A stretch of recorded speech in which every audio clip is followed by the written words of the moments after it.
And welcome back to another episode of the most epic podcast. And well, let me actually fix this. How do I do this?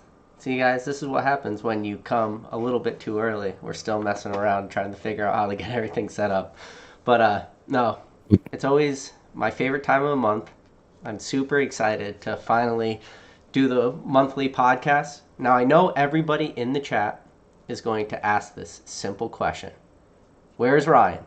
And trust me, he's coming. We're just not exactly sure when he will be here. But don't worry, hopefully he will show up. But with that said, Mr. Rattle Pokemon, how's the last month been treating you? Anything exciting in the world of your life? Pretty good. Yeah, lots of excitement. Busier than it seems like. I keep getting busier and busier every month that rolls by, but nonetheless, still enjoying every aspect of the hobby and the new Pokemon games, which are even more of a time sink for the little amount of time that I have. Brutal games, brutal polish on them, but still so much fun to play that kind of have to. Oh, definitely. I hear you. But I know you on your channel, you've been opening up a decent amount of Silver Tempest now. So how many booster boxes in total are you up to just on what you've already aired? In terms of what I aired, I guess it's 8. Was it 8 that went up today? There's 11 booster boxes. Will be like 12 after Brandon comes over to open his, and then also a ton of other boxes. So I think it'll be something like 15 total booster boxes worth of packs. So the chat's saying right now you're extremely loud. So Oh, am I? yeah. Can you turn me down? How do I do that? Just go to Just on like the Discord slider.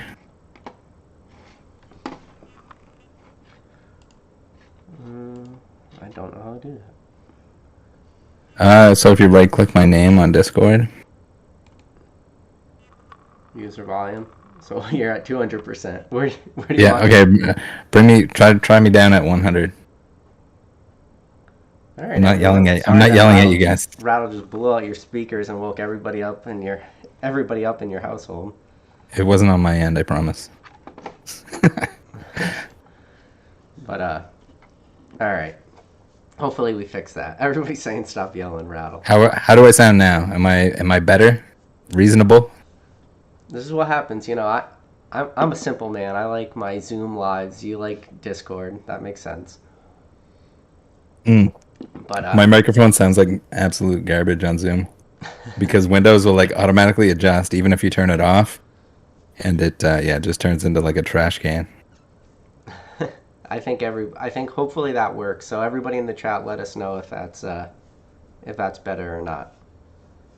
How much delay do we get here, Yeah, guys? Am I better now? Better? Still high? 75%. Still sounds high. Put them at 75%. Try me 75. You might have to adjust your. We got 83. Speaker volume. Hopefully that's enough. All right, I'll try to talk quietly. Oh man! All right. I'm too excited. Okay. Everybody says sounds good to them. So. Nice. All right, guys. You would think that after the 7th episode we would back. figure out everything, but now this is episode 8, so we're still just figuring out everything. But yeah. So I knew this was gonna happen. Everybody said, "Where's our boy Ryan at?" Ryan, hopefully, he's gonna show up. This is what it boils down to. Today is the day of World Cup. Ryan started potentially drinking, maybe a little early, so we'll see. It might be a late rally. But with that said, we do have some potentially a really big guest, arriving. So if that guest shows up, I think this is going to be a super fun chat. But it's going to be fun either way.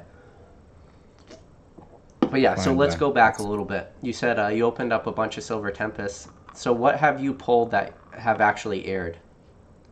Today's video had the spoiler alert. If anyone doesn't want to hear it, close your ears. The Lugia alt art. Finally pulled it. It took a lot of boxes to pull it, but finally pulled that one. I was happy to get that out of the way, just That's because I don't awesome, want to man. buy the single, but Is that so? yeah, That's the only Lugia alt art you pulled so far? that's the only one so far. Any Out other of alt like, well, I arts? think it's 8 boxes so far. Any Nothing other else alt arts at so this far? point. No, nothing. I'm thinking we have to bring you up a little bit. I could barely hear you on my screen. It might have to your output on OBS might have to come down a little bit. So there's a slider on on OBS, Yep. and bring that down and then bring me back up to 100 maybe. To desktop audio, bring it down. Mhm.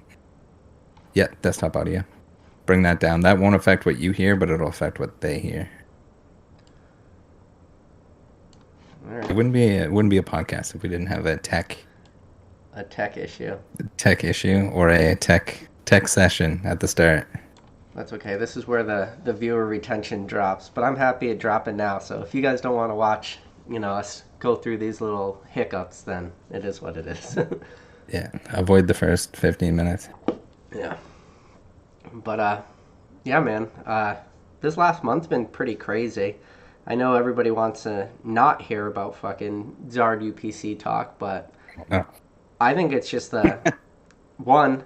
I'm looking at some of these Black Friday sales, and I want to get some of your thoughts on it because some of these Black Friday sales, like, they make sense. Like, your hmm. products that aren't really selling, that are pretty much like whatever. Like, you got some crappy product, it's not selling, so let's Black Friday sale it. Let's sell it, maybe even at a loss, just to clear our books with it and get it off.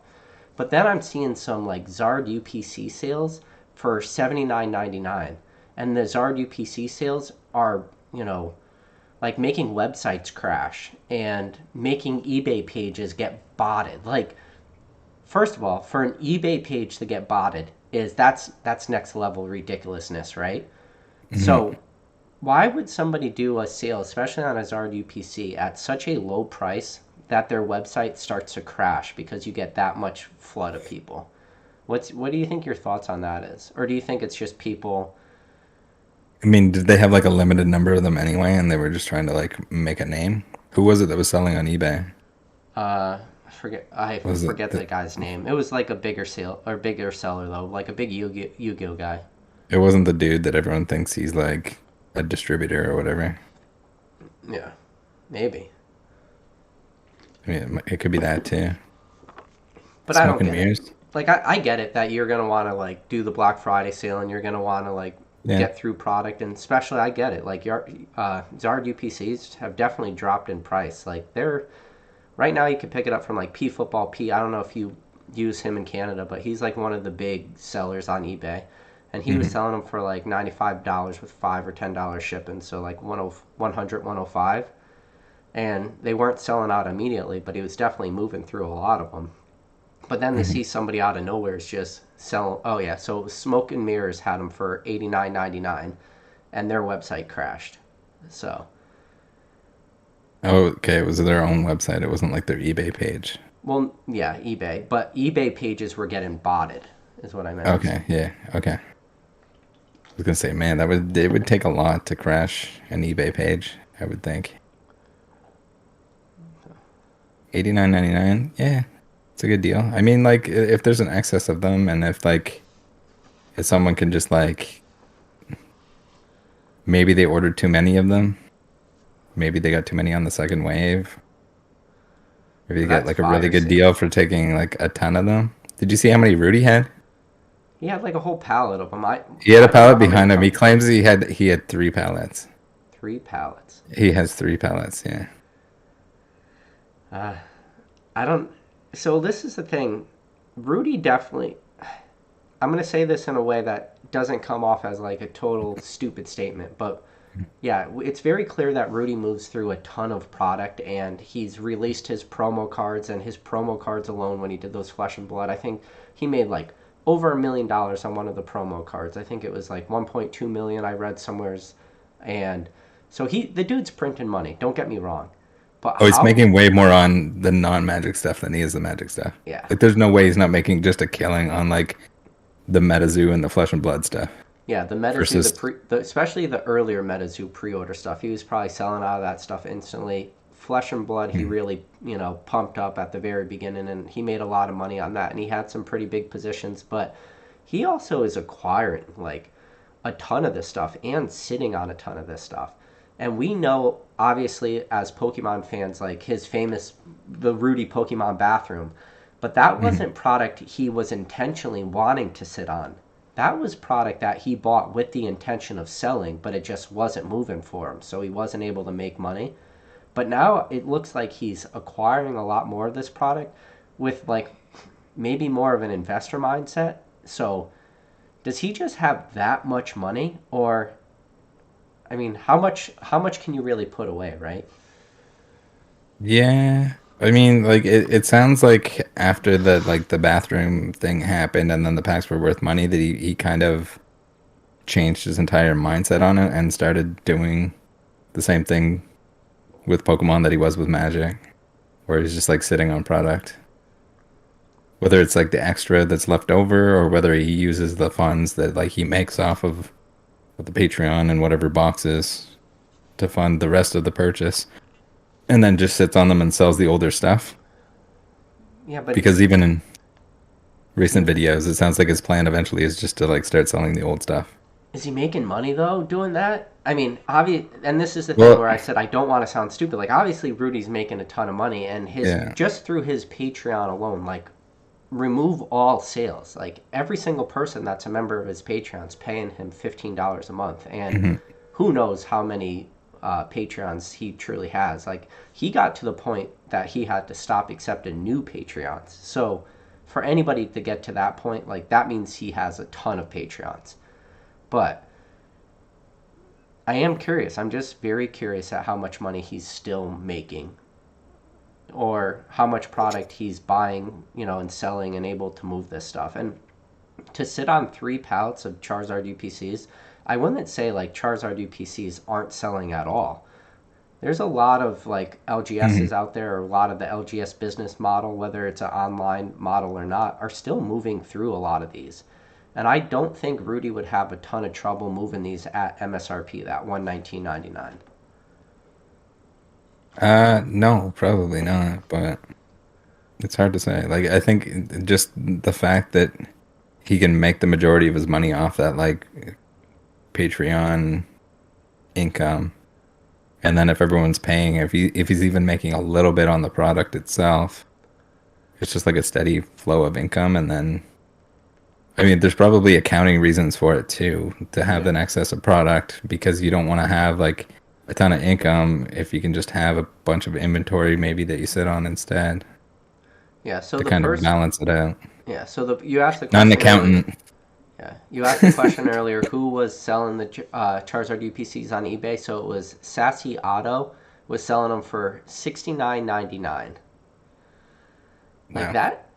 And he that's was the crazy. one who had his eBay start getting botted, which is insane. Yeah. Like, why? What's even the point? Was it like limit one per customer or something? Is that why they Uh, bought it at? I don't think so.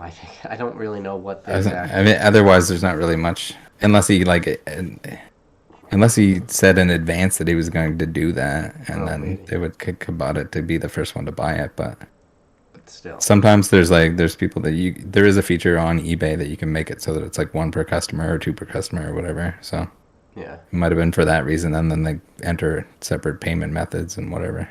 And Casey was saying blowout cards was as cheap as 79 for the Charizard UPC. And that's Nice. below like distribution prices for a lot of people. Now, don't get me wrong, there's a lot of different people have a lot of different distributor agreements and probably have different price points where they get in, but like to my understanding, I was hearing like $84 from distribution. So a lot of these guys are Okay. selling one of the most premium products of 2022 at a loss. Yeah. Well, that's where I think it was P football feet or P football Pete that the people were saying that he was like the distributor that was selling or whatever. That was like the rumor, whether or not it's true. just because he was selling so low that everyone else like wouldn't even get near that from their cost perspective. So there's But, a like, couple things. I have met the guy. His name's Scott. I've yeah. met him in person. I've talked to him, and I've asked him to come on the podcast in the past, and he was totally for it. It's just like I tried emailing him a couple times, and like the emails aren't being answered. But then I went back there in person. He wasn't working that day, but I talked to one of his managers, and his managers are like, "Oh yeah, he was talking about that podcast about going on." So it's just a matter of me needing to go there in person and talk to him again. But when I was there, he said he was pretty much an open book. He said the only thing he wasn't able to talk about was he does have a non-disclosure with eBay. So that already means his Okay. eBay fees So it are could be like his eBay fees are just really low, or sometimes eBay will like pay sellers or pay a portion of stuff to like have sales and stuff like that. so that would be a lot of speculation. I'm not sure. We could Yeah. definitely say like, you know, with all certainty that his eBay fee selling is much lower.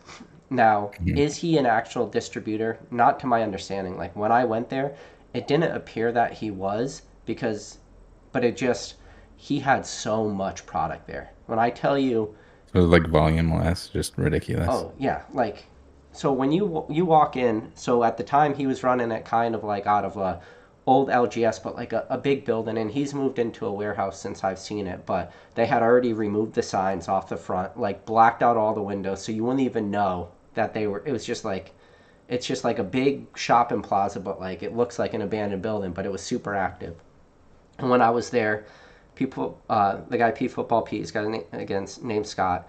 He had a FedEx truck there, a UPS truck there, and a USPS truck there. And I was only there for like 15 minutes talking to him, and he had all three of the major like delivery companies going in and out. It was like a never-ending assembly line.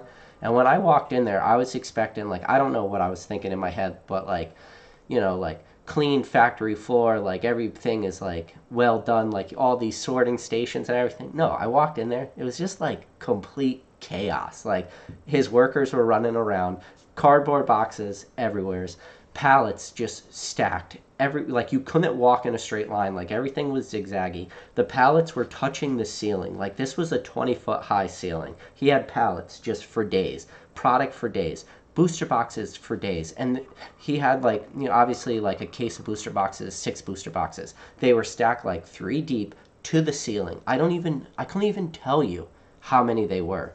But when I was there, I asked him because the reason why I decided to reach out to him was I don't know if you remembered. Do you remember when Chill and Rain booster boxes were $79.95 shipped on eBay? Yeah, And they were super cheap. yeah, so when that happened, that was like there was like a huge wave of Pokemon all dumped at the same time. It was like Battle Styles, Fusion Strike, Chill and Rain, and I want to say like Evolving Skies, just all dumped at the same time and just stacked on everybody. It was like super weird because we had like this long dry run with no product, and then all these sets just dumped to everybody at once. But I went there and I asked him, I was like, because the way I explained it to him was people are talking about you whether you realize it or not, and he had no clue that people were talking about him. But I explained to him like you have to understand that you are setting the price, like you are becoming the floor whether you know it or not, and everybody's kind of looking at him like where can I price myself. And he was, like I said, he was a straight shooter, very open book. At the time, I think he said the number to me, he's sold like I think it was like 2,400 booster boxes of Chill and Rain so far that year. And that was before that new wave, 2,400. So the guy was just moving product. And I asked him, I said, and he also used the words, he could sell at a loss if he needs to. And like I said, he was very upfront. He was like, anybody could look on my eBay page and see how much I've sold this year. This has been a really good year. So if I need to sell some product at a loss, I can. Now, take that for what it's worth. Yeah. But That's a wild. That's just like a straight pump it in, pump it out as fast as possible, as much as possible. yeah, But but it was interesting being there. who is how like did you ask him like how he actually got to that point? No, I Like, did didn't. it start off small and just like snowball and snowball?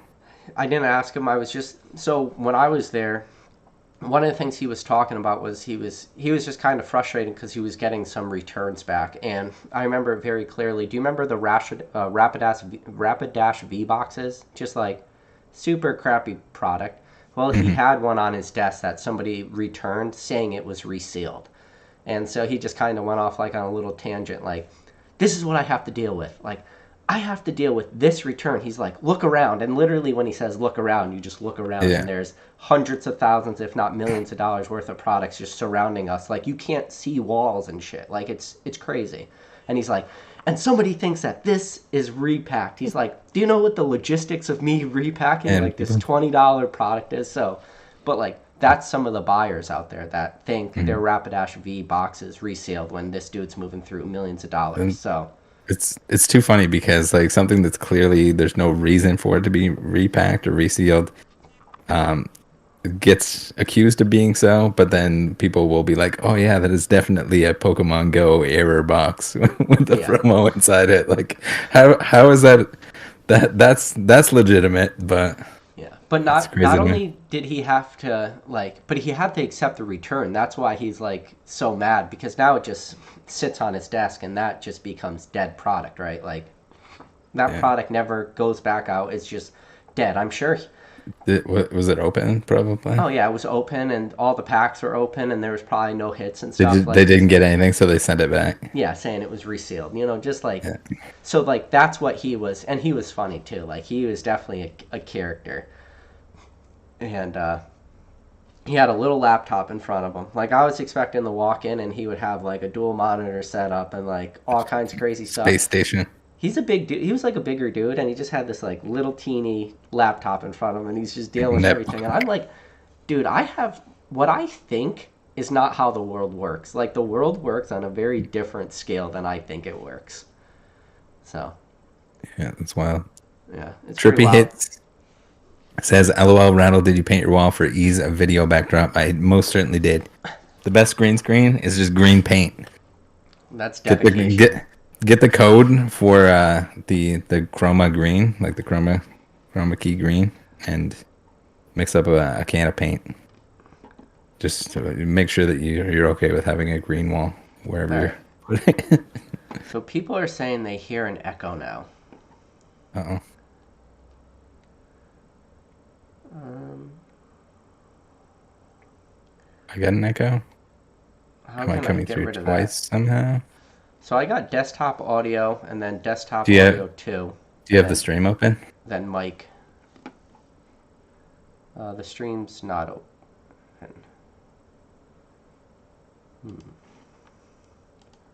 If the stream's open, and even if it's low volume, they might be hearing that. Yeah, so the stream was open through the YouTube studio. So let me know if that fixed it, guys. Should be good. Yeah. So people are saying a little echo, but hopefully it fixes. If it doesn't fix, just let us know. But yeah, man, it was just crazy to like go there, and I really hope someday I get them on. And it's right now it's 100% on me. I feel because I just need to reach back out, and that's all it would Yeah. take. But you also don't want to like bother somebody too much, right? Because he's the Hmm. person that I get all my booster boxes from. Like I just go straight to him, and whatever I'll just watch his eBay page, and then whenever prices get low enough, I would just go there in person and just buy. Pick them up. Yeah, and he always had stuff too. So Ancient Mute said, "Yep, sounds better." Yeah, so I just had to mute my YouTube studio, so that was my fault. Yeah, it was probably just quiet or something. My base. So Tom said, "Anybody have Football Pete's eBay? Kind of want to check it out." It's out there, man. Just type in any booster box and then search lowest price, and then any modern booster Probably box. that. I mean, you could do a video there if he's okay with it. I don't know if he would be, but you could ask. He did. That'd be He kind of he cool. told me if I wanted to do an interview, he would do the You do interview it right and at the he would do a location. tour of his new warehouse. Cool. So Yeah, do that. yeah, and so when I so first when I walked through the door, like I introduced myself, and my channel was much smaller at the time than it is. I was probably a little over 1,000 subscribers. So when I walked in, when I first started talking, he thought that I was just another pack breaker, and he's like, "No, I already have a bunch of pack breakers." So he's also supplying packs to a bunch of pack breakers as well. So some of these pack breakers that are breaking stuff at, pretty cheap cost, he's their distribution. So, Yeah, that makes sense. and my only guess where his name came from, and I really want to ask him, is if it's just like an old AOL screen name. Do you know how like old people have old AOL Yeah, screen names and it became their eBay account, and next thing they know, they become like a multi-million-dollar business and they weren't expecting it? yeah. Because it Because sounds like an is he eBay. selling? Is he selling like a variety of things? Is he selling football cards too? He does everything. Yeah, He doesn't do much, or if anything, in the way of singles, maybe. though. Everything he does is sealed product. Yeah, that makes sense. Yeah, he's got over Yeah. 4,000 reviews. But no, I've always had pretty good luck with him, and I didn't even know where he was located until like I looked at the return address one time, and I was like, wait a second, this is pretty close to me. And then once I like realized it, and then I could just go there in person. I'm like, what the hell? What are you doing coming here in person? So shout out to Blasty, says Rattle sucks. I mean, it's kind of true. But so that's just, obviously you got your big sellers, P Football Pete and stuff, but now you've been doing something kind of in the background for a while, and you've been setting up, I guess, what I'm hoping is going to be like the future, and I'm sure maybe you have some big plans for it, but you have now like some eBay on your Discord. If anybody's not a member of Rattle's Discord first, it's the very first link in the description below. Rattle's Discord, click on it, join it. But with that said, in your Discord, you now have a group that's like eBay sales.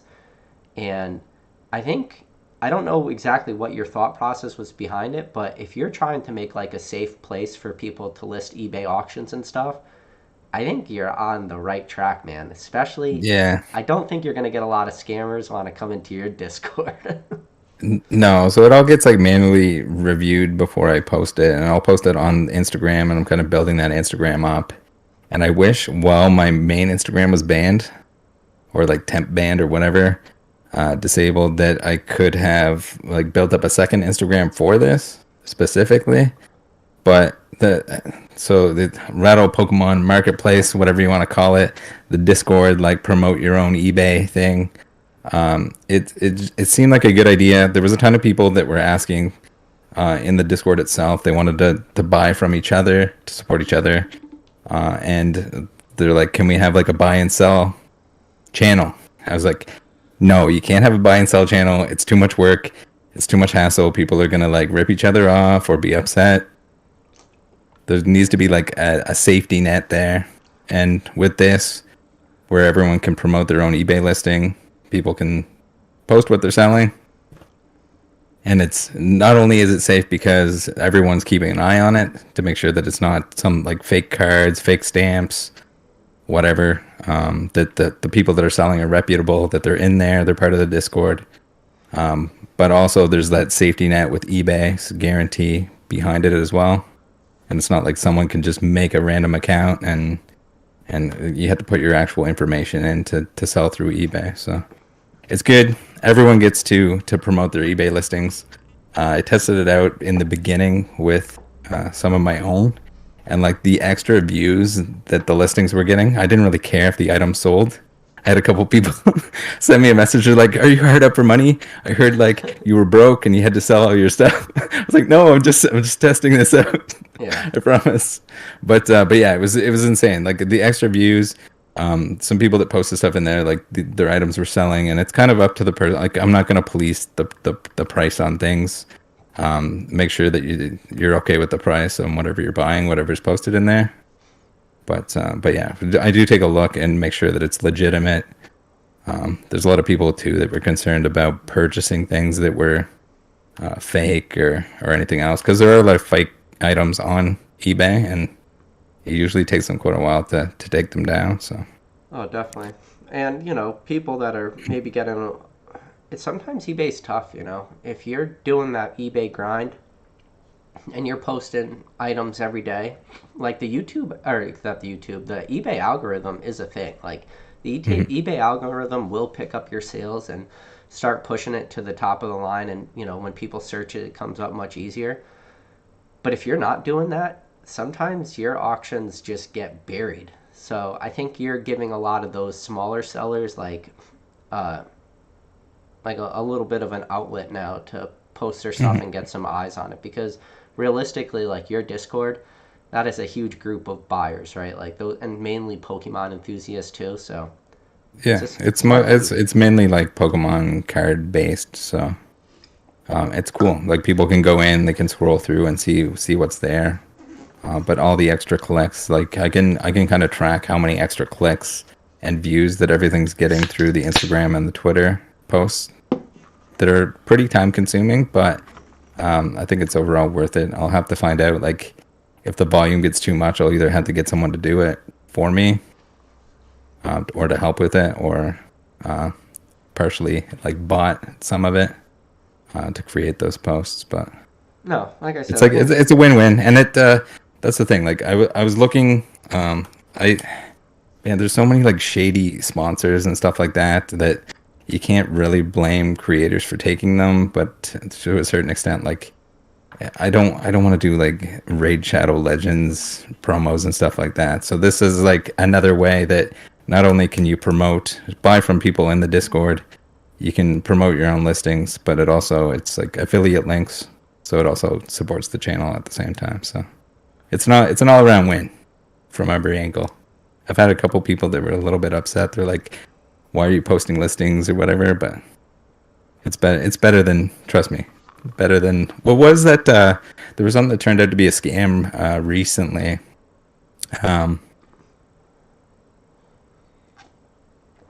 It's like the plots in Scotland or whatever, where you get to be like a lord or a lady. Wait, that ended up that's like a huge.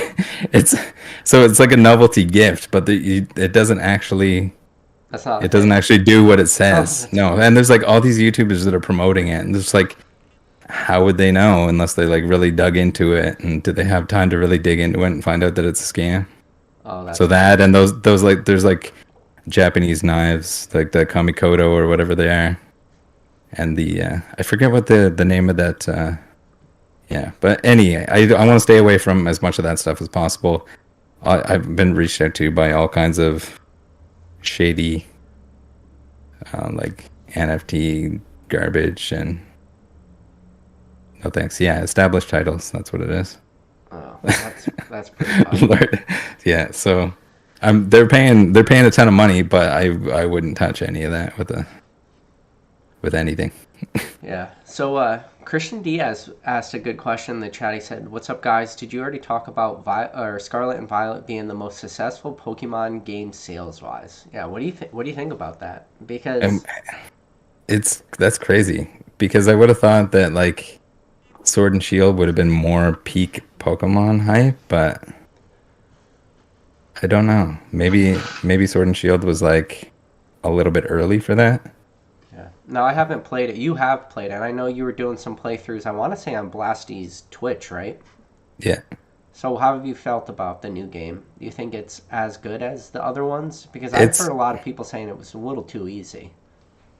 No, not necessarily easy. I mean, Pokemon games in general, like if you just grind, you level up enough, like anything's gonna be easy within it. If you're trying to like push through and just like lower level beat some stuff, then that kind of provides a challenge in itself. There's like a whole set of people that will create different rules for themselves to play through the game and make it more difficult, but not easy. Definitely a much longer game than Sword and Shield. Sword and Shield, like if you just plowed through, it was like 7 hours. This is more like 20. This is more like 20 hours if you just like wanted to go start to finish.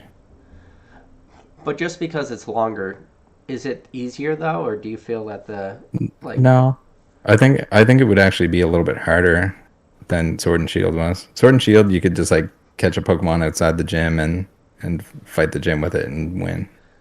Ancient Mew was saying the graphics kind of suck though. The graphics are not good.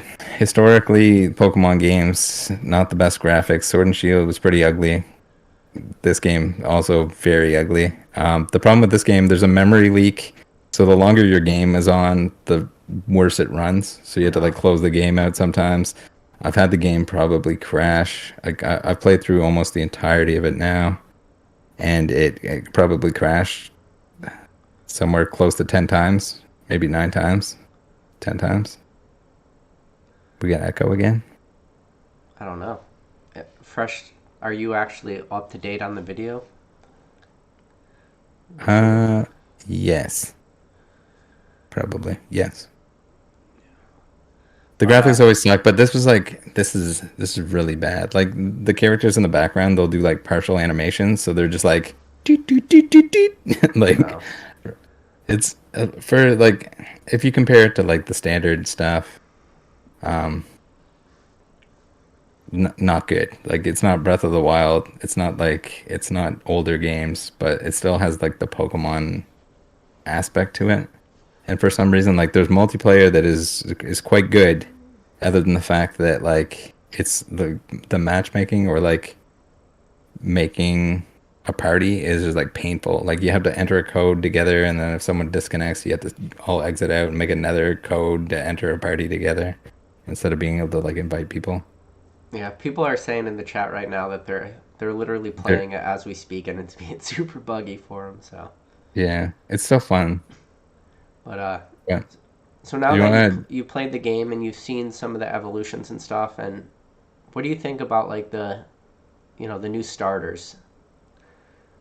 to? Are you I'm liking the not. evolutions, or I'm are not. you? I'm not really. I'm not a starter fan. Mm, I kind of like if I had to choose one of them, I would probably pick the weed cat.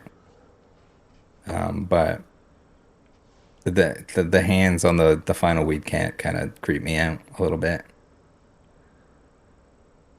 yeah, I don't know. But yeah, there's a few Pokemon that I'm really a big fan of. One is Mousehold.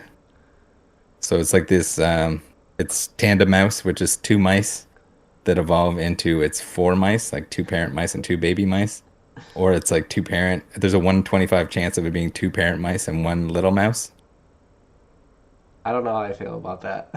Why Yeah, do you I like don't know. them? I like them. I don't know. I like them, and they have this. They have a an ability or an attack called Population Bomb, and it hits 1 to 10 times, and you can put an item on them, a wide lens.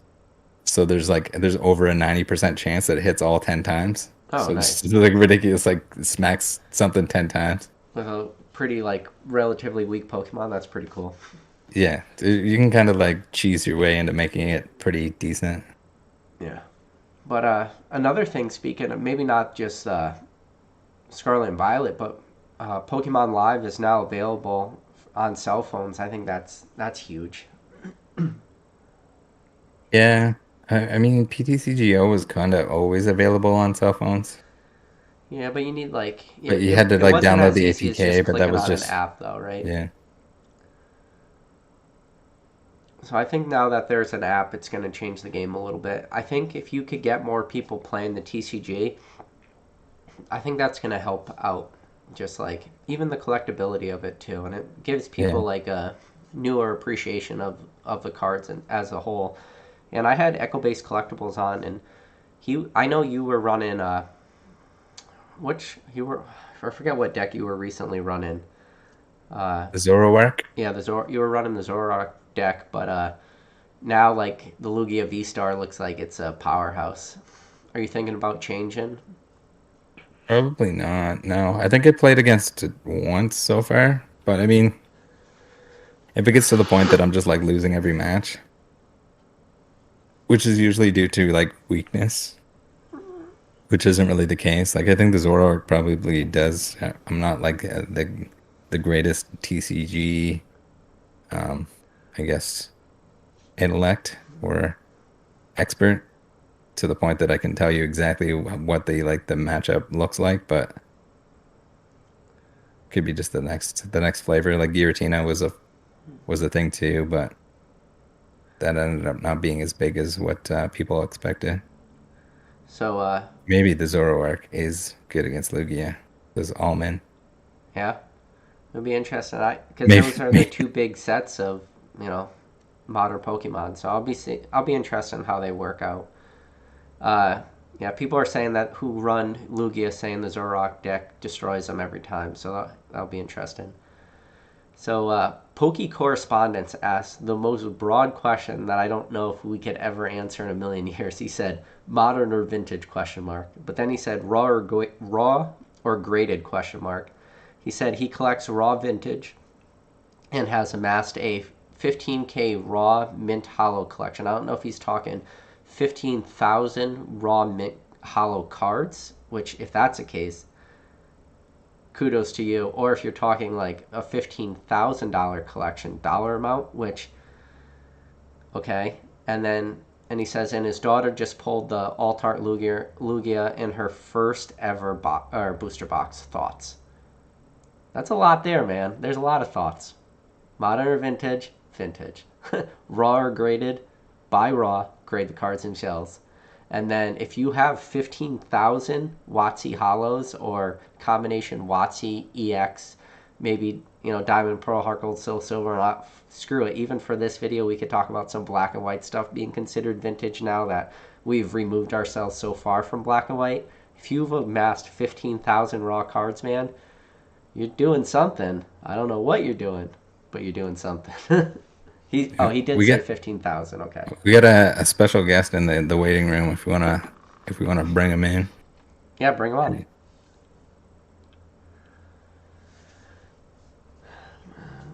G'day.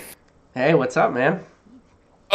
Oh, sorry. I had the stream up, so I wasn't paying attention. Let me turn my camera on. We appreciate you coming on. Hey. Yep, having me. No problem. Thanks for being here. Of course. You got the gaming rig set up there. Yeah, it's evolved a lot over the past year. The funny thing is, even though I've been doing YouTube for like 10 years, I just now got a PC, like in April. What have you been running off of? You were doing it on a laptop? I've been running off of my MacBook. Oh, wow. My God. That's pretty crazy, man. Yeah, whatever you can get to make your stuff work is basically just go at it. Yeah. I mean, obviously you do mostly Yu-Gi-Oh content, but I've seen recently on your second channel you've been doing a decent amount of Pokemon. Are you trying to get a little bit more into Pokemon again? Because I feel like you got in real hard about a year or two ago, and then it slowed down a little bit. And like I said, you're mainly a Yu-Gi-Oh and probably Dragon Ball Z too are probably the two things you're most famous for. But recently you've been picking back up on Pokemon. Is that something you've been looking to try to get back into, or what? So I'm very particular. I only will go after stuff that I like. So, for example, the Alt-Art Lugia just brought me back heavy. Luckily, that was only one purchase. I went to Target about 2 weeks ago, I want to say, and I grabbed... it was these boxes right here. It was these 6-pack boxes that Target now sells, which I think is like the best value. Dude, they like are. $20, you get 6 packs. I think we grabbed like 8 of these. 4 for me, 4 for my girlfriend, and I pulled the Lugia, which is great because I'm done with the set. But I don't think I'm going to open Pokemon again until there's something that I'm wanting to pursue. Yeah, but you're a big I'm very particular, fan, like right? I said. Huh? You're a big Lugia fan, though, right? Is that your favorite Pokemon? Yes, absolutely. Absolutely. Lugia, it's funny, when I got back into Pokemon back in 2016, the main cards I wanted to basically acquire that I never had as a kid was, of course, the base set Charizard and the Lugia. And I remember I was buying Neo Genesis packs left and right. Nobody cared about Lugia. It wasn't until Typhlosion sold for an absorbent amount of money where everybody wanted it. Yeah. Nobody cared about Neo Genesis. And I think at the time, I remember there was a Lugia lister on eBay for like $1,000 as a PSA 10 that nobody wanted. And I was like, you know what? I'll just buy the packs. I'll pull myself. Never really realized how bad the quality was in Neo Genesis. And so I finally did pull the pack, and I pulled the Lugia integrated to 10. So that's basically that's pretty my yeah. Yeah, I know. So you did mention a little just a second ago that you really got back into Pokemon in 2016. Was the catalyst for the 2016 you getting back in, was it through Pokemon Go, or did you more discover, like the card game, obviously being such a big Yu-Gi-Oh player and stuff like that? Well, I got back to Yu-Gi-Oh and Pokemon back in 2016. This is what it was. It had nothing to do with Pokemon Go. Although I did play at launch, it was the release of Evolutions, which I think came out after Pogo. I'm not really sure. It was around the same time. But I had the desire to open like base set again. until I saw how much it cost per pack, and I'm like, maybe we don't do that. And it just happened to be at the same time that they announced the release of Evolution. So I bought a box or two. I pulled the Charizard, the reprint in there, and then basically I spiraled. I spiraled. Isn't it crazy how one card could just take you down the rabbit hole so hard? Oh yeah, and I love it. I'm here for it.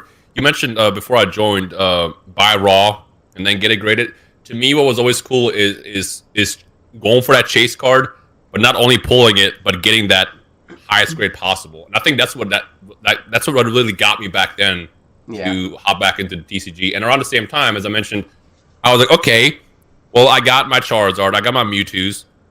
How is Yu-Gi-Oh doing? And I remember, this is funny because I don't know how much you know about Yu-Gi-Oh, but nobody cared. Nobody cared in 2016, 2017. Remember, Troll Tool was selling Blue Eyes, the starter deck Blue Eyes and the LOB Blue Eyes for like $20. Wow. I bought every single one when it popped up, got them graded, got a couple of 9s, a couple of 10s, and I gave them out to my friends. Just gave them out to my friends, like, hey, here's your childhood.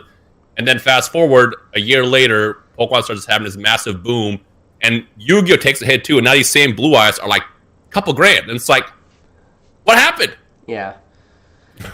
But isn't it funny when you think about, like, I'm sure you've seen the dips that are going on right now just in trading card games as a whole, and Pokemon is, maybe Pokemon's a little bit of an outlier because some cards are still holding pretty strong, but when you look at what's going on with the downturn, even with Yu-Gi-Oh and stuff like that, you must look back on 2016 and say, wait a second, I bought this Blue Eyes White Dragon for $20. The market might have dipped a little bit, but it's not bringing us back to 2016 prices. And I think that's the huge conversation point is context is everything, right? Like, if you just look at the highest ever sale versus today, sure, we've dropped down. But go back 5 years, which is not a long time. It's not that bad. Well, for me, it's going to sound so weird to say because people always just talk about prices left and right. For me, I never really cared about the prices. It was always cool to see something like explode. Again, I bought that Lugia it was a $90 pack. I remember at the time thinking, like, this is way too much money for packs. And then an all-time high, I think it sold for like 129 grand. Yeah. Well, it was cool to see that. That was never my goal. Because, like, even if that card jumped up to $500,000, I would not sell it. Because it's, like, a big part of my childhood. I pulled it myself, and then it also graded, which makes it that much more special to me. So, like, for me, it's always been more about the love of the actual piece of childhood that I grew up with. Yeah. Kind of like it's literally like a time machine looking back into the past. It is. It's a time machine, but it's that weird nostalgic time machine too, because it's one thing to look at, like, events in the past that you weren't part of, but it's another thing when you start to look back in the past, but you vividly remember being a part of that. Just like most of us and a lot of the listeners out there remember the Pokemon hype of 1990. Like, they remember being there. Yeah. They remember how they felt. They remember going to Toys R Us with their parents and begging them to buy them a pack. Like, and now that we've come into like our financial years and our income earning years, like, now we're the ones that could buy packs, and maybe we're not as restrained anymore. So it kind of opens up that floodgates, and it's a lot of fun. Oh my god. Yeah. I mean, that's it for me. Like, every single card that I own from my childhood, that I never had my childhood, which is weird as it sounds, every card that I have, I can look at and remember a piece of my life at that time when I was like 9, 8, 10.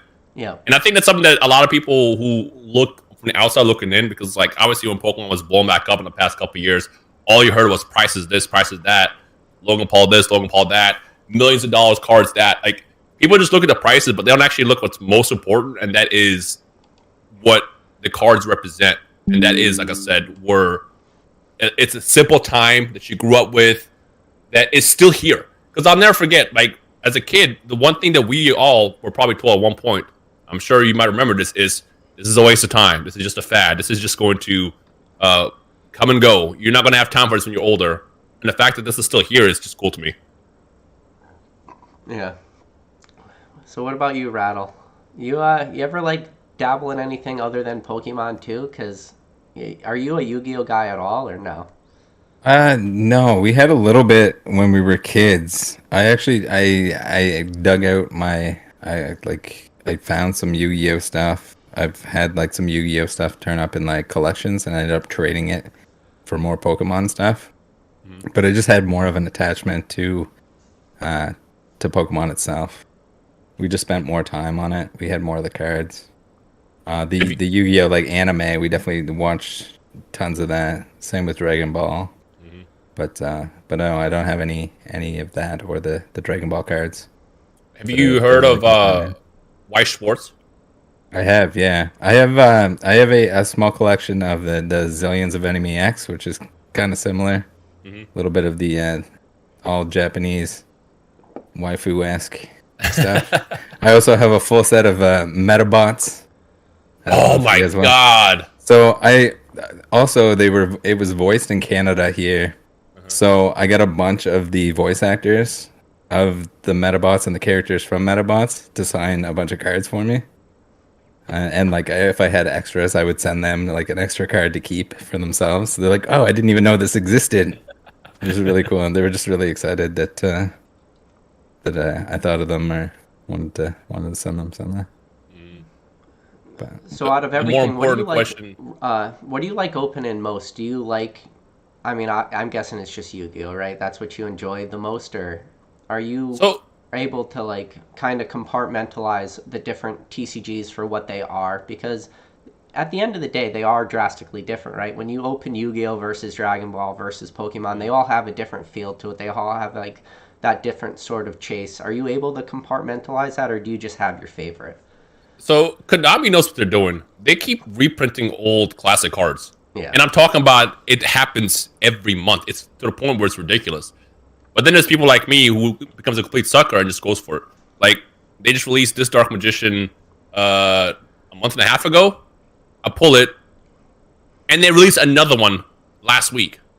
Before you even get it back. Yeah, no, it's like they release them so fast. And it's like, they have different rarities, ghost rares. They have the new Starlights, which gives you like the thrill of the hunt because it's like 1 per 2 cases or something like that. Which I hate, by the way, but I'm still going for it every now and then. I think that's the key here is the fact that Konami knows what they're doing, where they keep going for old school people who grew up with it. Again, if Pokemon, I hate to be that guy, but when Pokemon releases a new Charizard, I'm one of the first people pre-ordering the boxes.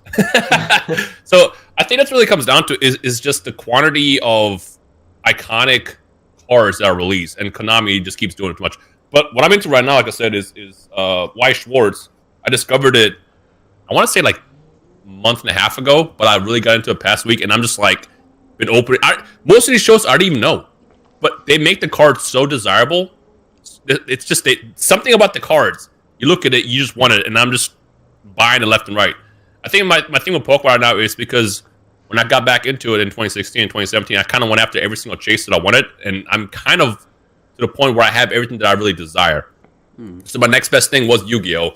And with Yu-Gi-Oh! Same thing happened as well because I got it early. I was lucky enough to obtain a lot of stuff that I wanted, and now I'm kind of like basically just waiting for modern stuff to release for both. And I love the new alternate arts that they're releasing in Pokemon because the art is just immaculate. That Lugia is probably my favorite Lugia art of all time. And that says something considering the fact that we had so much Lugia over the course of the past, 25 years? I wouldn't say it's my favorite. I don't like... All right, so this is my pet peeve about that Lugia. Everyone's so hit or miss with that Lugia. Yeah, I Everyone don't like that I'm either looking love it or you hate the it. Lugia's butt flying away. But see... I'm an outlier. I don't like the Shining Charizard for the same reason. I don't like the fact that I'm looking at the Shining Charizard butt flying away, and I feel the same way about the Lugia. But don't get me wrong. Pokemon Alternative Arts Modern cards, they're killing it. But my favorite Lugia artwork, hands down, Heart Gold Soul Silver base, the 2-part legend card, the top and the bottom. Yes. That is easily my favorite. I love the way, because it changed the way we kind of knew what cards. Yeah. I'm mad that I think it's a Spanish version of the box. Their box had this art instead of Ho-Oh. It's like, why'd they get the cool stuff? But no, I know what you're talking about. Yeah. And I loved it because for the bottom, I mean, the top half is cool and all, but the bottom half, like the way... The face, yeah. Yeah, like the way his feet are breaking through the actual text of the cards, and it looks like the text are kind of bending around his claws and stuff. Yep. And that's why everybody loves, like Gold Stars, because Gold Stars did something that cards had never done before where they busted out of the border. Pop out, yeah. And so that was drastic. But then the Legend cards just, said, "Here, hold my beer. I'll show you how to do like some awesome artwork." Yeah. And they really ran with it. So I always loved like that Lugia Lugia artwork as my favorite. That one has always been like a close second. Obviously, before the alt art from Silver Tempest, it was the Neo Genesis, just because of the nostalgic factor. Nostalgic, yeah. But what I like about Silver Tempest alternate art Lugia is it gives me the same vibes as the Shining Gyarados, where it's like that random sailor experienced the legend. Yeah. And that to me is so cool. No, yeah, and you're right. And I think the reason why like the Neo Rev Gyarados hits so hard is because it tells a story, right? Yeah, and, yep. And you could just look, and I think that's like the big thing about just Pokemon artwork or Yu-Gi-Oh artwork or Dragon Ball artwork is when you look at a card, if you're able to like tell a story just by looking at that picture or that photo or whatever that artwork is on the card, it brings the card to a new level for you. And one thing awesome about like the Shining Gyarados, like you mentioned, is when you look at that, the way you're thinking about that card might be different than the way I like make my story or the way Rattle tells his story. Like when I look at that, I always think about like, it's like the Ernest Hemingway novel, like The Old Man and the Sea. Like that's where my mind goes to. I get like that sort of Old Man in the Sea type like feel to that card because it's just awesome. And then even that card, I wouldn't say they did a reprint of it, but they did a little bit of a reimagine, and it's just like the regular holo from Ancient Origins, but you have the Gyarados coming out, and you have the fisherman with the fishing pole, like with his back to it, and I always like that too. But yeah. Yeah, it's cool when the cards either give like a nod to an older card, or even when cards within a set kind of tell a story like that. There was like the bunch that were going through the woods. And there's just different footprints and the different cards that were the other Pokemon that are the other artworks that match. Recently with the electric mice in Silver Tempest too, where they're kind of like charging each other up, and it's like the different points. Or the Charizard from which set was that from? Legendary Treasure, the Rated Collection one, where it's like he grows up with the kid. Yeah, those are cool. I'd like to see something like that. Can you imagine if there was like an alt art trio of like? It was like them growing up with their Pokemon or something. Yep.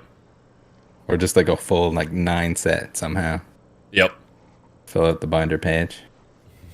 Yeah.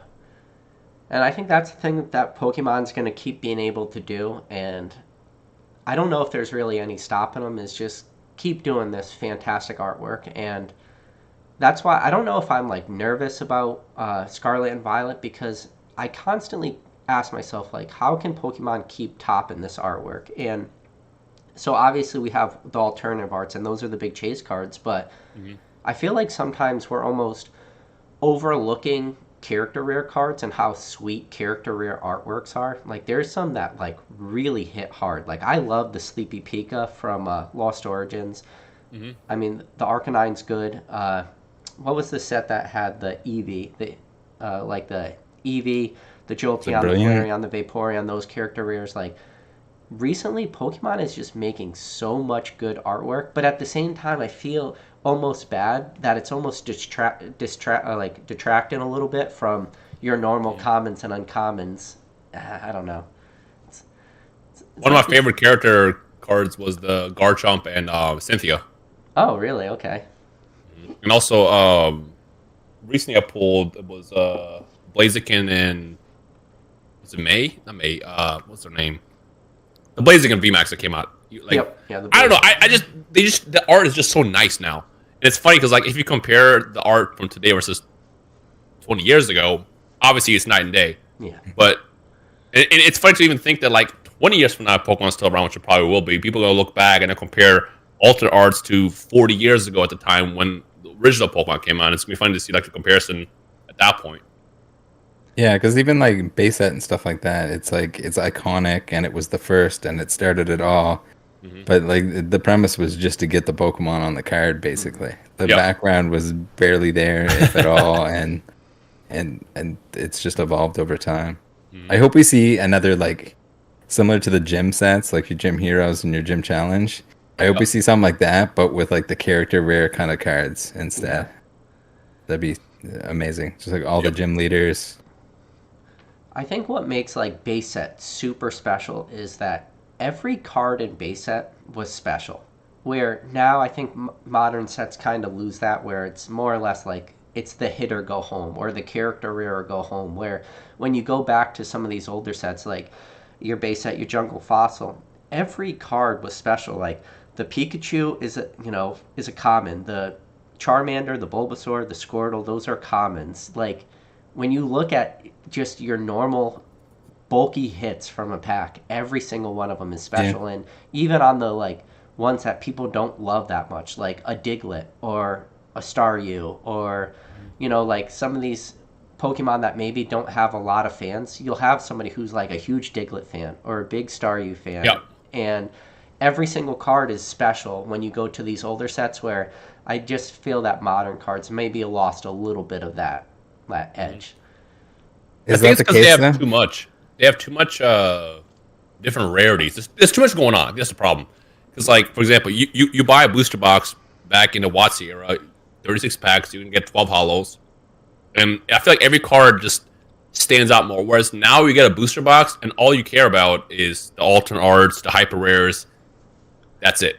Yeah. And I think that the fact that they're doing too much kind of distracts you from the other stuff. Because even right now when I open packs, I almost never even look at the uncommons and commons. I just go immediately to the back.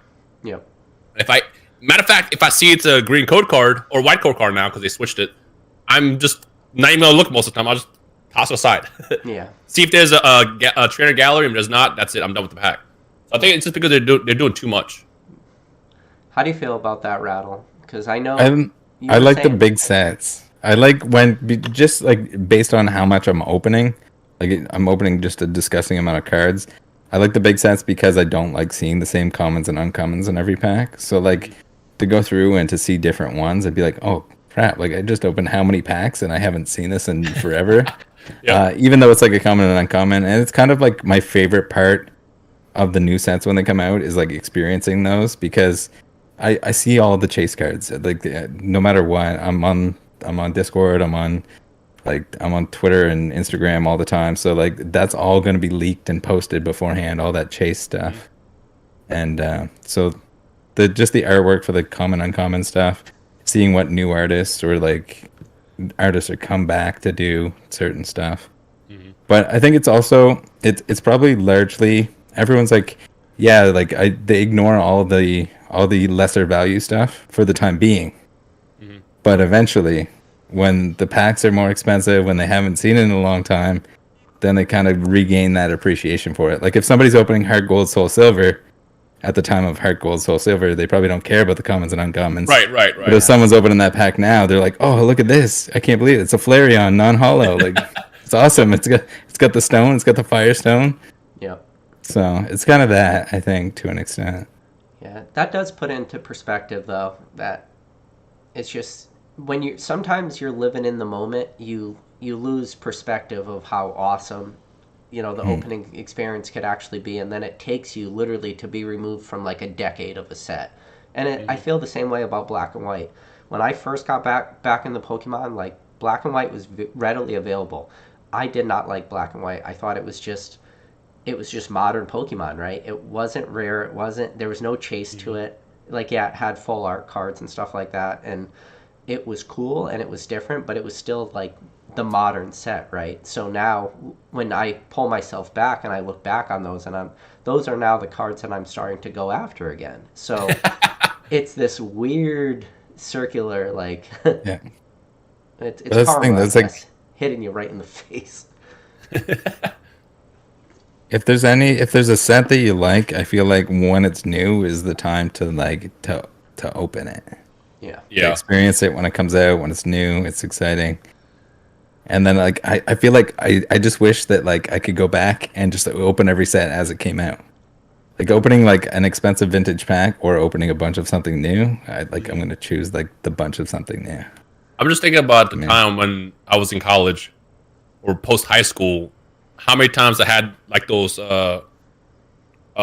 EX era packs, Aquapolis, Skyrim, just sitting there, and I just completely ignored it.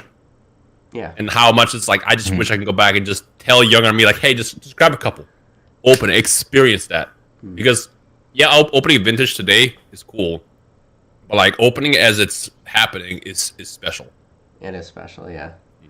Well, you mentioned Skyridge and how you wish you could go back and buy some packs. Like, to put that into perspective, somebody I've had on my channel before, his name is Joe Echo Base Collectibles. He was at so like 2003 was the first Worlds they had, but in 2002 when WotC was, or sorry, and so like middle of 2003, because WotC lost their rights to Pokemon right after Skyridge.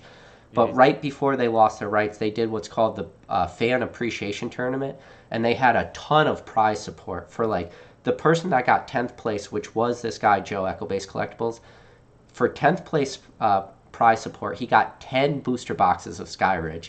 And he's told me the story that the guy that got first place, they wheeled in a pallet of every single set up to that point. Like a pallet. So it had base set, jungle, fossil, base set 2, Team Rocket, God. Gym Heroes, Gym Challenge, Neo Gen, Neo Rev, Neo Destiny, and then obviously like Legendary Collection Expedition, Aquapolis, Skyridge, just all on a pallet, just every single set, and they wheeled it in for first place. But to put it into perspective, how we talk like when you're in the moment, he said by the time he was done opening Skyridge, after he opened that last booster box, he said he was sick of Skyridge, and he said he never wanted to see Skyridge ever again. So it puts it into perspective, though, and when he talks about Skyridge, so right when Nintendo took over, so you got like Ruby Sapphire, Sandstorm, EX Dragon, those were the first 3 sets of like the Nintendo sets. When Nintendo took over, there was a lot of rumors that they weren't even going to make WotC cards like tournament legal. So people didn't even want to open Skyridge or Aquapolis because at the time in 2003, like everybody was players. Nobody was buying Pokemon to be a Pokemon investor, like that wasn't a thing. So people didn't even want to open Skyridge or Aquapolis because there was the rumor that they weren't even going to be playable. So it just puts the whole hobby into like a different perspective, I can definitely relate to not wanting to open because I saw a comment earlier in the chat. Champion's Path ruined me. Champion's Path, I don't want to look at anymore. It makes me sick. I opened a lot of that too. But that makes 3 of us. yeah, though, I think. that's the thing. Those sets like Champion's Path, like those are painful to me because your like commons and uncommons, everything leading up to the hit is just the same. It's the same card. The same cards over and over again. Set, you see the same cards in every pack, and like that to me is just, it might as well be like a rip off, like tear off ticket where you just like either win or you don't. It's like cherry, or nothing. Yeah. Any super small sets are not fun. Like if you've ever opened enough like Detective Pikachu and stuff like that, that is literally you open like 1, maybe 1.5 collection boxes and you are sick of Detective Pikachu, Yeah. Like there are some sets that are just so super small, but I will give Pokemon credit. They were able to make a very small set and still make it extremely fun to open, and that was Celebrations. Celebrations only 25 card regular set and then the 25 card like classic collection. Even though it was only 50 cards in total for the whole set, it was still fun to open, and still to this day I think it's fun to open. But that's because Celebrations hit the nostalgic feel real hard. Yep. You got to experience what you might not have experienced as a kid, and that was to pull the Celebrations Charizard, for example. Yeah, or you got to experience stuff that I didn't experience. Like there was a huge period of time where I stopped collecting Pokemon because like I was a kid, and then I got older and I started chasing girls, and I was failing at it miserably, but I was trying, and I wasn't collecting Pokemon during it. So all like the level X cards and stuff, I missed that whole timeline. Yeah. So to be able to pull a level X in Celebrations is a cool feel for me, and I missed all of the Gold Star timeline. So for me, my personal chase in Celebrations was the Umbreon Gold Star from Pop Series 5. I wasn't playing in the Pokemon League, and I definitely wasn't opening packs of Pop Series. And me and Rattle, we talked about this on like either our first or second live. When I got back into the hobby, Pop Series 5 packs were still like $50. That was a lot of money to pay for a pack that you have like a 1 in 40 shot of pulling an Umbreon Gold Star or the Espeon, So I never opened Pop Series 5 packs ever. So to finally I have a story for you. Celebration was awesome. I have a story for you. So when I came back to Pokemon 2016 and I went down a complete rabbit hole. So to give you like my timeline, I've been doing YouTube since 2014, and around 2015, 2016 is when I kind of started doing it full time, and it became like my job. And I started getting funds because of it. Almost all my money went into cards. And as I'm going down the rabbit hole of all these different sets that came out over the course of the past 25 years, I discovered Gold Stars. And I remember I used to be always confused. I'm like, why are these packs so expensive? I think at the time, they were like $60 to $80 a pack, depending on what you're getting. And I remember Troll and Toad one day threw up Holon Phantoms. It was Holon Phantoms. They had 3 packs. 3 packs. And I'm like, sure, let's do it. I had no idea what the pull rates were on Gold Stars. I just, again, I was kind of exploring, and I bought 3 packs. In the second pack, I pulled Gold Star Mewtwo, which is actually the card that drew me into Pokemon in 2016. Because remember when I was going through the list, my goal was to get Charizards again, and I realized why these are too expensive. I remember at the time, it was like a PSA 9, it was like $100. That was expensive back then. And I'm like, okay, well, Charizard's out of reach. Let me get my second favorite at the time, Mewtwo and Lugia, of course. And I discovered Gold Star Mewtwo, and I saw the entire Gold Star list. I'm like, I want all of these cards. So I got the high of buying 3 packs of pull the Mewtwo. I go back to Troll to it immediately. This is how they get you. You get that one chase card, you want more. Yeah. I bought it was Dragon's Frontier. Oh, great. They had 2 packs. They had just 2 packs listed. And these are all videos, by the way. These are all up on my channel from a couple years ago. I remember watching you chase them. Second pack, Gold Star Mew. This is like a week later. Get out of here. Dude, did you know like, how lucky that is? That's like... No, at the time, I had no idea. It gets better. A month later, I think it was like 3 weeks, I bought Unforeseen Forces. They had on there as well. But this was a bigger batch. I think it was like 8 packs. And I pulled Gold Stars. Yeah, I pulled Gold Star Entei. Okay. So at this point, I'm like, okay, Gold Stars are kind of easy to pull. I had no clue because I didn't do any research. And now I'm like, okay, let's see what's available. I started chasing Pop Series 5. Oh, boy. How much were the packs at the time when you were trying to chase? Do you remember? Like between 75 to 100. I think 100 was the most. Yep. And I remember at one point, I saw they had 8 packs, and I'm like, do I want this? This is $800. I'm going to do it because my luck has been crazy. My gut's saying do it. This is the universe putting these, because they were never on sale. And almost every time I wanted these packs, I happened to hop on Troll and see that they just had a random stock. Also at the time, I had no idea, because I didn't do much research, that Gold Star, Umbreon, and Espeon were not hollow. I had no clue. You can't wait. And once I found out, I didn't want them anymore. Yeah. So I think I went through maybe 20 packs over the course of a month and a half, and not once was there anything worth it. Yeah. Oh my god! After that, I was like, you know what? Let me just relax on Gold Stars, and that's when I actually did my research and realized, oh, they are not easy to pull at all. Yeah. No. That's awesome. That's awesome. So the funny thing about Gold Stars is when we talk about like Pokemon today, we talk about like the Pokemon bubble. But we always like the first ever real bubble in Pokemon that like I could really remember is the Gold Star bubble. Like the Pokemon hype for Gold Stars for a while went up, and then like if you look at historic prices of Gold Stars, there is this weird peak like for Gold Stars where it went up. And that was because everybody, and I would say a lot of that was driven by probably like E4 and stuff like that. Like that group of collectors really pumped up Gold Stars pretty high. But no, I can't believe you went after Pop Series 5, Umbreon and Espeon. Dude, that is a ballsy play. That entire year, I think I pulled a total of 6. And again, the problem is pulling that Mew and Mewtwo within 2 weeks apart from the same source is what made me believe that I was that guy. Only to be humbled real fast later. So do you ever hold on to your Mewtwo Gold Star you pulled?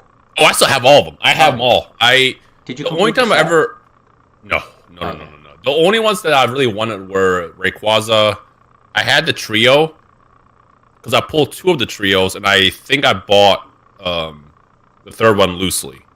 Because I get at a time, no one cared. On top of that, because of the 3 legendary beasts, whatever happened, stole whatever the story is that. The binder do. The binder. Nobody wanted them, so I'm like, okay, I'm going to buy these. So I still have all of that. The only time I ever really get rid of my cards is once I get something of higher grade. So, for example, recently, because I've been heavily pursuing, for example, these. All the 9s, I would just basically either sell off as bulk or recently, actually, I sent my extra batch to ZNG Emporium, and I just let him do it. And then he takes a cut, and then I take my cut. And then I take that money and then buy more packs. Because I would like having a giant stack. I mean, look. This is a giant stack of bulk and cards that need to go. All the monster boxes, yeah. Yeah, they need to go. Because the problem is the stuff that I don't really want ends up just piling up in the corner, and then I just end up hating it. So usually I just sell my bulk off to like Toronto or something. And if I get to the point where I have too many slabs, I'll just send them to like ZNG, which I've done like twice. But in general, everything you ever see me pull, I still have. So let me ask you a question, though. So you said that one of the gold stars you wanted was the Rayquaza. Did you get the Rayquaza from Deoxys in a 10? No. Oh, okay. I was going to say. Good So did you get it? I did. I do have it. I remember I bought it from Toronto for like $600, which at the time, even compared to how much it is today, it's a crazy price. And the funny thing about that is, and this is my issue with PSA sometimes, it's not a 9. I would say it's an 8. Oh, it's great.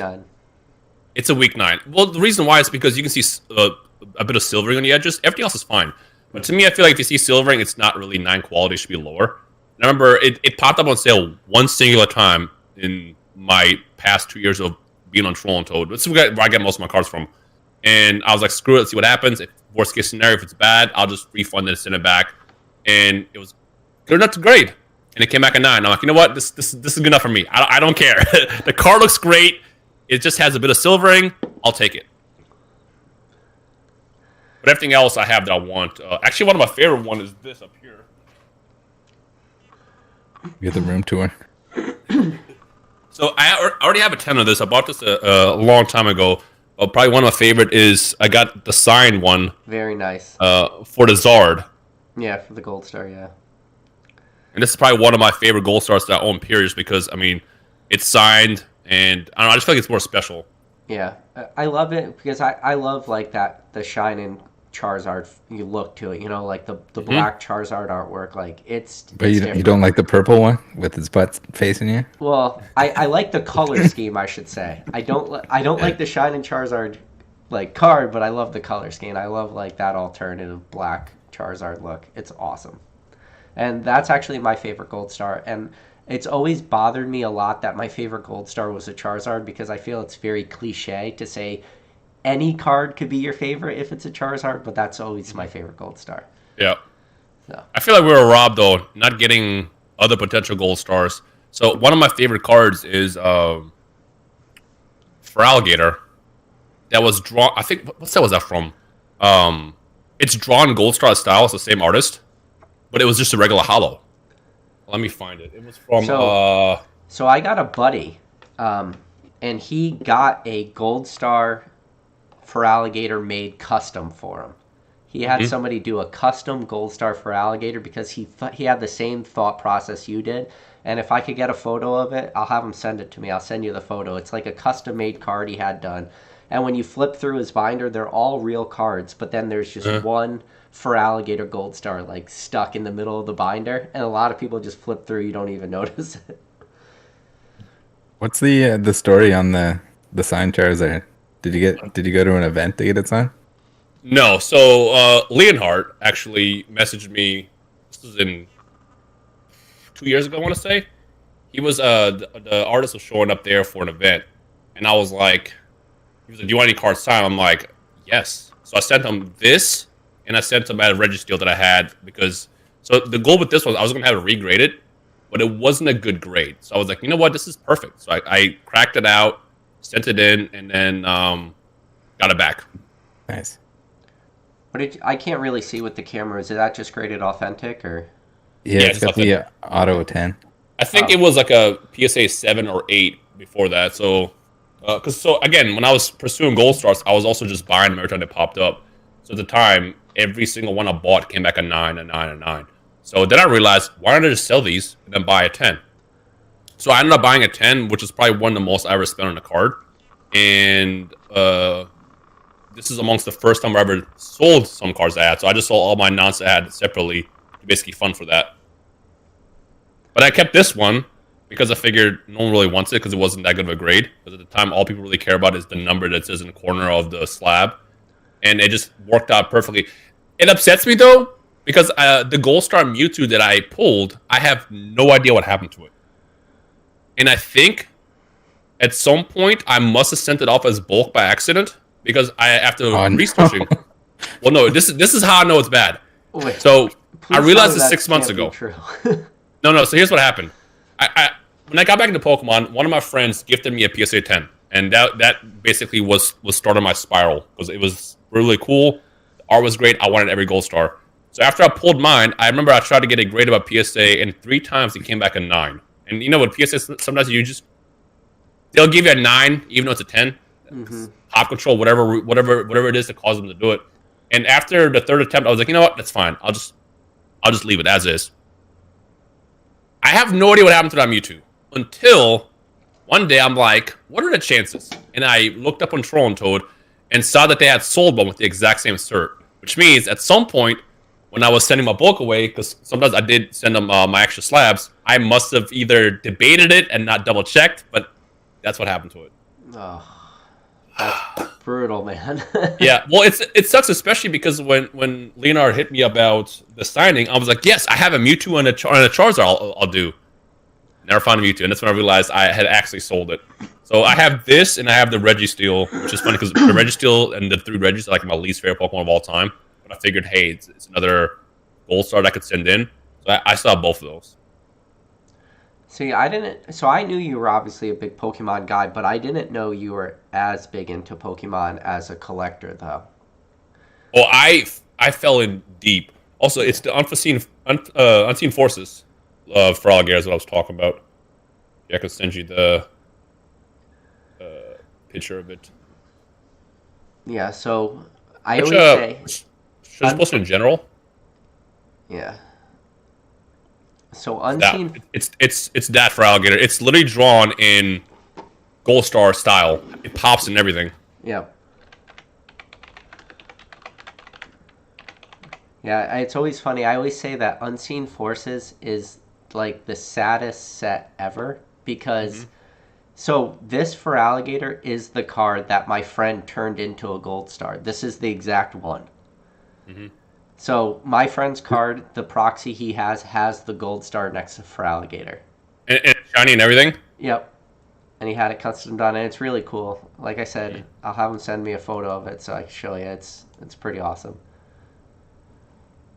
But it does have that Gold Star feel to it. Man. It just makes you think all the Gold Stars that we could have had. Imagine a Gold Star Lugia, Gold Star for Alligator. I feel like the Stars all should have had one. Yeah. And looking back, thinking how they gave it to certain Pokemon like the Regis, it's like, really? The Regis? Yeah. I mean, the Gen 3 starters got Gold Stars. A lot of people always talk about, like, the chase cards never really being, like, the earlier evolutions, but you have, like, the Treecko, the Torchic, and the Mudkip from Team Rocket Returns. Like, those got Gold Stars, and in fact, they were the first 3 Gold Stars. So that is, like, a cool feeling to it. But... yeah, like, there's no other, like, starter Pokemon Gold Stars, with the exception of Pikachu, but Pikachu is different, right? Pikachu doesn't really count. Yeah. It's his own category. Mm-hmm. But, that's the thing, and there's a Pokemon for every person out there, and I'm sure every person out there wants their own Gold Star for their favorite Pokemon, or they want their own chase card, or they... See, that's why I'm happy that Lugia finally got some love, because, you can look back into the past 2 years of my content. You'll owe it. There's at least once per video I'll say something about how we need a modern day Lugia. We finally got one. Like, I'll never forget when I first saw that leak. There was 2 leaks actually. I remember it was a fake leak that went around to have me excited, and then this one. Oh, the binder every single time. Yeah, every single time. It was just like I feel like this moment was made for me. This is my moment. And I'm just so excited that it finally happened. But now the problem is like, well, what's next? What's next? Did you get the one from Lost Thunder? No, I did not. There's the hyper and the full art from that. That one hurt. Just like with Champion's Path, I bought an ungodly amount of Lost Thunder, and I believe all I ever pulled was the Tyranitar out of that set. That's the same one. I had no luck. I think there might be a Tyranitar. I can't remember exactly. Oh, got shafted. Yeah. Oh, probably is going to get the next alternate art probably at some point. And I know I'm probably going to pursue that. Anything second gen is always going to catch my eyes. Yeah, it wouldn't surprise me. It would have been too. Can you imagine how much hype there would have been for the set if there was the Ho-Oh and the Lugia? Oh yeah, that would be insane. Be oh, extra. I want the what I love that they also do now is I'm sure you saw it, but the Mewtwo that's coming out. That's the same angle, or opposite angle of the Charizard. Have you seen that? Oh yeah. That'll be in the like Crown Zenith probably. Oh yeah, the V-Star one. Yeah. Yeah, that's gonna. So you're in for Crown Zenith. Oh yeah. Is what you're saying. Oh yeah. Yep. Yeah, this is gonna be ridiculous. If it's Charizard, Mewtwo, Lugia for Alligator, I'm always all in. There's these like other, I don't know what kind of artwork you want to call them, but it's like an extended art of like the lesser stuff. It's not really a character rare, but it's got like a full scene, like full artwork on the entire card. So there'll be lots of that in there, almost similar. It'll be like a lot of the like going away generation sets or whatever at the end. Now, is it true that there's going to be like just like you were talking about with that V-Star with the Mewtwo versus the Charizard, but now there's the Charizard V, the alternative art from Brilliant Stars, that alternative art Charizard. Is it true that there's going to be like from the point of view now of Venusaur with Charizard or no? I wouldn't be surprised. That would be now, surprisingly, I think that's one of those cards where I really wouldn't care that much about. I feel bad for Bulbasaur. Bulbasaur's entire line. Bulbasaur is my favorite. I know, but it's like with me, it's like every time I see Bulbasaur, I'm like, well, he's cool, but he's not Blastoise, he's not Squirtle, he's not Charizard, Charmander, and it's funny, like looking back, if they end up doing an alternate art or like alternate art of the Charizard versus Venusaur, I wouldn't care as much. But I mean, I might open it just because it is first gen. Yeah. Yeah, poor Venusaur. I even think back about like some relatively modern sets like XY base when the chase cards are the full art Venusaur, the full art Blastoise. You know, that's a set that's such a mediocre set, and poor Venusaur like pulls down everything that it's in. But it does. Divine whips everything and pulls it down into the abyss. Yeah. But is there any at least they got tag teams, like, right? Wow. Venusaur artwork? Where when you think about a set, it's like that's my chase in that set. Where there's a lot of different Pokemon from a lot of different sets where I could say like, yeah, sure, that card's my chase. It might not be the most expensive, it's just my favorite. I can't think of like one example where Venusaur is my chase or wait. I can. Nope. Gym Challenge. Even say, Erica's Venusaur. Yep. Yeah. Erica Venusaur. That was like one of the like when I first got back into the hobby, that was like one of the cards that I wanted the most. Really? And I completed that set, like the entire first edition set, like before most other things. I have a special connection to Venusaur, actually, now that I think about it. So, I never, as I mentioned, had the glory of pulling Charizard as a kid. I pulled Venusaur. And I'll never forget, I hate everything about this day. So, it was me and my best friend and my mom. We went to Target, which is across the street. And I remember at the time, I think I got like a good grade on a test or something. So, my mom was like, hey, you can have a pack. Go get one for your friend as well. So, I went in, I grabbed 2 packs. I'm like, I'll take the Charizard pack. You can have the Blastoise pack. No, I think it was a Venusaur pack, actually. Give him the Venusaur pack. Open mine. No. I'll pull a Venusaur, and I'm screaming now. I'm like, I got a starter. I'm so excited. This is the greatest day of all time. Only to watch my friend open Blastoise. I thought you were going to say he was going to get the Charizard. It'd be like the opposite. If that happened, I probably would have just cried. But I just remember how excited I was because I got Venusaur because of the starter, and I look over and I see my friend pull Blastoise, and I think, I gave you that pack. And I would not be surprised if Kidby was like, how do I Tracy Baxies this? How do I get this card back and say this is mine? Yeah, that's funny. Yeah, when crazy. I was down at I went to the Denver Collecticon, and while we were down there, I don't know if you're familiar, Dan Catchmall Collectibles, he had 3 of the Japanese base set starter decks there with him, and me and him split one, and he let me pick out of the 3. So far, the one that we opened had the Magneton in it. And then the other 2, I pointed at the other 2 and I said, this one has Blastoise and this one has Charizard. So the next one that was open had a Blastoise in it. We haven't seen the third one open yet, but I'm pretty confident it's a Charizard now. So I literally picked the worst possible holo from, base set, the Magneton. So. Yeah. But I guess people are saying Erica's Venusaur is OP in the chat, so. Yeah. It is one of the better ones. You're right. I love how like off center it is. It's just off center for no reason. It's just something different. It is off center for no reason. You're and right, just though. like the gym sets, I love the gym sets. There's something about like the trainers Pokemon kind of thing, and that's why I like the character rares and stuff so much. And the newer stuff, the trainer gallery. Although I feel like we got cheated with the censored Gengar, because I love the Japanese version of Gengar so much more because it makes more sense. And we have ours. It's just a blank. Yeah, when at the actual cemetery. Sabrina's Gengar you're talking? With the gravestones in the back? Yeah. Yep. That's one of the big robberies of English Pokemon. There's a couple robberies, but that's definitely one of the big ones. And it's weird. It's like a cemetery of all things to censor. Yeah. That's a weird one to me. Yeah, there's a lot of the banned artwork that makes sense. Like, what is it? The Grimer, or the... Is it the Grimer or the Muck popping over? The Grimer. Yeah, the Grimer with the upskirt, manhole, yeah. and he's the looking up the girl's skirt. Like, that one makes sense. Or, like, the Koga's Kangaskhan with, like, the swastika. Like, there goes... But it wasn't. It was a reverse one. It was, like, the peace sign or whatever. Yeah, it was like... But they were concerned that, like, in North America, we would confuse it for the swastika. Mm-hmm. So, like... And then obviously, like, Misty's Tears, where you had a little side boob action, so... Yeah. Naked Misty is probably not acceptable for... Yeah, that one makes sense, why they banned it. Yeah.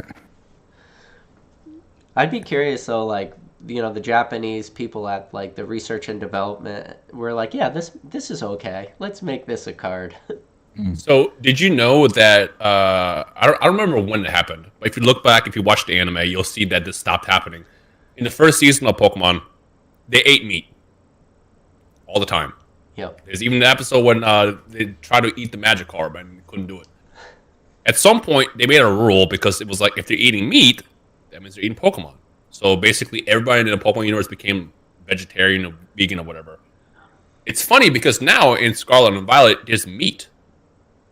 And not only that, but if you take a Pokemon out, you defeat them, you get their tufts, you get their bones, you get their remains. It's like they changed the amount on that. But for the past 15 or so years, they had a strict rule internally that said if you animate Pokemon eating, it cannot have any form of meat because it implies that they're eating Pokemon meat. Yeah, because there's this like weird scenario where there's animals, but there aren't animals because the Pokemon are the animals. Mm-hmm. And there's like Moo Moo Milk. That was another one of the cards that was like the cut off Moo Moo feeding kind of card. Mm-hmm. But yeah, it's a weird scenario. The new game, I'm not gonna spoil anything, but like just the storyline kind of surprised me for a Pokemon game. Yeah, I mean, like, I have not completed it yet. I'm like on the last part, but just from everything that I'm seeing, I'm just like, it's like they changed every decision or rule that they had with it. Again, being able to just hit R1 and then watching your Pokemon destroys other Pokemon without going into actual battle and then picking up the remains is just weird to me. Yeah. You're just looting these Pokemon. Yeah. Defeating them, taking the fur and stuff. Mm-hmm. Isn't that the $1 million question? If you could eat one Pokemon, though, which one would it be? And then see what people's responses are. I feel like Slurpuff is the first one that comes to mind. It's because it's like a cream pie. Oh no, what's the cake one? There's a cake one. There's like Alchemy. Alchemy. Alchemy, that one. Mm-hmm. Yeah, turns into the big cake when it Gigantamaxes. Mm-hmm. Wasn't it like... one of you guys didn't say, wasn't it like Slowpoke Tail was a delicacy too in the game? Mm. Yeah. Yeah, you can buy it in Pokemon Red and Blue. But they grow back, right? Yeah. So it's fine. So it's okay to eat tails that grow back. But I see a lot of Moo Milks in the chat right now. Milkless. But I want one yeah, of those. they even changed that artwork too. The Moo Moo Milk artwork because it was like too many nipples or something. Well, well, there's those other like episodes of the anime that were banned or not brought over. There's one where James has like boobs, and he's making fun of Misty essentially because he's got these great big boobs, and she doesn't. So like it just continues on with like him like cross dressing in disguise or whatever, and then he's like making fun of a little girl for not having boobs, but he's got these giant fake boobs somehow. I could see why that did not come over to English Pokemon. So that one didn't make it. There was another one with like the tentacruels that were like destroying the city that didn't come over. The two like that come to mind, but a lot of it. And then like translation wise, where they call them jelly donuts instead of like rice balls. That one actually always threw me off as a kid because again, Like, that's not a jelly donut. Yeah, no, I remember like watching it as a kid. I'm like, am I stupid? That's literally a rice ball. Yes, exactly.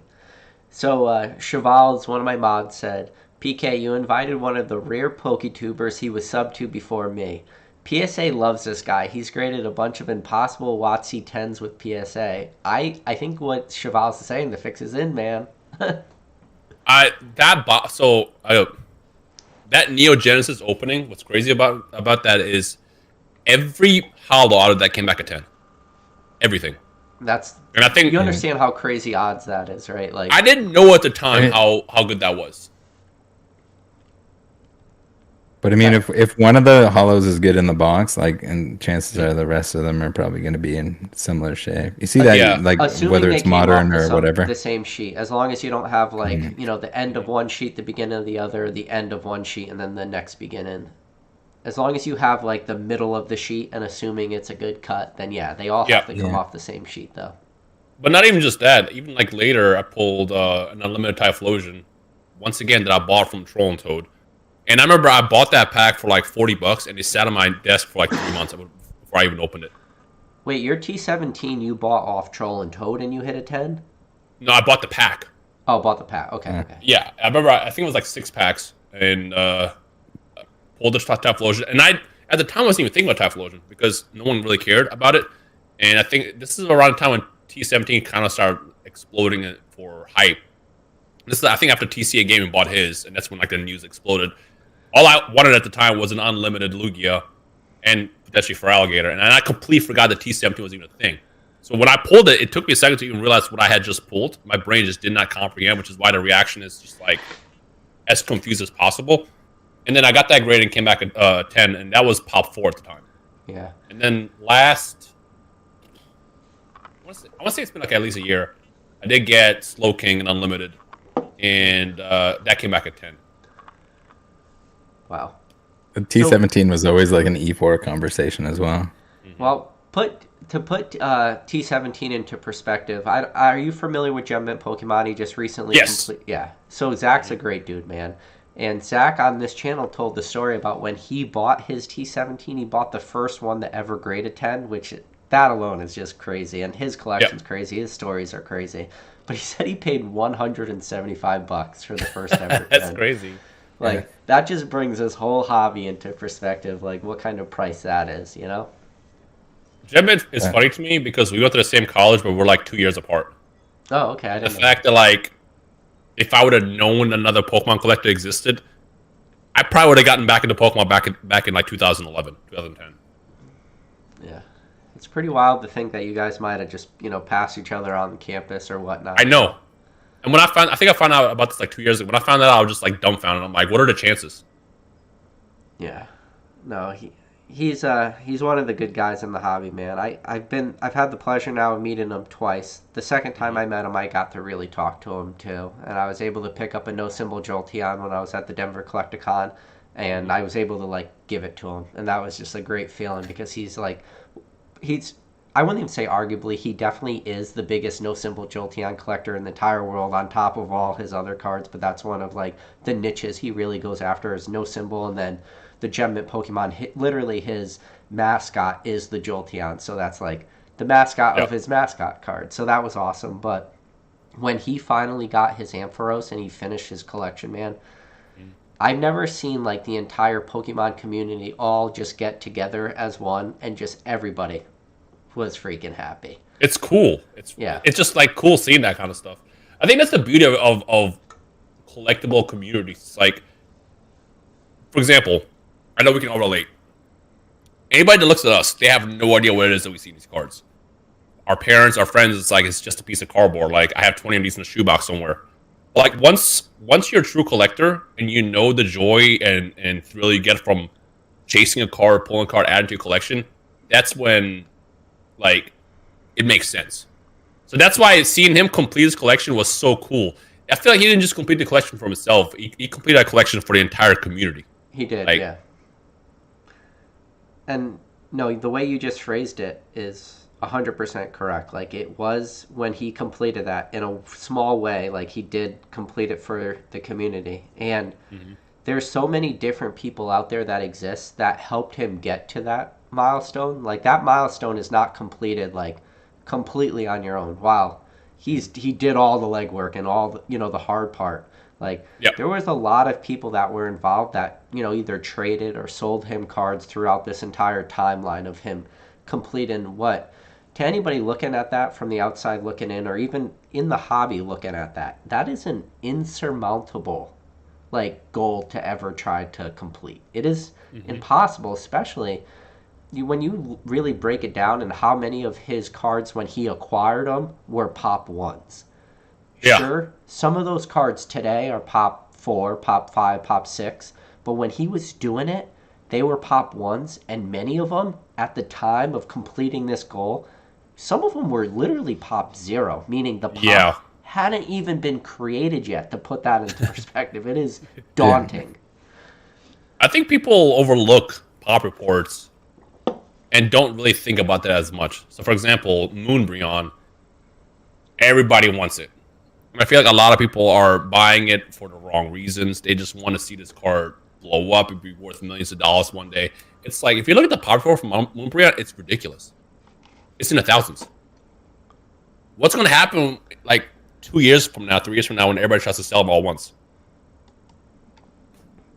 But like when you really look at a card that's low pop, I feel like that's what got me into this. When I found out what the pop reports were like in Weiss Schwartz, and even though it is more niche, not anywhere nearly the same level as like Pokemon, knowing that you have a card that's pop 1, pop 2 is just really, really cool. And I saw someone ask me if I ever graded a pop 1 before. I have 2 pop 1s that are probably considered what I would say ridiculous, because I have 2 holos that graded 10s, Lugia holos from the top series from Pokemon Movie 2000.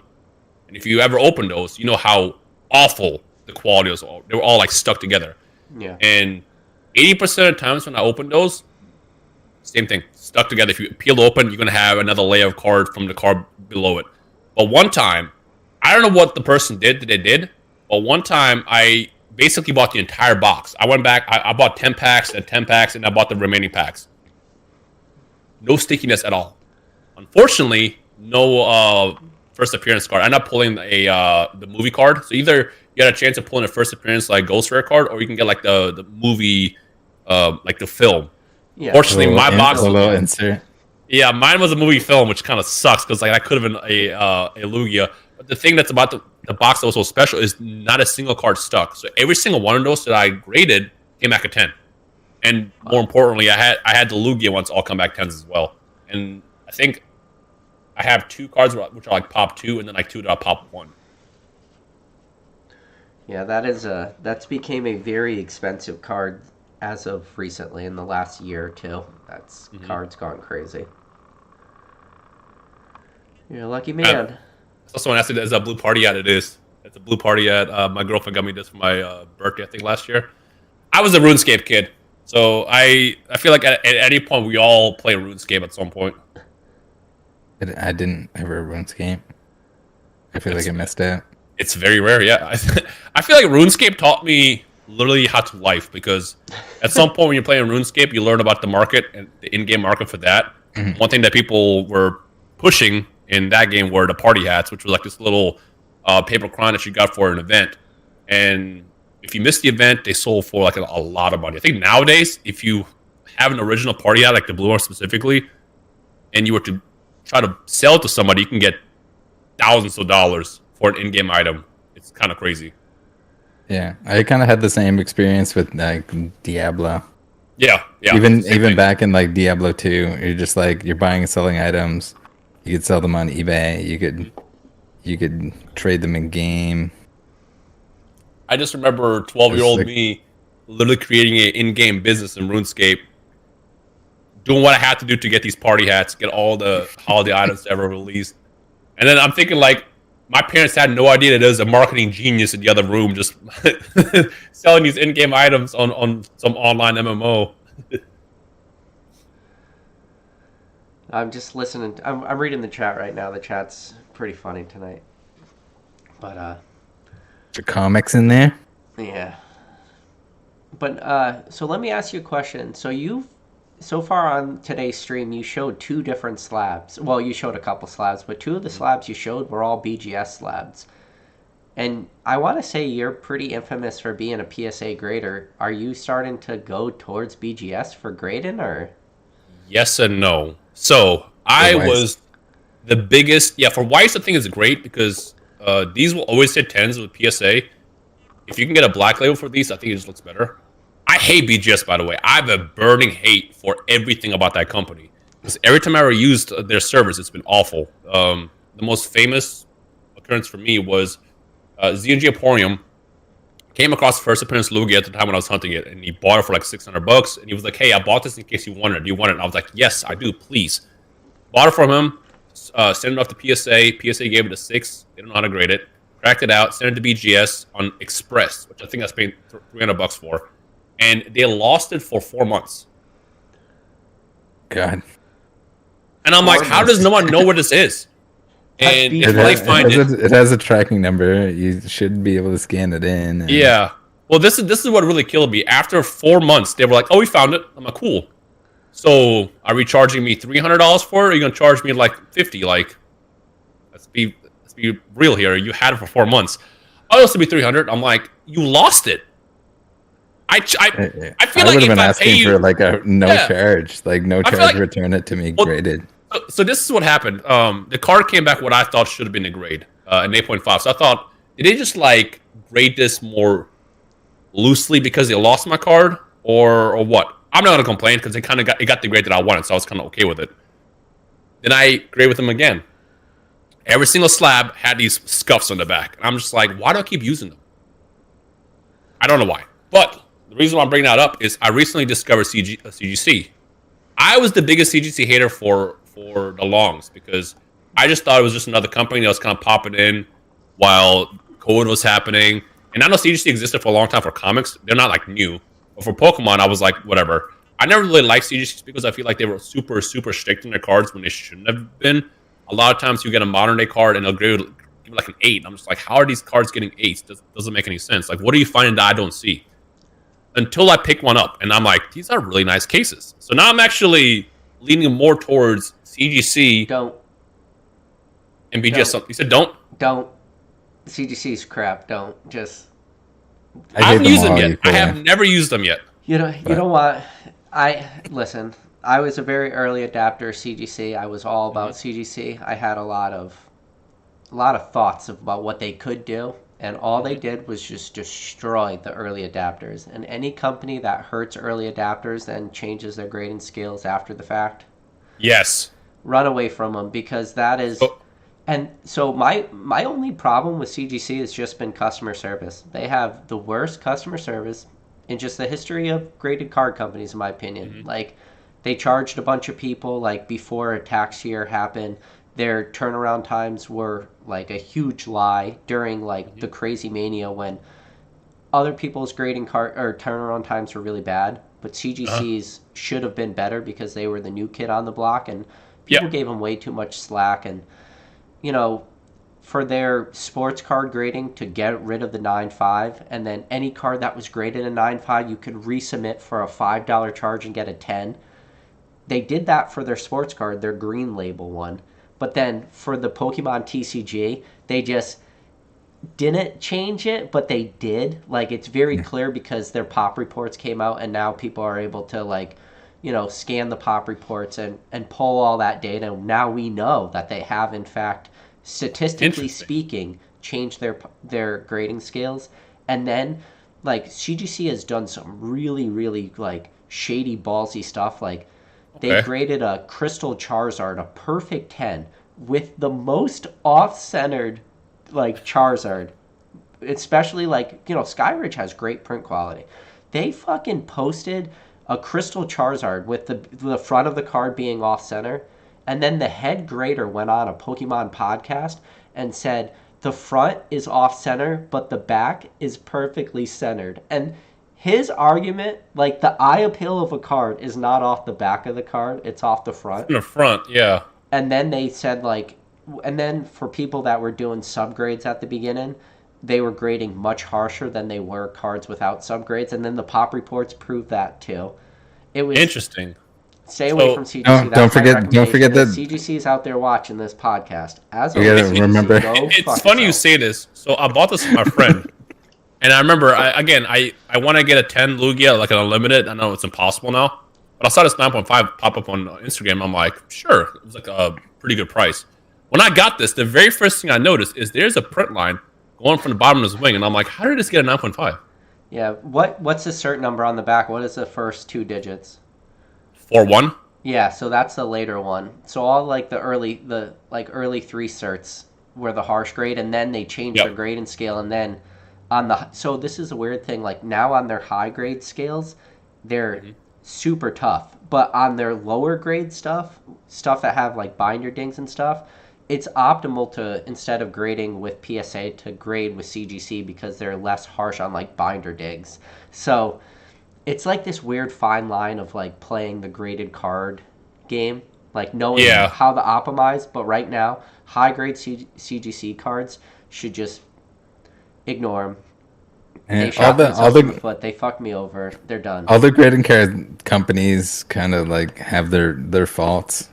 You don't want to forget about they all want to let on that they're not biased for certain things. Oh, they definitely are. They get caught. Like BGS had like an ex-employee that was getting black labels like no tomorrow. Like I can't remember what the multiplier was, but it was like way above anything in existence that anyone with any eye for any of this stuff could ever get, because he probably had an insider that was just like black labeling the crap out of everything. And there's like a forum that just like just absolutely destroyed him and like showed every one of his submissions and like how there was just like black labels happening when they shouldn't be at a rate they shouldn't be. Yeah. But then like CGC had like, they were again this like non-biased kind of thing that they all want to let on that they have, but at the same time, there's a lot of money involved. If there's an influencer that like is going to like show off a certain card on a stage around their neck or something, they might be a little bit more lenient. My favorite, but then also like Chum-Li with the CGC. That was what I was saying. That's my favorite. This is where this is going. Yeah. So Chum-Li was opening cards, and they had the head grader grading the cards as he was opening them. And then for him to get a card that is like a pop 1 or something, he got as the person's grading his cards. No, but the best part of that was right before that happened. Somebody I personally know messaged CGC because they knew their grades were BS. They were super harshly graded. They were all 8.5s, shouldn't have been. And they reached out to CGC's customer service, and they got this huge long-winded response that we will. Our head graders cannot review grades because then, like, the unbiased, their unbiasedness will be, like, affected, and they cannot, like, contact you and all this stuff. Like, this huge thing why you could never talk to a grader in person. And it was, like, just this lengthy, you could tell it was, like, a copy and paste boilerplate, like, response. But it was super lengthy, super worded, how you can never talk to the grader because of, like, biases being taken out. And it was literally like 1 week later that the head grader sat next to Chum-Li when Chum-Li did a booster box break and graded all Chum-Li's cards sitting next to him. It was the biggest contradiction of an email that ever existed. So That's my CGC rant for the day. Everybody who's not new to this channel is like, here we go. For me, I think B just looks the best by far. And I like that they also have the extra protection in the card with the sleeve that they have inside. And they also feel quality. My problem with PSA right now is I feel like I'll get a PSA card back and it just feels so cheap. Yeah, I guess it depends like how much plastic you want on it. Yeah. Me personally, like I collect master sets, like so I collect like one of everything English. So for me to have slabs of any kind would be just an absolute nightmare to begin with. Not to mention the fact that even if I somehow graded them all myself, if I'm gonna add like $10 to $15 or $20 or whatever it was at the time to grade them all, like it's just more money that I could spend on cards. So I'd rather have binder sets in like near mint to mint than bother with it. And I've cracked a ton of them. Did you ever hear Rattle's first edition Charizard story? No. Tell him about. So he cracked a first edition Charizard. Yeah. I'll let him tell you the story. I tried it for a first edition. It was a PSA 7 first edition base Charizard, and when I got it, I carved a penis into it. And then I posted it on like Burbank and stuff like that. And I was just like, Charizard for sale. My ex broke up with me and she carved this into my Charizard. So just looking to move it quick or something like that. Because I have nowhere to live anymore. and everyone's like, oh no. But I was going to crack it out anyway. So I didn't really, it didn't impact me in any way. It was just funny to like carve it in the front of the case. Do you still have, on a case? Yeah, so I cracked it out and put it in my binder. I thought you had it on the card. I was like, what happened? No. I took I carved it in the case and then like took a bunch of pictures before cracking it out of the case and putting it in my binder. I was like, I wonder what happened if a Charizard had a penis carved into the actual card and was submitted to like PSA or something. Would they agree? Maybe. So I found out this past week that BGS specifically has limitations to what they can and can't grade, which is kind of stupid to me. So again, with White Schwartz, there's a lot of cards that are very focused on personality, since they are waifu cards. And recently, you said came out from Miss Kobayashi's Dragon Maid, where the main card is just Toru sitting on a pool with her tits hanging out in a swimsuit. And so I get an email saying, "Hey, we got this order. 2 of the cards service is unavailable, but we're ready to push forward the other 4." And I'm like, "What do you mean unavailable? You graded this before." And White Schwartz specifically had like a hentai set that came out last year that they graded left and right, and there was no problem with it. So I'm like, why is this slice of life anime? Granted, look, if you see the card, I'm gonna pull it up so you can see it. If you see the card, you'll understand. But at the same time, I'm just like, why is it now that you have? Yeah, but I feel like that's the thing too. You can't like decide you're gonna grade a card game and then be like, well, we don't want to grade certain cards from that card game because. If somebody has been grading all the cards from previous sets, like it's kind of like too much. Yeah. But so what ended up happening is I reached out to my friend Alex Hodges. I hit up basically everybody. I'm like, I just need somebody to talk to, and we actually ended up getting through. And somebody talked to the head grader, and as of 2 days ago, they're going to be grading them. But I've seen at least 3 instances this past week where their cards got sent back as well on Instagram. So it's like, does that mean that they have to resend their cards back? Like, I don't know. I just feel like there being a bias towards cards, not necessarily for like what they can and can't grade, but also certain cards. For example, if it says Charizard or Lugia, chances are it's going to be a 9. If it's perfect, it's going to be a 9. Because I feel like they definitely pop report certain cards just because they want less to exist because it makes them more desirable. And I don't know, that's my least favorite part about grading, is just knowing that it comes down to that one person in charge. If they're having a bad day, you're going to get a 9, even if your card is perfect. Or sometimes you get a 10 when it shouldn't be. I have a super low pop Yu-Gi-Oh card that looks awful, and it came back a 10. And I'm just like, how is this a 10? There's whitening on the sides, the edges. How is this a 10? What happened? Were you? I think that's more to do with the fact that they're only spending 30 seconds per card, and it's not necessarily minimum wage, but like low wage employee that has to pump out a certain amount of cards per hour Yeah. has to grade them, and that's why they get pinched in the case, and that's why the cases sometimes aren't fully sealed, and it's all of that stuff. Sometimes there's mayonnaise on it because they're eating their sandwich while they're grading the cards.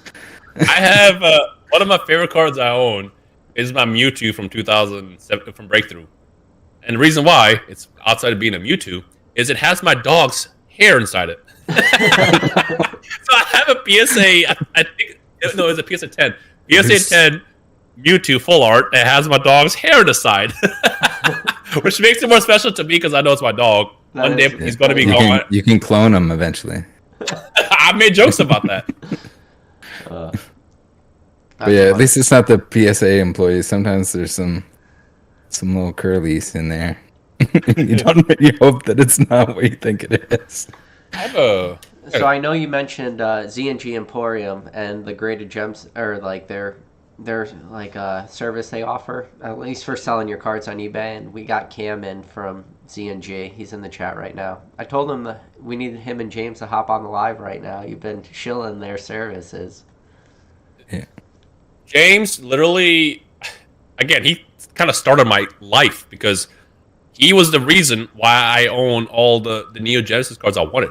Because I'll never forget, I was starting to get the Pokemon, and so messaging, they were like, hey, this guy is Z&G Emporium just cracked these packs. You may want some. And I remember I hit him up. I was like, do I really want to spend $60 a pack for 8 packs? That's so much money. Sure, let's do it. And I opened it. They were like the best pulls. The quality was great. No print lines. So I'm like, this is rare. At the time, I didn't really know, but I found out later how rare it was. And I went back. I was like, well, I want the Lugia now, and I bought the remaining packs, and they all came back 10s. So that's where your packs came from, though. It was from him. For that set, yes. But so for me, I've only ever bought packs from like 4 sources. So Rev, I used to tell for the longest, you need to start doing YouTube. Please start doing YouTube. I was telling him to YouTube back in like 2016. He wouldn't do it. I remember he was going to do IGTV. I'm like, bro, no. IGTV is not going to last. Do not do it. And I think something went wrong, and he was like, second shot, trust. Continue doing IGTV, do YouTube. I don't know, trust me, just do YouTube. It's going to work. It was him. Z&G Emporium was another one that was always selling me packs. And then the rest just came from Troll and Toad. Anytime a pack came up that was vintage, I was like, sure, it's normal prices. I never had bad experiences with them. And this is why I feel like the people that I vouch for, I vouch so heavily for, because like I've had nothing but good experiences. Because I know with like Troll and Toad, for example, I usually always see, oh, they're terrible. It's like, I've had the worst experiences. And it's like, did you really, or are you that one guy on Yelp that had that one bad experience one time? Like, I don't know. I can't speak for you. I just know with me, every time I've ever used anybody that I've used for obtaining cards is always a good. Cam, I know Cam in the chat too. Yeah, that's what I just said. Cam Bait. Yeah. He's we can bring him on if you want. I texted Rev too. I told him to get on the chat, so hopefully he'll show up. Maybe he's secretly lurking in the background. Troll and Toad, I've ordered a ton from them. I recently had a package that they sent me that the contents were taken out of it. Like, they cut the bottom out of the box. They took the cards all out. I received a box with nothing but, like, the little bubbles inside. And I'm just like, hey, so someone stole my stuff on the way to me. It's in my, like, locked P.O. box. Like, and there's no way anything happened to it, like, on the doorstep or anything like that. And they refunded it, and not a big deal. I'm kind of upset because there were some cards in there that they don't have anymore that I purchased, but other than that, they've been good. It's hit or miss with like singles in terms of like condition. If you're in the US, it's very easy to send them back. If you get something, I've had times where like, and if it's an inexpensive card, I'm not going to bother sending it back. But like, if it's something more expensive, you definitely have the option to return it. I feel like they toned down on near mint. Oh yeah, so sometimes near mint is like, holy crap, this thing just came straight out of the pack. And other times it's just like, dude, this has been folded into a paper airplane. Yeah, that's what happened with me. So for the first couple of years I've been using them, when they said near mint, it meant it, which is why I graded so many 10s. Yeah. And something must have happened after like 2018 where they stayed near mint. And I'll never forget, I bought a Heracross from Neo Gen, and I was excited until it came back. I'm like, there's a nut stain on this. That's a tough grade, it was a nut stain on the card. And there were scratches. I'm like, how is this near mint? And then luckily they let me refund everything. So I was like, okay, worst case scenario, if it says near mint, it's not. I'll just get my money back by sending it back to them. Mm-hmm. Yeah, just do the return in. It's amazing how good your luck has been. Mm-hmm. Are you like aware of that though, or? Okay, so I wouldn't really call it luck. So if you buy enough packs or buy enough cards, at some point you are going to hit gold. So with me, it's not that I've been lucky. It's just that I put so much into pursuing certain cards or buying so many packs over and over again. If you buy 1,000 packs, at some point that one pack will be gold. So I think that's something that a lot of people don't really see, because you always see like the big openings or like the big reveals, but you won't see like the journey to get there. As I mentioned, I bought so many Champions Path packs. Never pulled the Charizard out of it, but if I did, all you would probably would have seen is that Charizard pull. Yeah. Because not everyone's going to see every single opening or reveal or journey to get whatever card you're looking for. But even then, yes, my luck has been kind of crazy, especially with the Gold Star stuff that happened early on. Yeah. Were you down at the last big WotC 10 I hit were you down at the Leonhardt pop-up shop? No, I was not. No. When I was down there, I was able to pull a base set Mewtwo up on stage, and I was able to send that away and grade it and get the 10, so that was pretty awesome. Mm-hmm. And then the person I went down there with, Basic Trainer, he went down there, he pulled the base set Charizard, and he graded his, but we still don't know what the grade is because he won't open like the box that it came back in from PSA. Why? Because there was a bunch of drama that went on with like originally wasn't supposed to be a pedigree, and then PSA decided to assign it the Leonhardt pop-up shop pedigree, and there was a lot of people there decided not to grade it because we were just waiting for cheaper grading tiers. Like I ended up sending my Mewtwo at $18, and at the time during the Leonhardt pop-up shop, the cheapest tier was $100, but for whatever reason at the event, the cheapest they were taking was $150. So you're not going to grade a base set Mewtwo at $150 and more likely than not hit the 10 and lose a bunch of money, right? Yeah. That sounds ridiculous. And then maybe if there was a pedigree, you would do it just, to have it as part. But they said no. They made it very clear to everybody. And Rusty TCA Gaming, after Basic Trainer pulled his Charizard on stage, Rusty TCA Gaming chased Basic Trainer down and paid for his grading fee, and that was one of the reasons Basic Trainer graded his. But then after the fact, there was a pedigree, and it made a lot of people mad. So, what was the reason for people to be mad on the pedigree thing?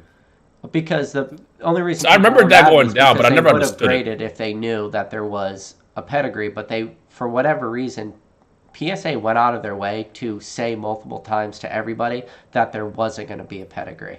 That's why people got mad. Okay, gotcha. If they didn't say it was like an opportunity that was told you weren't going to happen, and then after you didn't do it, they did it. Just make up your mind, but they should have made up their mind beforehand. It seems like they didn't, and it made a mess. And then people grading cards that weren't from the actual polls. Yeah, I heard about that too.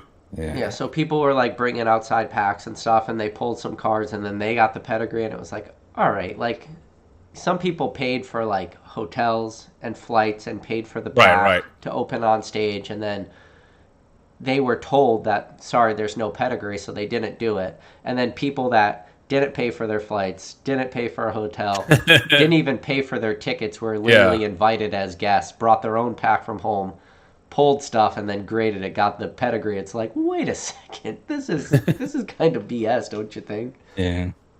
And the whole thing, with anything like that, it's hard to not have just a mess of it. It was just a weird situation. I don't understand why PSA wouldn't be there as advertising and do some sort of really good promotion and offer low prices for people that are there that are opening the packs, and to charge them $150 a card. Yeah, they should definitely charge. It's ridiculous. It should have been very cheap, or they should have worked alongside of Leonhardt to include the price of that for anyone that pulls something.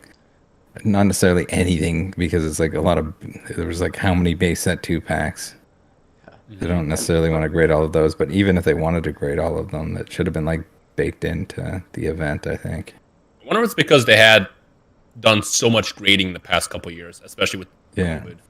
So I found out BGS apparently has had horrible numbers for how much stuff they got graded in the past year. I think they graded like 50,000 cards compared to like the million plus that PSA did. And I feel like if BGS was there, they would have been super down for cheaper prices and stuff like that.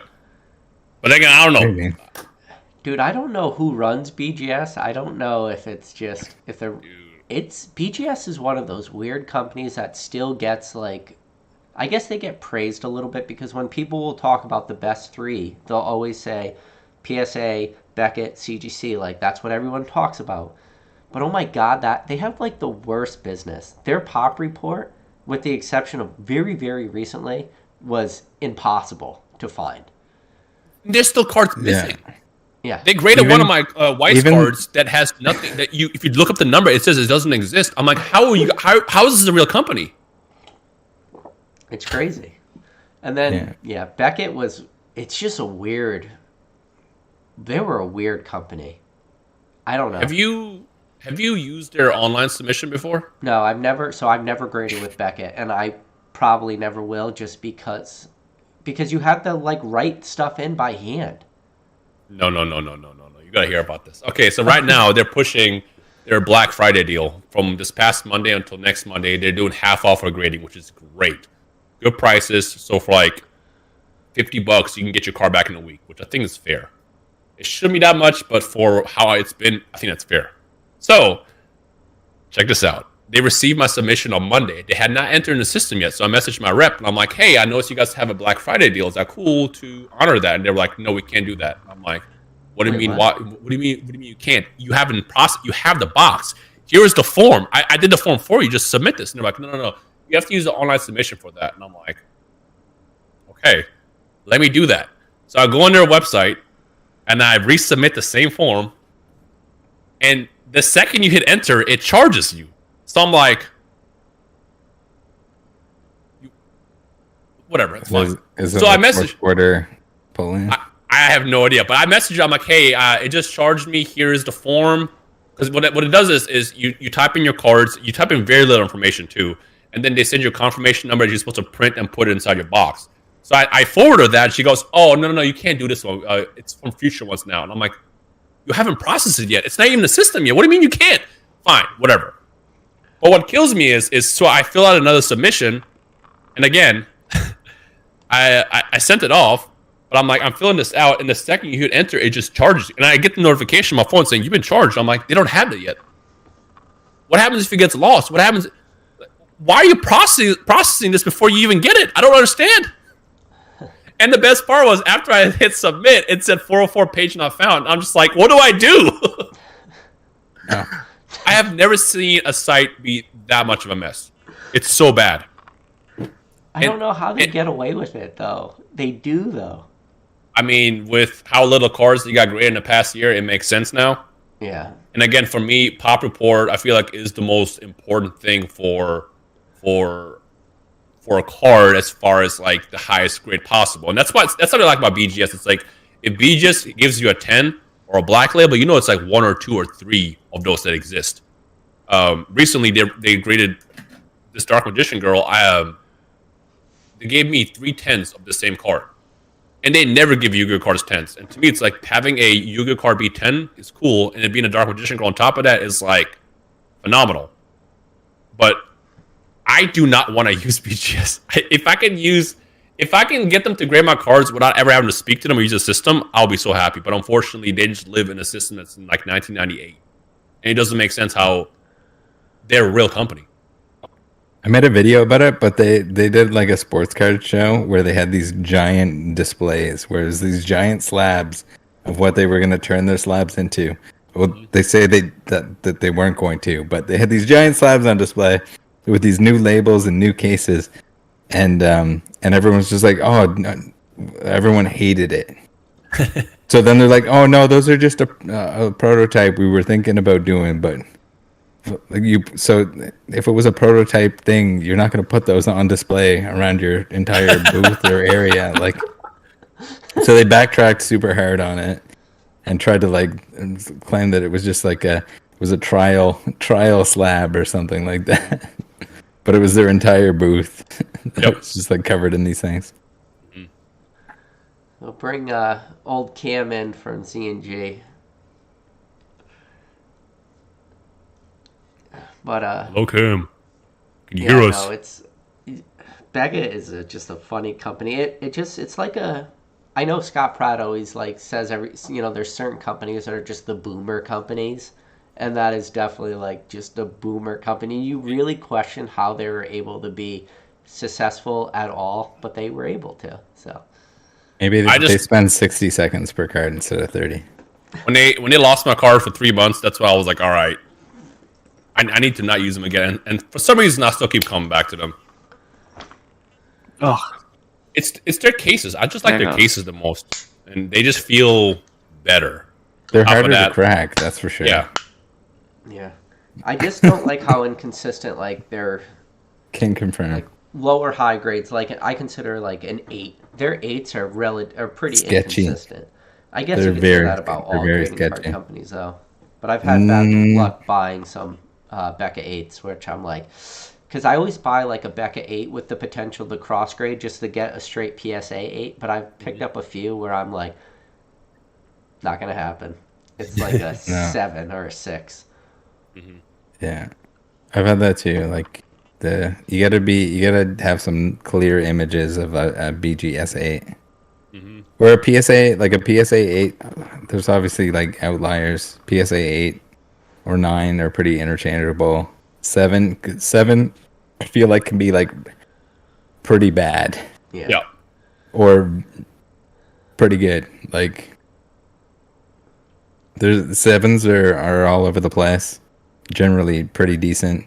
But an 8 and a 9, and man, and then the lower grades. I'd love to do an experiment where I crack a bunch of lower grades, like 1 through 6. From like all the grading companies and send it back in. I guarantee the majority of the time it's not going to come back the same grade. No chance. There's no chance they get the one that figured it out. I feel like Gary. Hold on. Do you want me to give you a physical phone call? Yes, please. That was man. I love that guy. That was tough to watch though.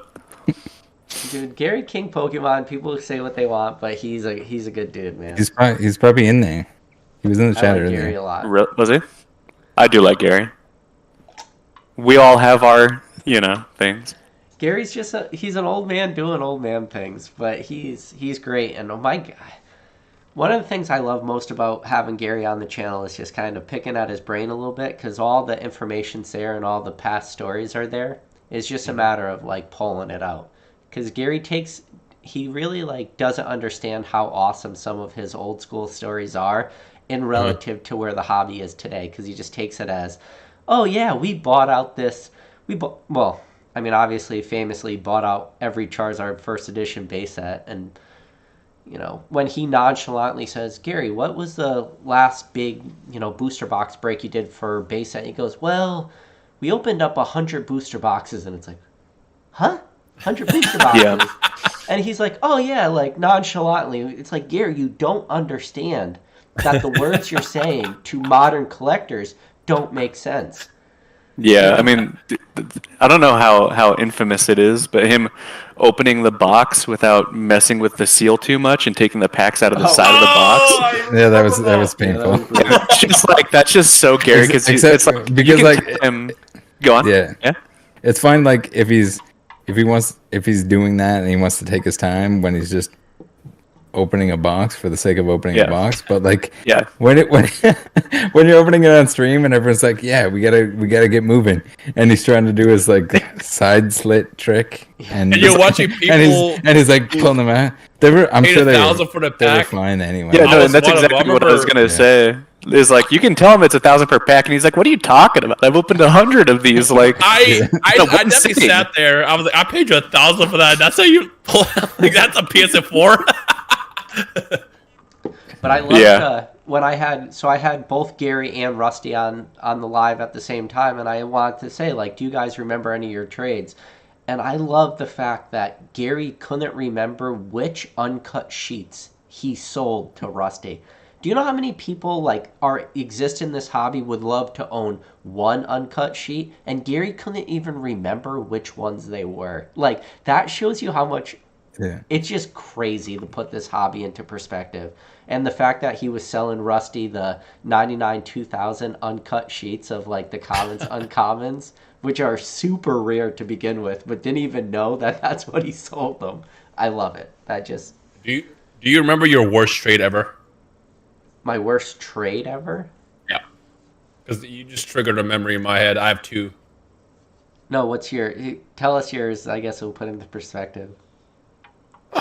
Okay, so one time when Neo Genesis first came out, I definitely traded a holographic Zapdos from Fossil for a common Meryl. Because at the time, Kid Me was like, holy shit, this is a new Pokemon. This has to be so rare. No one knows it exists yet. I had no idea that Neo Genesis was happening at the time. I had no idea we were transitioning to the next era. I just knew that somebody had a Meryl, and I traded a holographic for a common.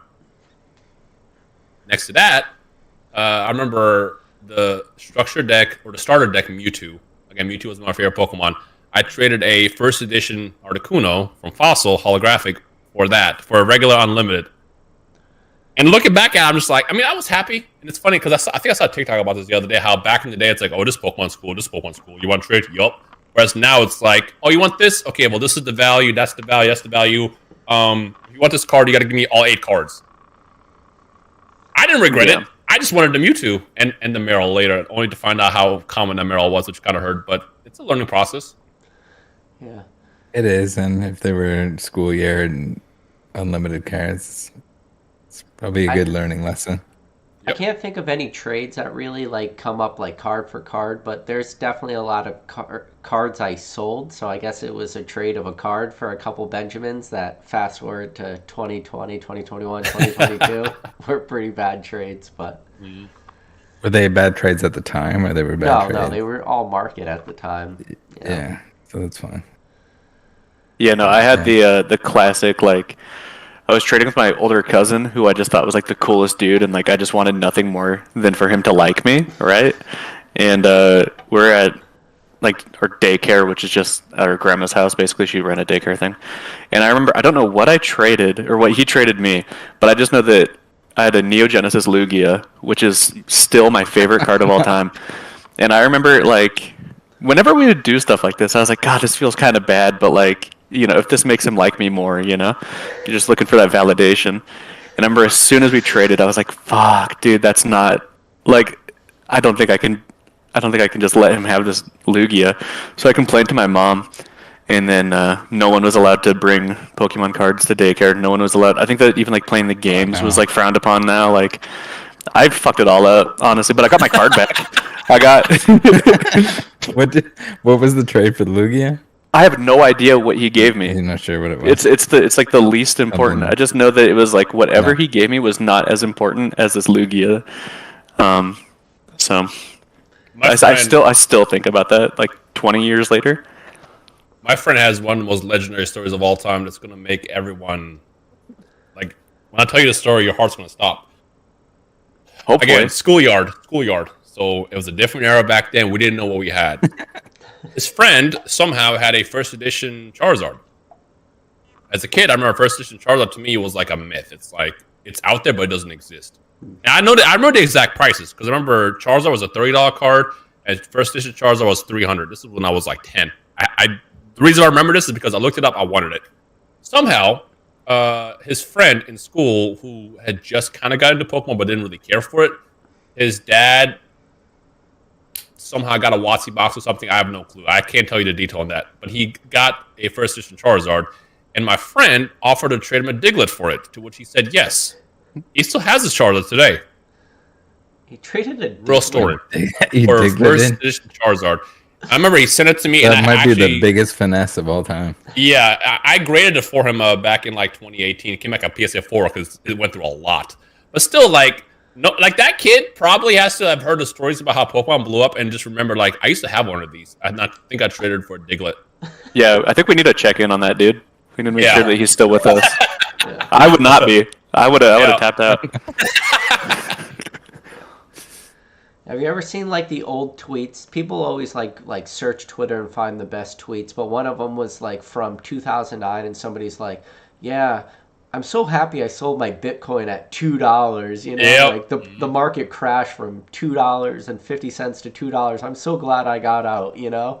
And it's Yep. just like, and then somebody years later tweeted that guy was like, "Is this guy still around?" And the guy responded like a decade later. He goes, "Yes, but I'm dead inside." Or there was a guy that bought a pizza with his. Oh, I think yeah. it was like He 20 bought- Bitcoin or something at the time. No, it was like more than that. It was like thousands. It was Oh, It was 10,000. yeah, Yeah, thousands 10,000. and yeah. But the ironic Which part like, of that, you need someone like that Yeah. to spend the Bitcoin to make it worth anything. Someone has Right. to be Yep. the guy that spends $10 million on a pizza. that's But- the irony though. So the guy that bought that pizza, the reason why it's famous is that was the first ever Bitcoin transaction. So Yep. the guy who Yep. bought the pizza literally took something that had no value and turned it into something of value. Fast Yep. forward today, that's $100 million. Yeah. I mean, it's like tough to say. Like, I wouldn't feel bad. Like, that would be the only thing I could ever think about. Is just like the fact that I spent that, and like, why did I have to be the guy that spent the Bitcoin? But like, that's kind of how I feel about that PSA 4 Charizard, right? Like when people are like, "God, I'm so fucking dumb. I can't believe I played with my Charizard card," or like, "Look how damaged my cards are." It's like, what are you talking about? Like, that's the point. Like the point Yeah. was to no one knew at that point. Yeah. like the point was to like put them in your your bike spokes or whatever and have them go like that's the Yep. whole like I don't know. That's my least favorite part about Pokemon today is how important monetary value is. So, for example, I had a friend who hit me up. So I have a Call of Legends Rayquaza PSA 10. I got it. I think I pulled it, and he graded it a 10. And he's been wanting to get it from me. And he's like, "Oh, I think it's valued this." I'm like, "I don't care what you think it's valued. To me, I feel like a Rayquaza PSA 10 is it's never going to grade 10 again. I think I'm not going to get rid of this unless it's something that I really, really want." But every time you come up to anybody and you want to trade them nowadays, it's like, "Oh, you want this? Okay, I think it's valued this. Last sold is this, blah, blah, blah." It's like, I don't care what last sold is. Last sold doesn't mean shit. Lugia sold for 130 grand and then sold for 70. Doesn't mean shit. That's why I like using CNG, because it's like, I'm going to send my stuff to CNG and it's like, whatever it sells for, it sells for. Like, that's at the time, that's the value. It is what it is. I don't care if a card sold for $1 million last month. What I want is what I want. And if I can't get a trade for that specific thing, then it is what it is. And he's been trying to get this Rayquaza for me for months now, and I'm like, until you get what I want, we'll make the trade. Otherwise, I don't care what the last sold is. I don't care what the last sold of that card is, because I don't think what that last card sold for in 2019 is what it would be valued at today. Value is stupid. No, Yeah, I mean, I literally just turned someone down because this is, I don't know where the 10 is. I have a bunch of 9s of, this is a Tony Hawk, like rookie card type thing. It's not technically his first card, doesn't matter. But someone offered me like pretty low on it, and I was like, not a rookie card. well, it's the first card that you could pull out of a pack. There was like fair. cards that came in like a magazine in like the 80s, like only in Argentina. I don't know. Argentina only.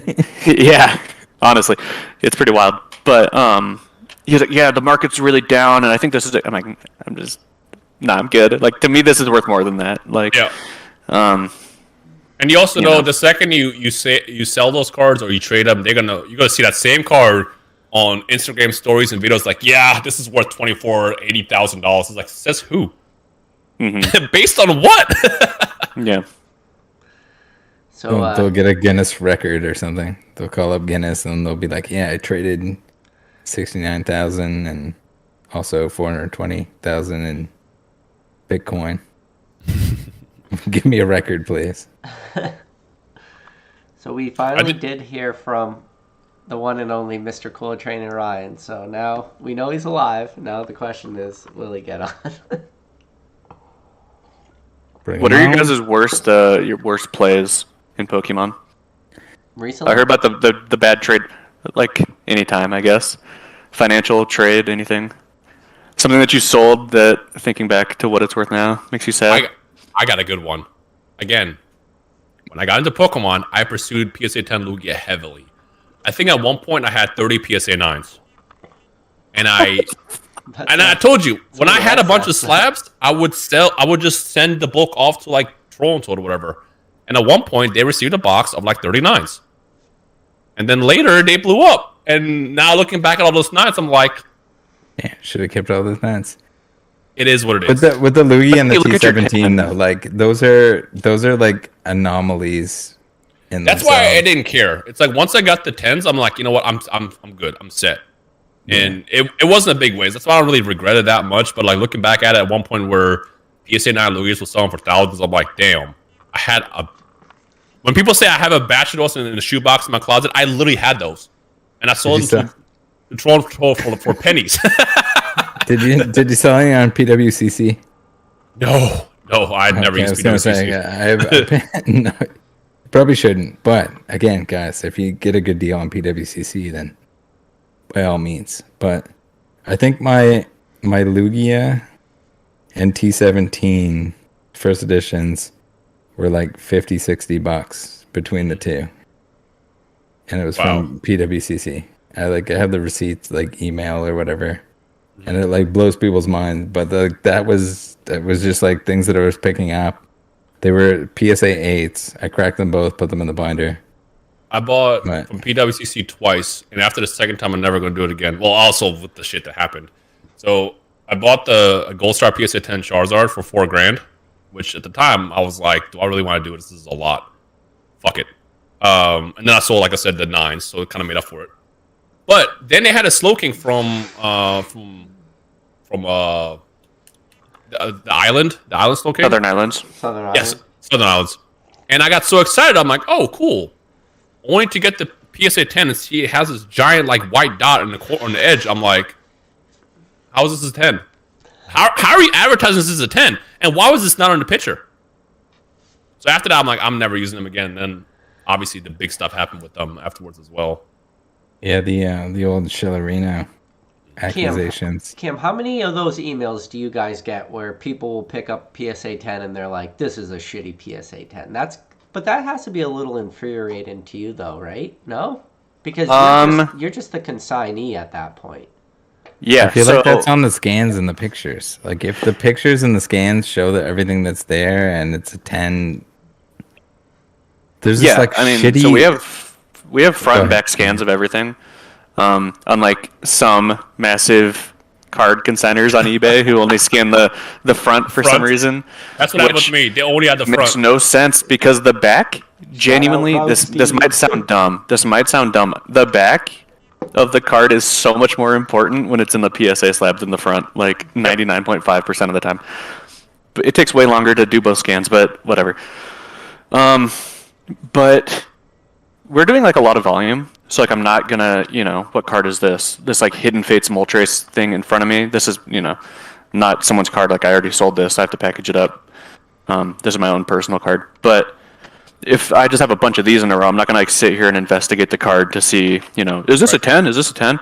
But some stuff will come through, and I'll like point it out in the weekly video that we do, the weekly podcast that we do, or in like the eBay listing if it's something that's like, this should not have been a 10, right? Because even with eBay authenticity guarantee, it still just would feel really bad to be like, let's try and sell this to some sucker that can't return it, we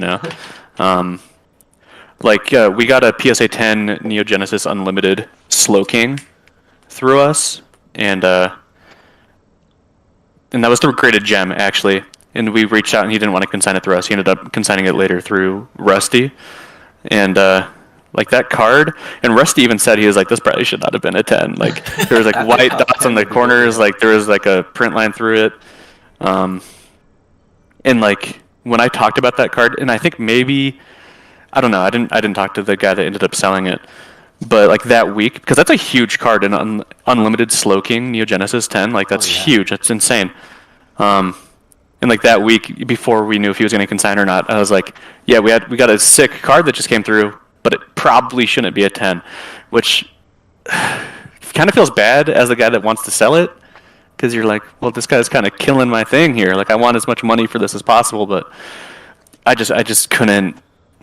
I don't know. I couldn't like not say anything about it. But that's only happened like a handful of times, and it's normally on like really nice cards that just somehow end up getting a 10. And it's funny how often people only care about the number. So I have, like I said, I got that Yu-Gi-Oh card. It's a Uriah from Shadows of Infinity, and it's not a 10. It's maybe an 8 at best.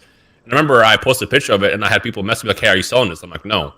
And on top of that, "You don't want this?" "No, I don't care." I'm like, "What do you mean you don't care? This is not a 10. Either you're wanting to buy this off me so you can scam someone else, or you're only buying it for a number that's written on the case." Like, isn't that all of grading though? Yeah. Yes and no. My only issue with grading is when something it's when you see something visible on the card. That's why I think that the difference between a 9 and a 10 is almost non-existent for the most part. If there's centering, sure. If you see actual damages on the edges, sure. But a lot of times you'll look at a 9 and you go, "There's nothing on here.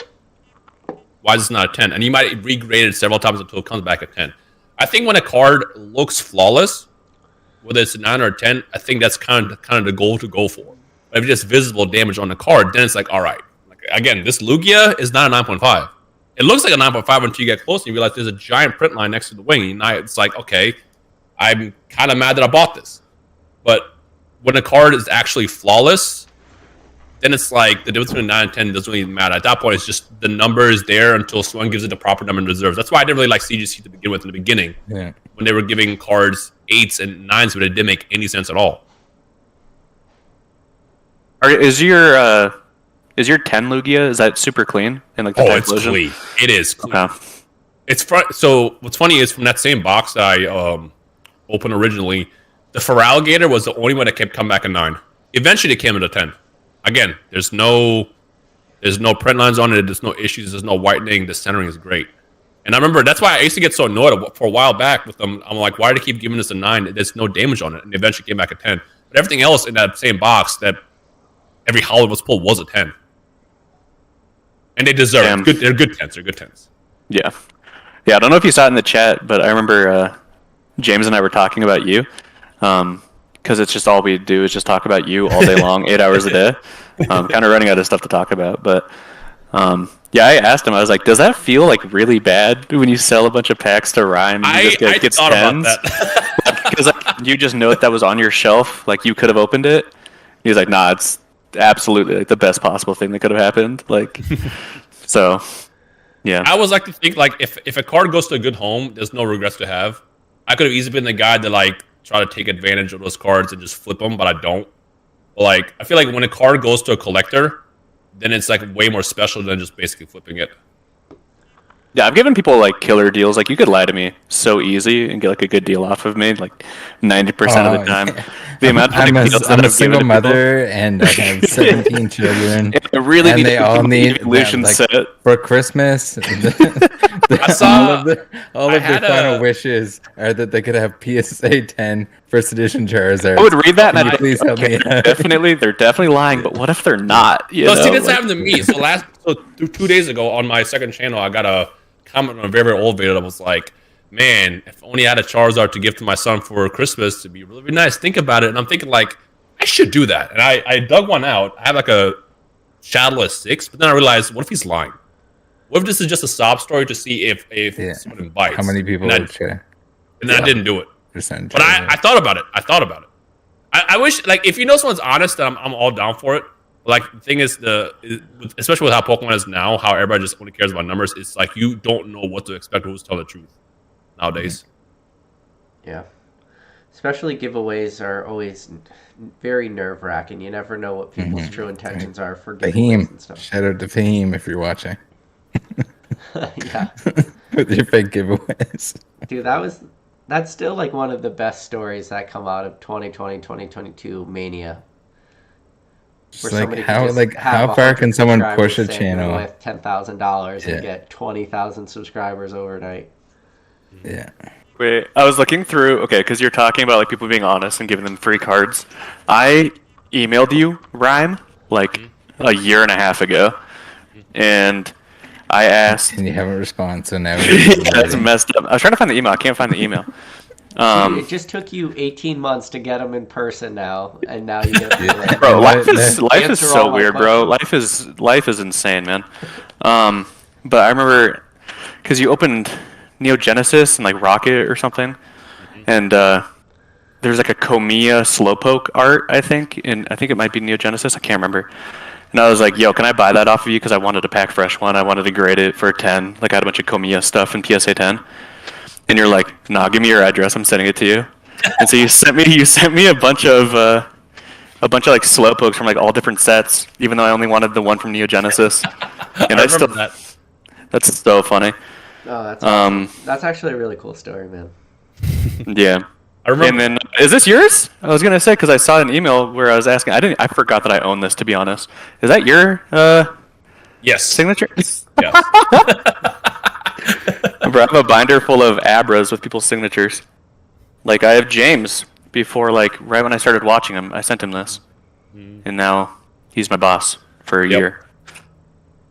Life is wild, bro. It's literally small. I mean, like I literally just got these from you guys. I mean, I flashed these already like twice. Yeah. This is from your last batch to end of last week.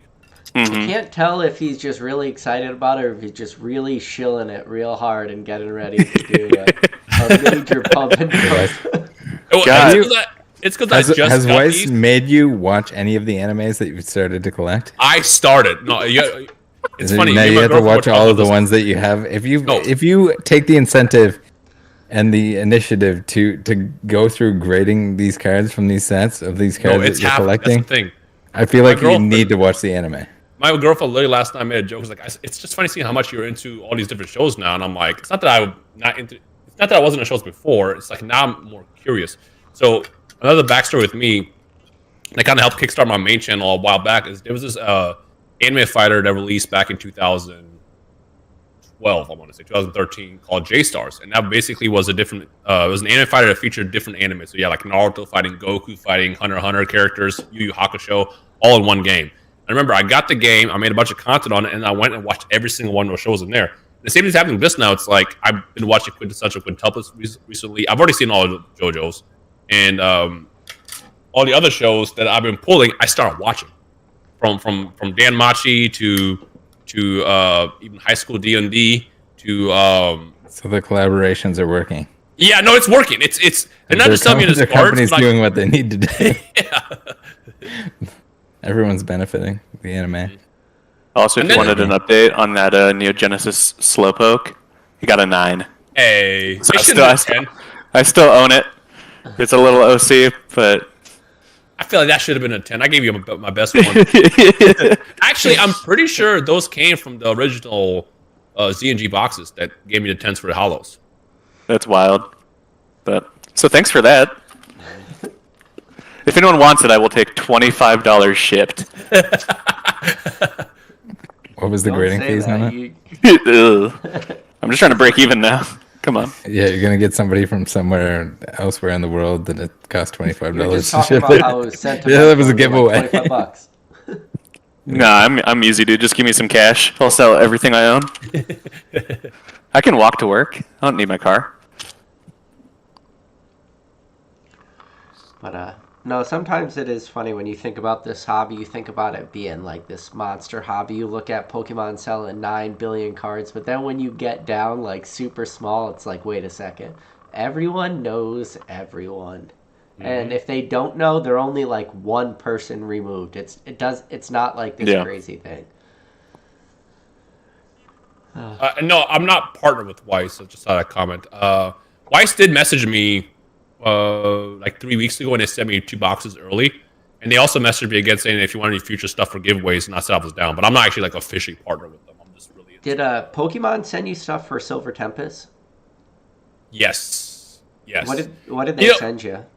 They sent me, I think it was an ETB, a booster box, and then a couple of those special boxes.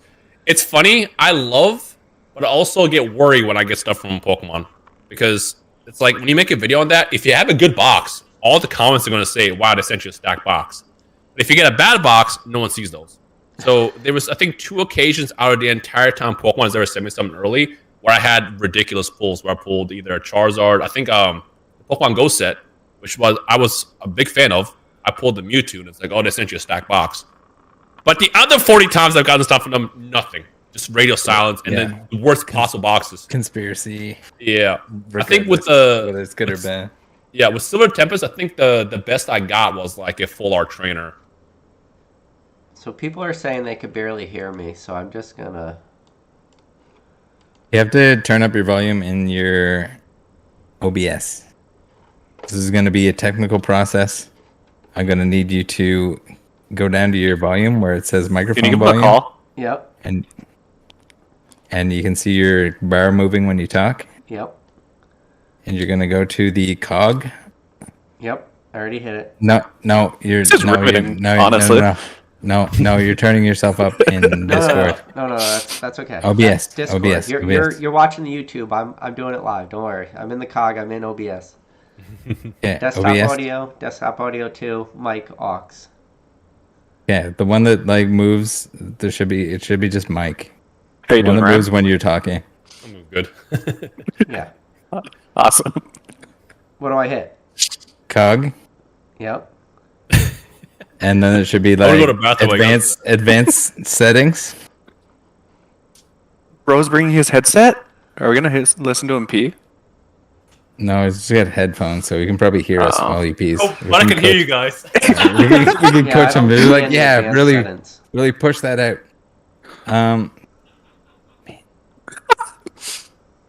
There should be a cog. I can't open my OBS right now to coach you through it, but You're doing so good, on Ryan. the right hand side, there should be a cog of some kind. There should be like it's like a microphone symbol that you can click and unclick, but don't click or unclick it.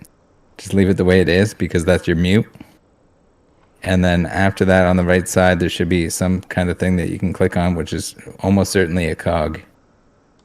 And that will give you advanced audio settings. Nope, can't figure it out. Damn it. Sorry, everyone out there that just had to sit through that. You just got to speak out. But now we have to turn you down a little bit because you turned up Discord. Alrighty. Now I will turn down what I had on Discord. Basic saying, someone get Gary on for this, please. Is Gary still in the chat? Gary, are you in the chat? Alright, I'm gonna have to go put my headphones on. Be that guy. You wash your hands, Ryan? Yeah. Awesome. I didn't earlier. I was in too much of a hurry to get back. Couldn't miss it.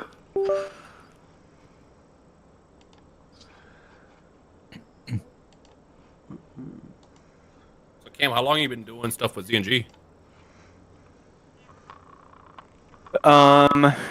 He flew me out to help with Graded Gem because his daughter got sick, and it was just like, it's just kind of like a fucked situation. That was in November of last year, and then offered me the job like that same weekend, I think. And then I flew out here, drove here to like live here permanently in like early January. Okay. So coming up on a year. I had no idea you were part of ZNG because we talked a lot in the past couple of years. Mm-hmm. Again, small world. Everyone talks. Yeah, I mean it's weird, man. Like, I don't know, going just from like watching everyone, like watching James, like watching you, like every video that like either of you guys put out, and then now like, I don't know. It's weird. It's a cool feeling.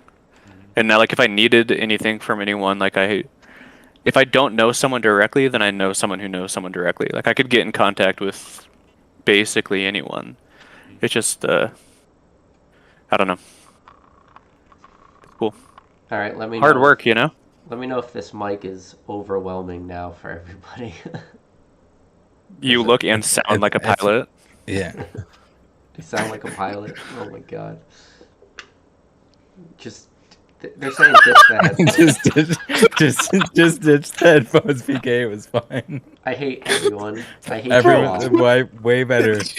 No one can decide whether it's better or not. I'm not Just listening to it, so I can't tell. The way that it was completely silent and then hearing him move the mic, that's so funny. God, I gotta fit in. is I ready have, for I have like a Warzone. whole mic arm set up. It's like in my closet though. Screw it. Damn. If you don't like my microphone, it's just it is what it is. We just need to adjust your OBS settings. But we're gonna have to share screen. It's gonna be an You're gonna have to intimate call thing him that off we have to stream. do at some point later. An intimate thing. Yeah.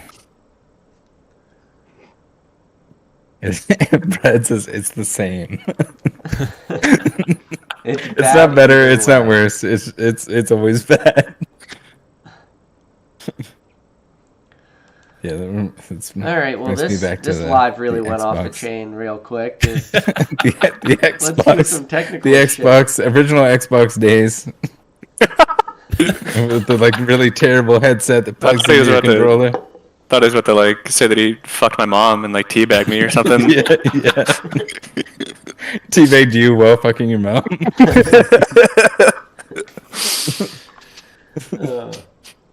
What were we even talking about now? I don't even remember. Pokemon, is that a thing?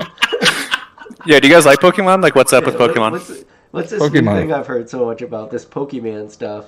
There's the new hit. It's not bad.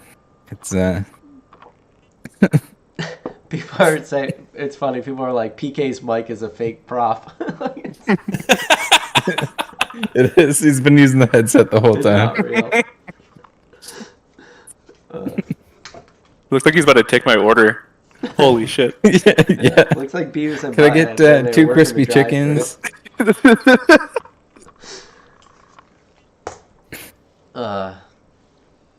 I don't even. I've my train of thought's gone. Somebody else is gonna have to talk. All right, let's talk Crown Zenith. I think it's gonna be ridiculous. Is it gonna like Is that a set? Yeah, that's the one that's coming out. It's like the specialty holiday January whatever nonsense. Yeah, We with have. This is the I have first time I've 16 heard of this. I have not heard of 69 this. 69,000 alt arts and Oh, special that- arts and I just remembered that's also the one where they're doing another Radiant Charizard in that set for no reason at all. But I'm okay Yeah. with it. Then never mind all the Pokemon that didn't get a Radiant. We need a second Charizard. To be fair, the second go. the first Radiant Charizard was not really that great animation. Not animation, but None art-wise. of- This none one of is. them were that great. I want this one. I really want this one. Maybe that's what it was. They made this one look better in comparison. Mm-hmm.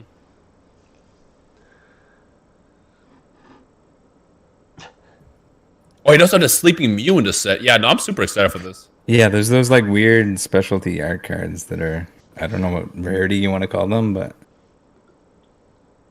Galarian Gallery. The Suicune, Entei, and Raikou are really nice. Oh, they also have the Zero Aura in this. Yeah, no, I'm really excited. This comes out in January? Yeah, Crown Zenith is about to be sick. I don't know if I should yell into this mic or if I don't know what to do at this point. Oh, and also the Lucario. Yeah, this might be the first set in a while where I kind of go heavy. Because again, with Silver Tempest, all I wanted was a Lugia, and I was in and out on that. Everybody, yeah, Cheval says the modern rip and pause will end with V-Star Universe. I think there's probably some truth to that. Mm-hmm. But it's, I don't know. The question is, how much of this stuff is Pokemon gonna print? You know, I If it's have. like the Charizard UPC. Yeah. So, this is my least favorite part about pulling cards when there's too much to pull.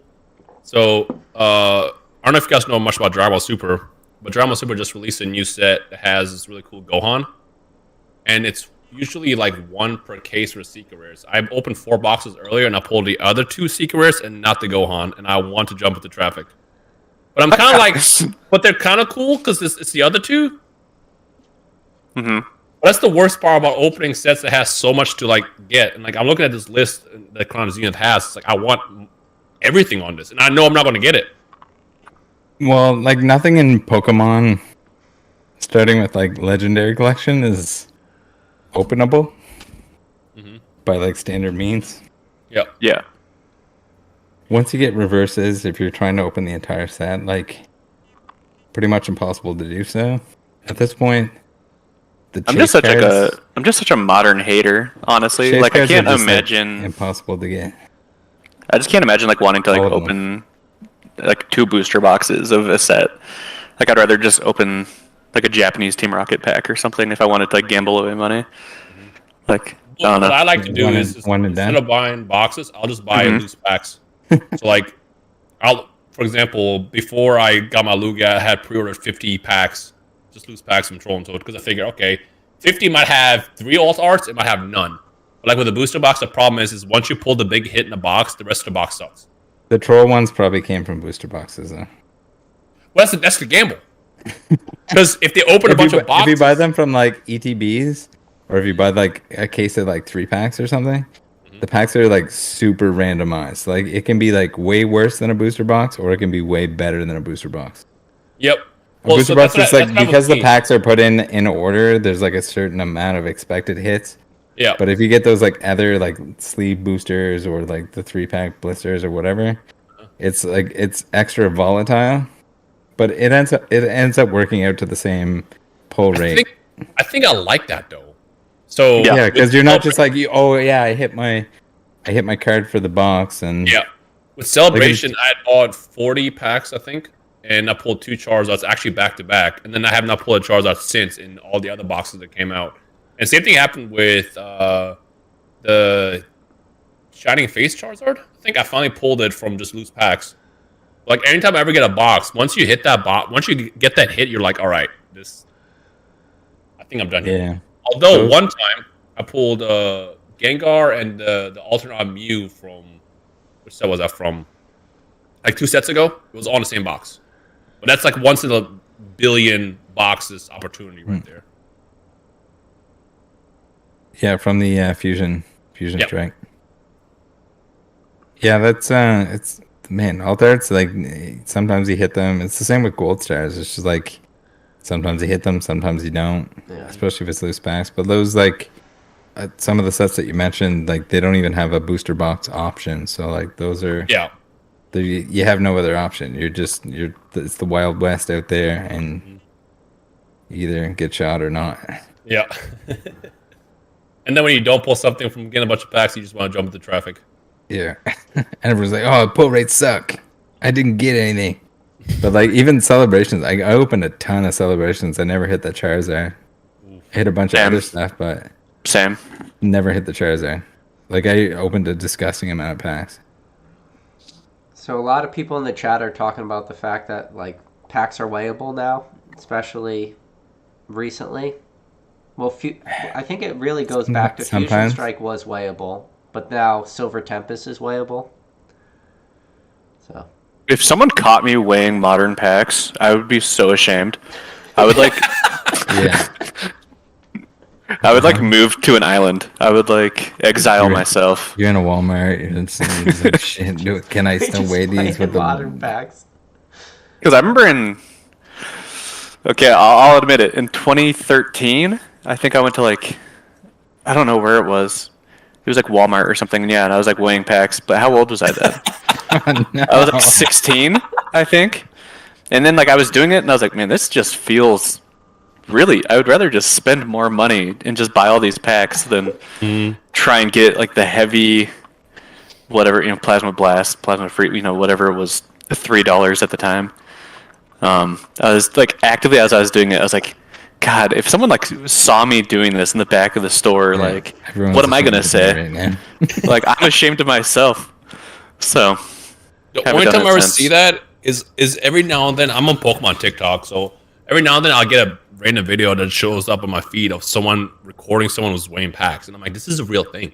You woke up that day, you went to Target or Walmart and thought, yep, this is gonna be a good idea, and just yeah. this is a real thing- thing. Yeah. The thing, the modern packs, like the modern packs that have been weighable, like the Fusion Strikes ones that were or whatever, they had to cut. They were like one print wave, like the initial print wave, and it had to be from a booster box. So like the people that are going to weigh them on the shelves are probably wasting their time. Yeah, Yeah. But Or it's even like when Sun and Moon base set booster boxes were mappable. Like, Yeah. you really got to go back in time now to who's mapping out Sun and Moon base set booster boxes. Like, Yeah, who figures that even out? now the packs are how cheap and Yeah. like And then how many products have Sun and Moon base set packs been in from Sun and Moon base to now? I mean, that shit's That you're still selling in the products individual today. ones. I don't know why. Some crappy Yeah, the product. Dollar Tree packs are probably definitely weighable, but I mean, no one. That's kind of the sad part. No one should be buying the Dollar Tree packs, but there's probably some kid that's buying Dollar Tree packs that now has the odds stacked against him because someone went in there with a scale and weighed all the Dollar Tree packs. Well, that kid should have gotten there first, you know? He should have spent the $2 on a scale. Exactly. You don't even have to buy the scale. You just go over to the scales, you grab it off the shelf, then you start bring weighing. it to weigh it with the bananas. Pretend you're weighing bananas, but it's really packed on there too. Exactly. I think I saw that somewhere, but I can't remember if it was a meme or whether someone was actually doing that. They use the produce scales to weigh them out. It's just ridiculous. But man, so many people that get stuff directly from like Amazon or Walmart, whether it's on the shelf or online. Like Walmart, I don't know why they have like third-party sellers. I mean, clearly it's making the money, but it's making them look bad. But if you're buying it directly from them, all of the stuff all their returns, they don't actually put it on the shelf. Mm-hmm. They sell it off separately.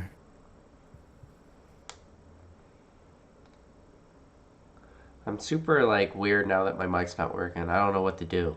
I think you're fine. You just gotta put some extra girth in your voice. I can't yell. If I yell too loud, I wake up my son, and then my wife comes out and starts yelling at me. And that's when I look over to the side. And then we can hear she's here. Just looking at me like this, and I'm just like, oh no. We need to build you a sound booth. We need to turn up your OBS volume. No, it can't possibly be that simple. It must be something else. No, you have to actually go into like advanced settings and like change the percentage input. It's kind of dumb like that. You can hear you, so he's a yeah. So I swear to God, I just started talking a little louder, and I just heard a cry in the distance. So. Oh no. That's real life. That's tough. Preface. What's the so you pulled like the Weiss cards? Are you chasing like the signature ones? Yeah, that's what I'm doing. That's the go-to. Did you pull like the biggest ones? For the newest set, yeah. I actually got really lucky. So for Weiss, what I realized, if you are pre-ordering stuff, it sucks because they always produce way less than that's like demanded and pre-orders and stuff like that. And I found a seller a couple weeks ago that I was able to get my pre-orders in for this newest set. So I was able to get two. So the way Weiss Schwartz works is they sell booster boxes and they sell starter decks. Their starter decks, if you get a case, which look like these, you have a chance of also pulling a signature card in the back of these. So you get. Isn't it like one per case, or it's like a case hit or something? Yeah, so I bought 2 cases for this just to get the Toru with the giant tits, which I showed you earlier. Which can't be graded, or it can be graded. It can now. Well, he pulled the strings. He knows people. Yeah. It took some fighting, but I'm waiting to get the email back. It's gonna be like, yeah, we can't process it. You have to resend it. And if that happens, I'm gonna be upset. But so there was this set, which if you buy a case, you're guaranteed to get that card. And then the main chase card in the booster set was a normal Tour, which I ended up pulling as well. So I literally got super lucky with both of that. But it's funny, like I love and hate chasing really hard to pull cards because, like, again, it's fine if you get them, but it's fine if you get them, or you can pull. It sucks when you don't. Like, I still need the Ray and the Umbreon from Evolving Skies, and yeah, I feel bad. Mm-hmm. I don't want to ever buy them. Yeah, same. I definitely give up on on both Ray and Umbreon. Yeah. But and FOMO kicks in, and it's like, do I really want to try this again? And then this is the worst that happens. This is like the worst part of being in the collectible community because you'll open up YouTube and you'll see someone pull it and you go, yeah, it's doable. I can do that. It's like walking through a casino and you like see someone like hit like a jackpot and you're like, I mean, you know, it's not like they're better than me at playing slots, right? Like, Okay, fun. Just ask a good question. So the Dragon Ball Super card game introduced something that's the worst possible rarity I've ever seen in my entire life. They have what's called a God Rare, and they do them 1 per 3 cases, and the case is 12 boxes. It's the least fun to chase. Oh my god. Yeah, so they released 2 so far, and the cards raw by themselves for modern cards we're selling for like $3,000 to $4,000. That's how bad it is. And I'm I know one of these days Dragon Ball is going to release like one of my favorite characters as a God Rare, and I'm literally just going to spend a paycheck just trying to get the stupid card. When I get it, I won't even be happy. Like it'll be like it'll be like when the gambler finally wins a small pot once, but they spend so much money to get to the point where it's like doesn't even matter anymore. Yeah. You just described Pokemon. But it's worse because like it is in Pokemon. It's like you can buy a batch of packs and pull an alternate art, and here it's like 1 in 36 boxes is ridiculous. How much is a case? I opened a lot of boxes before I got my first alternate. Same actually. In the most recent set. I think it was box 8 before I hit the Lugia. And that was the first altar. And I was lucky that it was the Lugia and not one of the other ones. That's the best feeling though. When that happens, like it's totally worth it. Yeah. For Dragon Ball, I think it's like 1,000 per case around that neighborhood. So that's why it's like it's selling for $3,000-ish is fair. Yeah. But again, this hurt. This I'm gonna wake up in a cold sweat tonight and just remember how I opened 2 secret rares out of 4 boxes, and it's the wrong one. So how much product are you opening on your streams lately? Almost none. Really? So with me, I had this. So when I got my high, I opened cards again. At the time, I was uploading 2 times per day on my main channel, and then that turned into 3 when I started doing Pokemon as well. And then I made a second channel for it. And it got 3 times a day? Yeah. Okay, yeah, I know. That's insane. I know. And then I finally, after like 4 years, I cut down to only 1 per day. And then I was doing 1 per day on my main channel and still doing Pokemon. And at some point, it just got to too much because I was just in this office. Because I also edited my own stuff. I was in this office literally from like 9 until like 9. You were editing your own videos? Yeah, I got an editor last week. I was gonna say, don't you know that like you have money? I got an editor last week. Sometimes, like, don't you know that you have 30 Lugia PSA 9s in a box? Well, it's like it has to make sense. So for a while, I was spending more money on like thumbnails and stuff like that because I figured maybe that's gonna be the best way to reach people. And then I figured, okay, if I spend $200 on a thumbnail, I can spend. And then not have an editor, I can basically kind of make up for that. And then I cut back on doing custom thumbnails because it didn't make sense anymore. And now I got to the point where I have a thumbnail guy and an editor that I'm still making more than I'm putting in. That's the important part, because the thing is you can upload a video and it can explode or it can make next to nothing. Especially if you do like variety content where, like, for example, if I'm doing content around Yu-Gi-Oh! Master Duel, for some reason the CPMs are really, really high, and one video that does average views makes a decent amount. Or the algorithm can change the next day and the video gets shown to nobody and it makes next to nothing or breaks even. You can't be breaking even when you're doing daily content. Like you got to get to the point where obviously you're making more back with what you put in, because otherwise that's not business anymore. Have you considered doing the Leonhardt tactic and changing the thumbnail and title 3 times per video? Okay, so there is some truth to that. And yes. Once every month or so, like crying in the middle of a park in public, wrapping yourself in a blanket and if I upload a video and if I notice this is like a 10 out of 10 or a 9 out of 10, I will change the title. Yeah, it does actually do a thing. It basically what it does is reintroduces it to the algorithm, because sometimes certain titles will make your video just not get shown at all, and you will notice an immediate difference.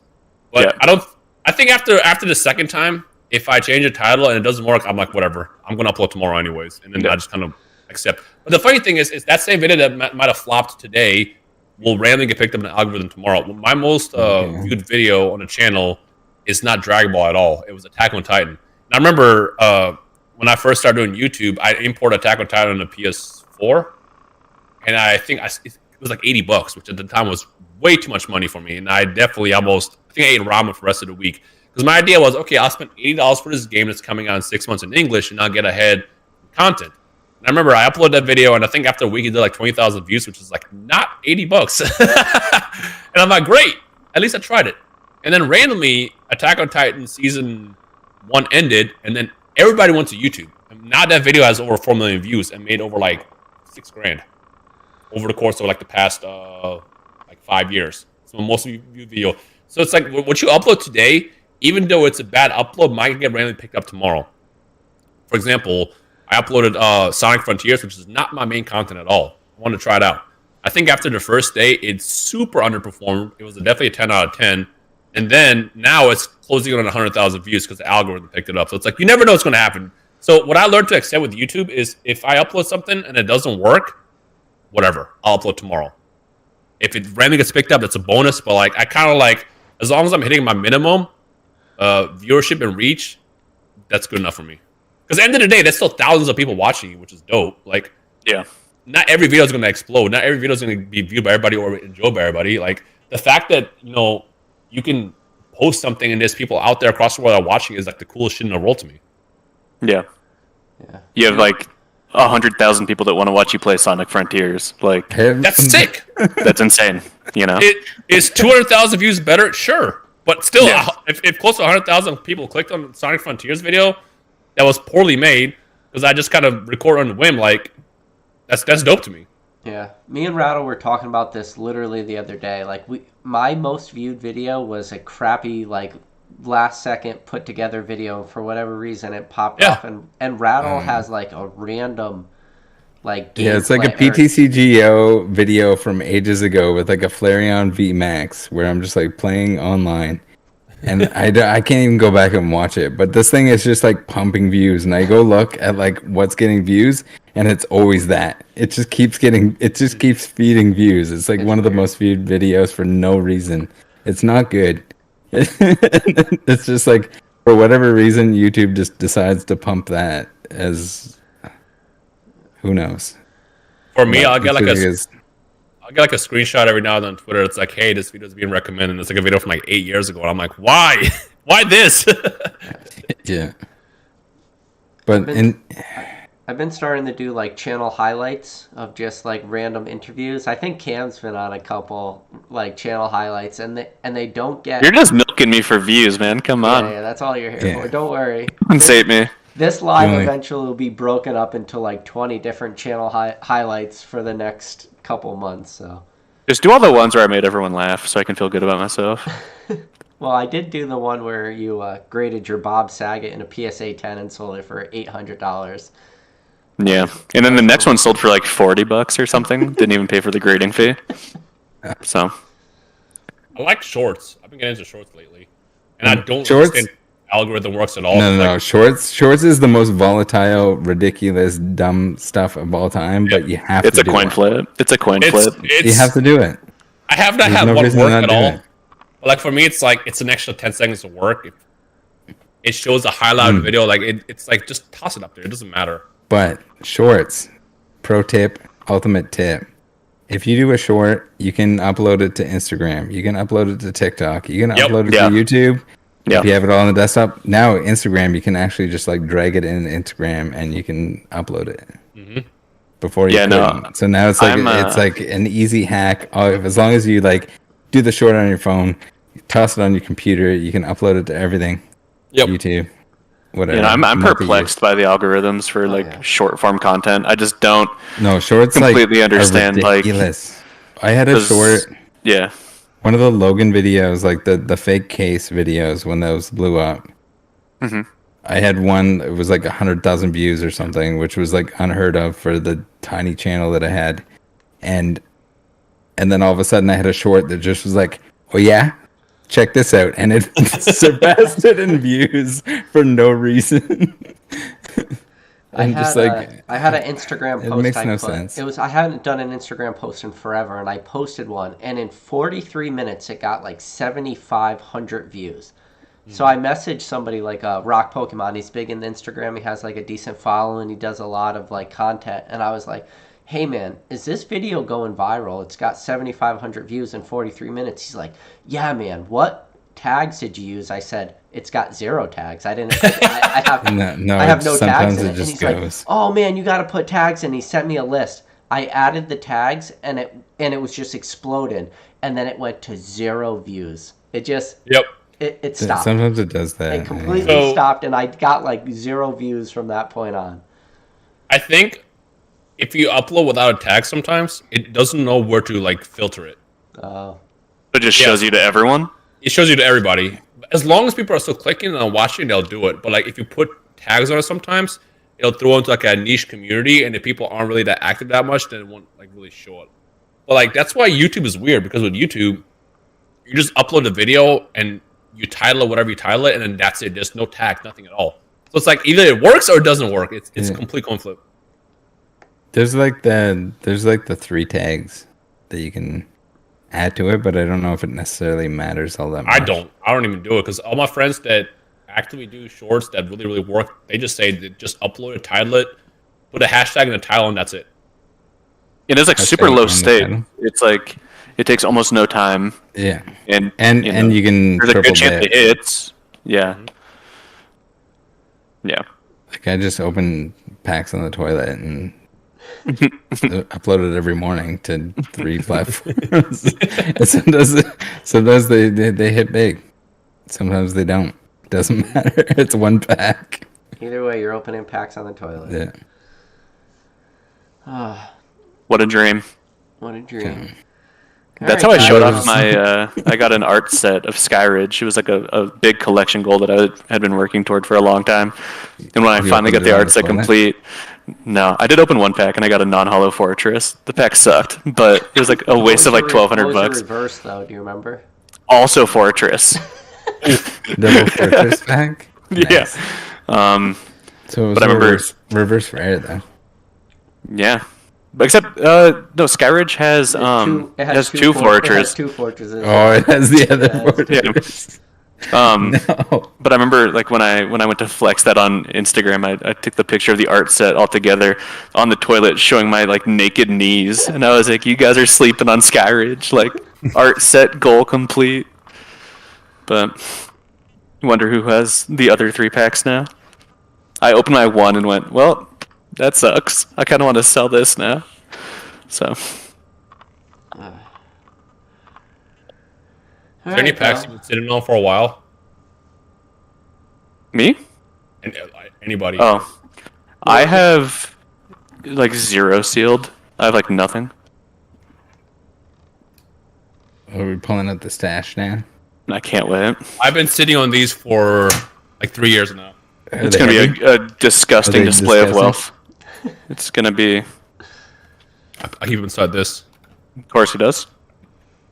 So, back when Pokemon was like before it blow up, I bought a bunch of Shadowless packs that are all heavy. But I also have this. This is from Rev's original break in 2020, I want to say. Yeah, first- $2,500 for that pack. Yep. But here's the thing. This pack is weird. I'm pretty sure it's light, but it weighs heavier than normal lights. What's it weigh? Like 20.9. But all the lights weigh 20.5. So it's like it randomly has this extra weight, and I don't know why. Either that means there's a card missing and there's a hollow inside it, or there's like a weird, I don't know. Zarb was never pulled in that box. So I was gonna say, how many hollows hold are on, pulled out of hold that on. box? So 20.9 is light though, but what you're saying is the light packs in that box weighed like they were super light. Yeah, so I bought 2 packs from that opening, and then 1 pack weighed 20.58. This one weighed 20.85, 859, somewhere in that neighborhood. But what did all the heavies heavies- weigh? The heavies weigh like 21. Oh, Was there But- 12 heavies? So There was 11 pulled. you This might is the have last a pack. heavy. I don't know. That was That's what I'm saying. the It's next like heaviest. that's why it's it. Was Come it the on, next what are you heaviest? doing? I've been sitting on this since then. It's like, and Zard hasn't been pulled. And look, honestly speaking, even if I open this, it was still $2,500. Yeah, I feel like even the comments and the rare might still be like worth it. Yeah, you're real close to break even on that. Even if you get nothing. I'm still just terrified to open it, but like still, like I have all these shadowless like packs, just shadow, except for this one. It's just a rocket. Shadowless packs I've been sitting on since 2020. I was gonna say when I was looking through my email trying to find where you offered to send me the slowpokes for free. There was a seller on Facebook, and I linked you to him, and he had like heavy base unlimited packs, and he said, "Nah, I just bought 4 heavy shadowless, so I probably should chill for a bit." Yeah, these are the same packs. These are the same packs. Yeah. Damn. Every time I think about opening, I just think like, okay, if I pull a chase card, great, but if I pull something that's just like a Clefairy or Chansey, I'm just gonna be depressed. And I don't want to risk that. You gotta wait till February when shorts pay money, apparently. Mm-hmm. Yeah. It's not gonna pay that much. If it's anything, it's gonna be like how TikTok does it, and it's like a lot of people are expecting it to be crazy. It won't be that much. If it is, that'd be great. If it's anything, it would be great. I think my biggest one is like 30 cents or something, which is a crime. It's criminally low. Like it's so bad. Yeah, that's really bad. At the same time, like you get so many like extra subscribers, and it's and it feels like everyone has like a short. Everyone has a reel. Everyone has a TikTok that has like over 1 million views. Like short form gets so many views. It's kind of a shock that they even pay anything. Like if you ask anyone, like everyone has like a big, video. It's just funny to see how comically different the pay is on short form versus like a main video. I think on my TikTok, I should probably look it up too. I think on my TikTok, I have a total of like $300 on my account off of like 100 million views. And it's even worse. Insane. You can't make money on TikTok in Canada. They won't pay you. Oof. It doesn't matter. You can get a billion views, and they won't pay you money. That's a yikes. Look, I made 26 cents off of I think 100,000 views. Ooh. Damn. Congratulations. Gumball with that type of money. So $420 is all I made on my TikTok. It's not 420.69. 3 cents. It was 3 cents off. Yeah. Oh, you were a little too late on that. But it's funny to see like if you make 100 million views on YouTube, that's you can retire off of that. Yeah. Well, probably not retire, but it's that massive. And then seeing how that same viewership or money revenue changes on short form content is night and day. But it's crazy to think like how valuable is that to like a sponsor or something there? It depends. That many views? That many extra views? I feel like it's only useful for a sponsor if it's a video for them. So for example, if Z&G is like, hey, we'll pay you $100,000 to promote our we have that in the budget. And I'm like, well, let me make a TikTok, and the TikTok gets 7 views, but my overall viewership on the channel is 100 million views. That doesn't really matter to them. Yeah. That's not with me. It's like a view per video or whatever, but that's not with me. Anytime I take any kind of sponsorship, I want to make sure it's like, will I actually be able to provide what you want? And the life hack that we used to always use is integrations, because like if you make like your main content channel and then throw like a 40-second ad at the beginning of the video somewhere, that's the best way to maximize reach. But the thing is, nobody cares about that part. If you look even at the data, you'll see like a dip in that part because people literally skip past it. We'll skip past it. Yeah. So you have to almost like integrate it into the thing, into whatever content you're making, and make it painless. Yep. Yeah. Which I feel like is very hard to figure out on YouTube. I think the worst part about sponsors is when they basically try to turn it into a salesman. It's like, hey, promote our product and try to get this many sales. It's like, no, that's not my job. That's your job. My job is to expose your brand and you potentially turn that into sales for you. My job isn't to do your job. So if you come to me and say, here is the budget we have, can you promote this game or this product? Sure, I'll do my best. But at that point, it's out of my hands. And also, depending on the algorithm it's in the hands of Google, essentially.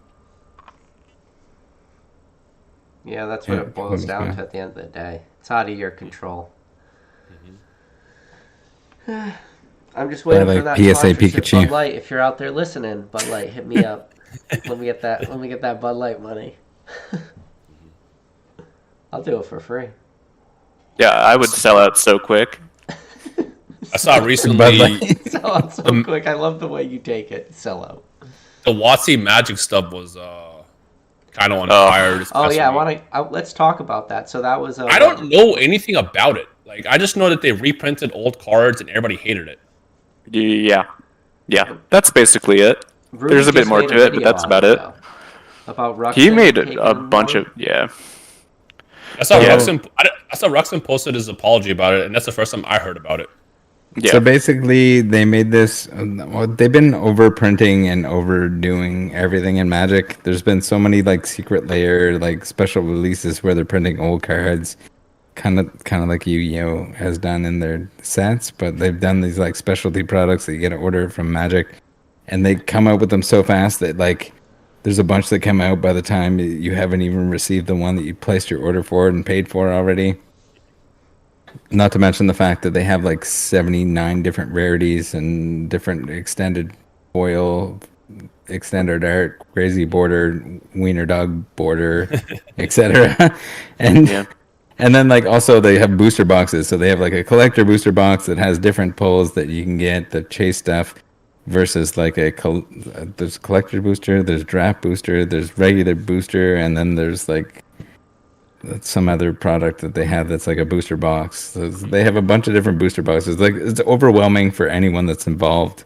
Yeah. And like basically these stores, like not only the employees have a hard time like keeping track of what each rarity is with the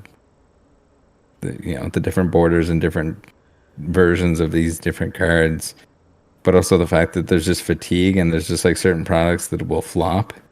So they'll put a title on a product that is like a previous product that's really special for a certain reason, but the next one comes out and it doesn't have that special factor. So they're just using that to sell the next product, but it kind of is like tricking people into not knowing what it is. Stores, etc. Just like they're like, I can't order all these different products.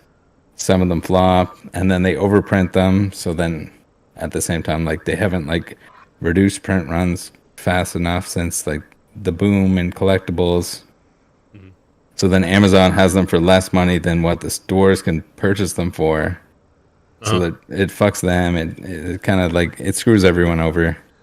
Yeah. And And so then they come out with Collector's 30th edition, which is awesome because it's $1,000 for 4 booster packs, and it's all the original cards that they said that Mark Rosewater has said multiple times that they weren't going to reprint these special cards, these reserve list cards that they put on the reserve list. They had this like collector's edition 20 years ago, and they weren't gonna reprint them, regardless of the backs on them, regardless of what they were. But now they've reprinted them.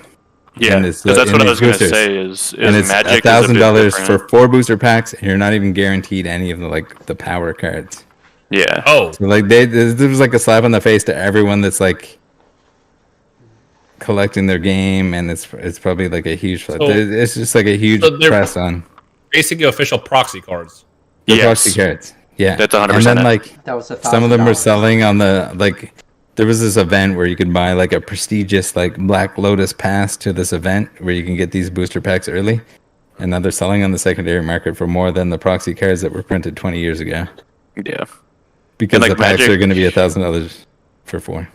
Yeah, and like Magic is a bit different with like reprints on that stuff, right? Because they have the reserve list. Like, you know, they can reprint base set Charizard all day if they want to. And you know, they in Yu-Gi-Oh they reprint, you know, Dark Magician and Blue Eyes, and they reprint all these things every other week, I think.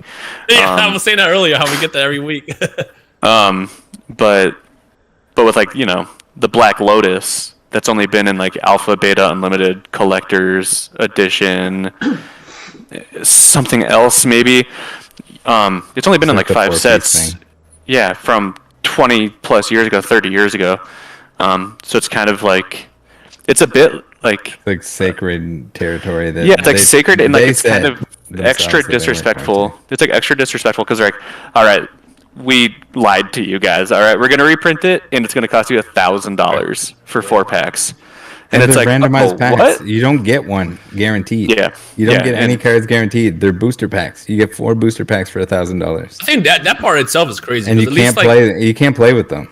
If it's 1,000 and everything comes with it, sure, I can understand that. But the fact that it's $1,000 for this chance, it is wild. Yeah, and like I personally have no issue with these like, oh man, I almost said ultra premium, but with these like premium things, right? Like Pokemon, yeah, Pokemon has done like the Gold Pikachu in 2016, I think, right? And that was like $2,000 or whatever. Yu-Gi-Oh did the Platinum Blue Eyes. Like, I think that's sick too. I almost bought one. Like I personally have no issue when these companies do like something really expensive that is not meant for 99.999% of people. It's not actual cards though. It's this just like sucks really bad. Like in the backlash. That I don't know. Pikachu gold card was. It was a combination of things that like led to this, and now this has like gotten all of them, everyone involved, whether it's like Rudy says, like investors, all the like people that want the game to be affordable, like everyone's pissed off about it. Like they're just pissed off their entire customer base, basically. Yeah, and like I don't know if you guys, the Kid Icarus, he's a consigner on eBay. He does a bunch of Magic stuff. He got one of his listings for one of the mocks. I think it was like a Mox Pearl or something. It was graded by CGC. That got shilled really bad, and then now he's saying that he's not going to sell any 30th anniversary stuff until like things are completely steady and normal. Yeah. Which is nuts because he's like a huge Magic consigner. So like it's kind of ballsy to like, not just sell everything that comes in the door. And like a little spoiler is I don't think that we're going to do any 30th at all just because like it feels shitty to be completely honest. You see the people that are opening it on YouTube?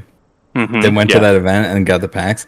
Yeah. Every single one of them, as they're opening, they're like, "Guys, I'm so sorry for opening this, but I really want to open it." No, because and they're like apologizing before they're like, "Jesus, it's my channel, so I want to open it, but please, guys, for love of God, I just want to. Please don't hate me." Yeah, and like I don't make these calls. Like I don't decide what we can sign and what we don't. But like when I saw 2 videos of people opening packs. And both of them led it with that. They're like, you guys can drop a dislike. I totally understand. And I was like, James, dude, I don't think we can like confidently sell this stuff. Like, not like we do a huge amount of Magic anyway. And what are the odds that someone's going to consign 30th through us anyway? Like, pretty low, maybe. I don't know. It just like makes me super uncomfortable. Like, even the people that are super invested in Magic and like people that aren't very invested in Magic, like, I have not heard a single positive thing about it. So I'm like, yeah, James, I think that we just got to come out and say, like, we're not going to do it. Just, like, even if it doesn't mean anything, like, I think it's, like, I don't know. It's just, like, show support to, like, that sucks. Like, $1,000 for 4 packs that suck, and you're reprinting stuff that you said that you would not reprint. Yeah, and reprinting proxies. So you wouldn't reprint proxies, but then you did. I didn't think they were going to... I thought it was going to sell instantly, and I had no clue, because I'm not familiar with the Magic community, because in my opinion, I think if Pokemon released a $1,000 product, like, I think the community wouldn't be as strongly opposed to it. Depends what it is, I think. I totally, misunderstood how the Magic community is, because... The big thing, I think, is the reserve list, I think, is that it's a completely different standard than, like, any other TCG. Like... Because it'd be different if they printed Charizard in 1996 for Japanese base set and 1999 for English base set, and then they said, this is the only time that we're printing this, by the way. Maybe they printed Legendary Collection, and then in 2003 they said, no more base set Charizard arts, we're done. And then now it's 2022, and they're like, all right, who wants to give us $1,000? Because we have some Charizards, ready to get printed. But you're not guaranteed one. You'll pull them the same rate as everything else, but... On one of my lives, somebody challenged me because I said the same thing. I was like, I think if Pokemon made a $1,000 product, people would buy it. But the guy Joe was on, and he challenged me. He goes, well, what would have to be in it? But all I kept coming to was like a ton of packs. Like it would be a product that has a shitload of packs. And the people packs don't like a lot of packs. But I just couldn't get to only having 4 packs for $1,000. Like that's I was making it $1,000 product with $1,000 worth of Pokemon product inside of it, and that's not the And case some that promos. Max is Well, running into. I think like how much was the Rocket Special case when that first? What was the MSRP on that? It Like was, $500 or it something? worked out to be like Really? $84 US. Like Okay.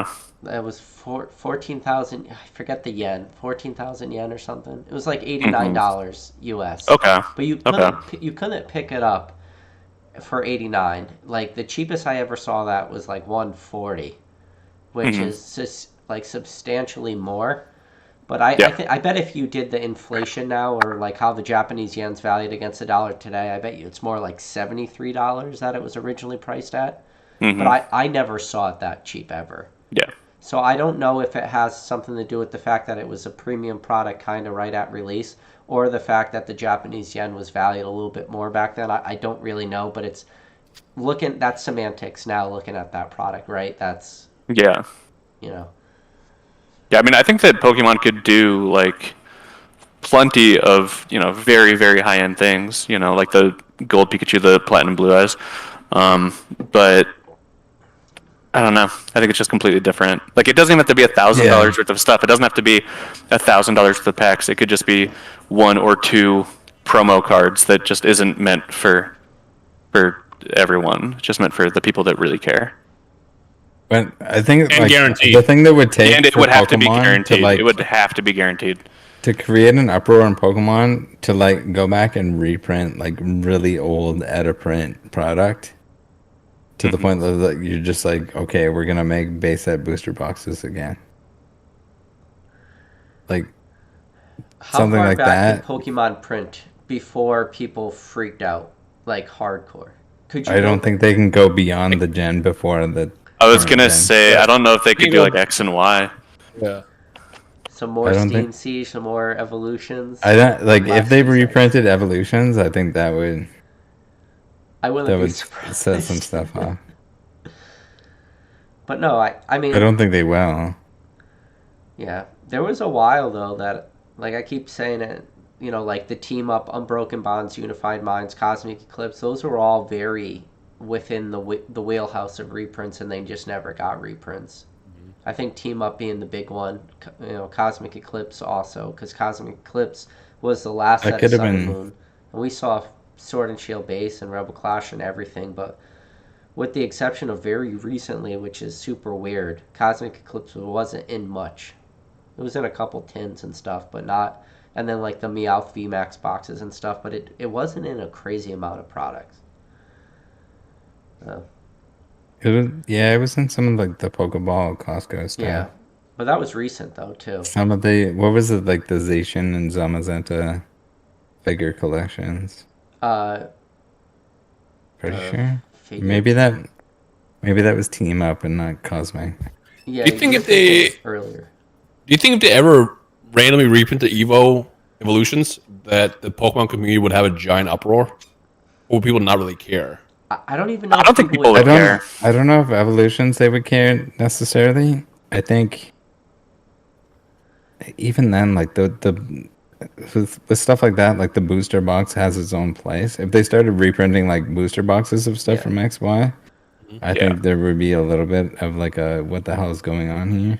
Or some old school ETBs, like if just all of a sudden on Pokemon Center it's like Plasma Storm, Plasma Freeze, Plasma Blast booster boxes, and then Yeah. the website just crashed from now until next year. I don't know. Yeah. It would never recover. Yeah.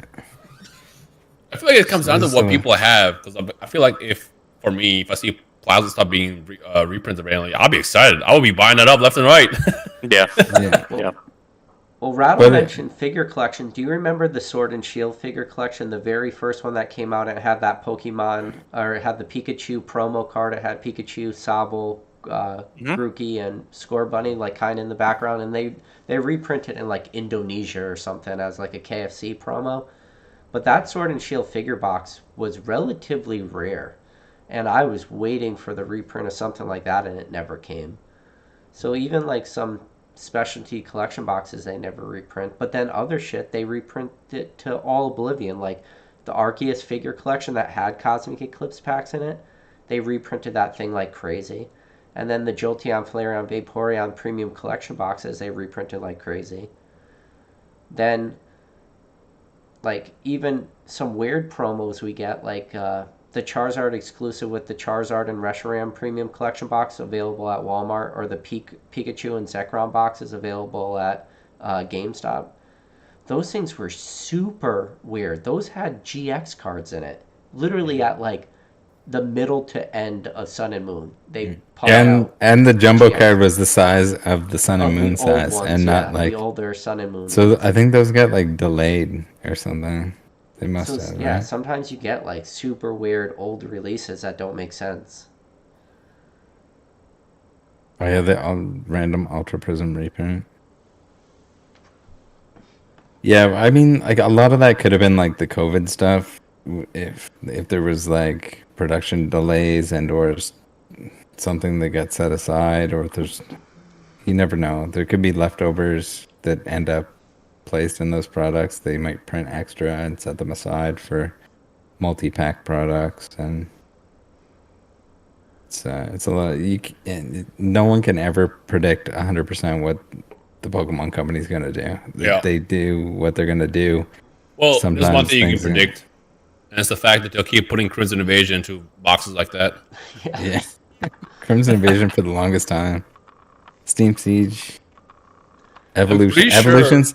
Anyone that was around for Evolutions all the way through the end of the trail end of when Evolutions stopped being put into things, and then when Evolutions, it didn't even end. It didn't even end until the resurgence of Evolutions, where it got popular again. There you go, Crimson Invasion, ETB. Nice. Beautiful. It's weird explaining Evolutions to people that weren't around in 2016 and that just came in 2020, 2021. And like Evolutions was like this rare, like elusive pack that cost, $1,000 for a box, and it was like in 2016 the last thing you wanted to see was Evolutions. You wanted any pack besides Evolutions. Mm-hmm. Like I remember like going into card shops and it's like, God, you guys only have Evolutions? Just like sick to my stomach. Yeah, I remember and it became the hottest thing. Rev was telling me, he was like, we should buy cases of these, and I'm like, why? He goes, just trust me, it's gonna blow up. People gonna want these left and right. And I was like, nah, this is stupid. No one's gonna want this. And here's me 2 years later thinking maybe I should have gotten a case or two with $100,000 less in your pocket. You should have just. No, it's It's crazy. So even that's the thing. Like even stuff that gets printed in excess is not necessarily bad. If it just long term, it ends up being something that is fun for some entry point. I think I kind of wish I would have bought more Evolution boxes just to have them to pop. Because I feel like we all get that itch to just want to open up packs, but like you don't want to open up everything. And just imagine having like a pallet or just Evolution boxes sitting in the back of your closet, like whenever you just get bored. Mm-hmm. Yeah, but like I have 0 Evolutions drive now. Like I completed the set like ages ago when it was dirt cheap. Mm-hmm. I've given away the like Charizards from Evolutions because they were like $10. I was gonna say it was like me explaining to people like you giving away Lugias. Like I was handing out Evolution Charizards. I was like, oh, it's $10. So yeah, no, like explain to people it's like $10-15 for this Charizard, and it's like, what are you talking about? It's a $300 card. Yeah, it was $300 at one point. The Evolution Hollow Charizard was my entry to PSA. So when I first got into buying packs and then collecting again and started grading, it was Evolution that I was sending in. And I remember I was wondering, like, I think I had like a pop 3 at the time Hollow Charizard. Well, everybody was getting 9s on it. I still have that Charizard, but that was like my entry into grading cards, and I fell into the rabbit hole that I just couldn't like get over the high of. Like every time I open up a pack, I immediately sent it in, and I'll start with that. Yeah, I mean that's how I started this. Right? Is like I just had some cards laying around, got them graded, and it's like, well, that was fun. I just made like free money out of the air, and like Hidden Fates was right at the beginning of COVID, and Hidden Fates was the big thing, and I can't remember what store it was. They put up cases of Hidden Fates for, I don't remember the price, but it ended up being $3.75 per pack, and people were selling them online for like over $10 per pack. Yeah. And I was like, this is a not guaranteed. Nothing is guaranteed, but this is the closest thing I've ever seen in my entire life to like a win-win. Like I can open my I had 3 cases of tins. I was like, I can open all of this, and there's almost no way that I lose money if I just get this stuff graded. It's like you get the fun of opening packs. Like you can open it with friends. And I pulled the Charizard, of course. It got like a 9. But even that by itself paid for however many packs that was. You know, it was insane. It was like, damn. Am I like, what kind of cheat code is this for like, infinite money and like infinite fun? Like, yeah, and like that's how I justify opening like vintage stuff because people are sleeping on non-hollows, guys. It's insane. Like, if you open like a vintage Japanese pack that's like a guaranteed hollow, it's tough unless like you just have like an awful like bad like quality control pack. It's like tough to lose money. Because like you're gonna get some random like, I don't know, some random Pokemon that someone's gonna want to pay $40-$50 for that PSA 10 because it's a pop 4 because it's, you know, who's gonna grade this oddish or whatever. I don't know. This kind of feels like a cheat code. Yeah. Me and Dan Catchball Collectibles opened that Japanese starter deck. Those Japanese starter decks are for a while were like plus EV. Because if you, I think they still are. Yeah, that's why I opened like so a many. Base set, you know, or a starter like a Charmander, Squirtle, Bulbasaur, you grade it a 10. Those are super easy grades at Japanese old back. So, like, it's like $100 card. Yeah, there you go. Yeah. And you're guaranteed a I've hollow. opened all of these. These are so unbelievably fun. I'm such a shill. Didn't you grade a grass energy and sell it for $53? That was base set unlimited. Oh, base set, sorry. That's But I do have something. Hang on. Base set unlimited grass energy for $53. This is my work in progress PSA 10 Japanese base set. What was the grading fee on it? Like $10. It was a while ago. So you took a but I do have card and made it into 53. I do have my PSA 10 Japanese base energy set now, so that's complete. I was gonna be so sad if like I only sent in one of each. If I got like all 10s or like even I don't know, getting a 9 on this would feel so bad. But I somehow got 10s on every single one. So no, Japanese based starters are nuts. Yeah, I was gonna say my favorite is the Neo Genesis one because you get 2 hollows inside it. Okay, I loved those. I loved the idea of them, and then I watched Jarvis, like a degenerate. I don't know if you guys know Jarvis Johnson. Yes. He was on like Instagram Live, and I was like, oh shit, I love Jarvis. He's like one of my favorite like creators, and like now I've talked to him a little bit, you know. But when I was just like pure fanboy, I was like, holy shit, he's into Pokemon, and he's opening Japanese Neo Genesis, which is like my favorite thing of all time. And I just watched as he just went through an entire case, and it was the saddest thing. It was like Metal Energy, Steelix, Metal Energy, Steelix, Metal Energy, Jumpluff. And I was like, bro, and like you could just hear him being like, Jesus, man, like this sucks.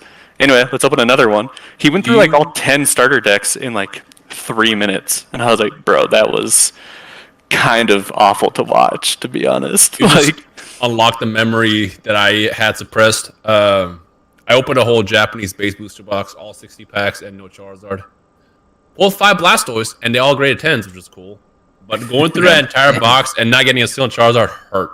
Yeah, that feels bad because there's 1 in 16 for Japanese base, and there's 30, so it's like there's good chance that you hit 2. There's like really low chance you hit 0. I uploaded in 6 parts because it was an expensive box. Like with every single part, you could just tell me getting more and more depressed. Part of that is the Machamp within the set in Japanese. Yeah, Machamp you can pull. I just know by part 6, you just see how unhappy I am. I'm like, please let this be the one. it's 5 Blastoise though. That was all 10s, not bad. I have 8 PSA 10 Japanese base hollows, and it's just like if you could think of like the 8 worst hollows in the set, that's what I have. It kind of feels bad. I have a 9 Charizard though. You got the Magneton, you got the 9. I got Magneton. I got Poliwrath. I don't even know where they are. Yeah, it sucks. But Nidoking or 2? Yep. Yeah. I have him. My luck pulling good hollows out of these decks is non-existent. It feels really bad. And then Rusty actually he did a Japanese base box probably like a year ago now. I don't know. And I bought 2 packs for $450 a piece because every card that was coming out of that box was immaculate. And I was like, holy, like these are clean, so well centered. I bought 2 packs. I got an Alakazam, which I really wanted, and I love Alakazam. And then I got something else I can't remember. When he opened the packs, he went, "Ugh, that's tough." You know, he was like, "Oh, that's really not good." There was like a white dot in the corner. There was like a dent on both of them. I got 5s. I got PSA 5s. Oof. I was like, base. That's crazy. I spent $1,000 on this. It was that never happens. So bad, and it's like I kind of laid off of the Japanese base for a while. I was like, "Is it not as good as I thought it was?" Yeah. Like. Hey, I got screwed. It has to burn you. His Japanese base set box with the short crimp. Did we ever? He hasn't made that video though yet, right? Did he open it at least? Do you know? Who's to say? Who's to say? You know? Did you talk? What a mystery! What a mystery! You talked him into it, and because the question was, fired? is that booster box no symbol? Right? That was the big. That's the question. That's the question. Yeah. I don't know the answer. You're so full of it. It wasn't. I feel like we would know by now. Yeah. I don't know. I can't say. I don't think. But well, yeah. I don't know what the timeline is. You do know, but I mean, I know everything, but we can't squeeze a hint. What is he waiting for to? I have no idea. Yeah, I mean the box was opened. That did happen. And it wasn't G.I. Joe cards. It was not G.I. Joe cards. But yeah, that's all I got. I was there. It was fun. I have the video. Help me. Someone get me out of this. we're just gonna pry. We're gonna pry. I would not do good in an interrogation. No, honestly. Would you like us to? Would you like a coffee? Do you want a cigarette? Dude, so off topic, except not really, dude. What's gonna make you talk? Have you guys seen like police interrogation videos? These people will commit like 7-man murder on their family and then go in and get interrogated, and then the detective will be like, "Do you want some McDonald's?" And they're like, yeah. And they're okay, you got to tell us what you did. And they're okay, I killed him, I did it.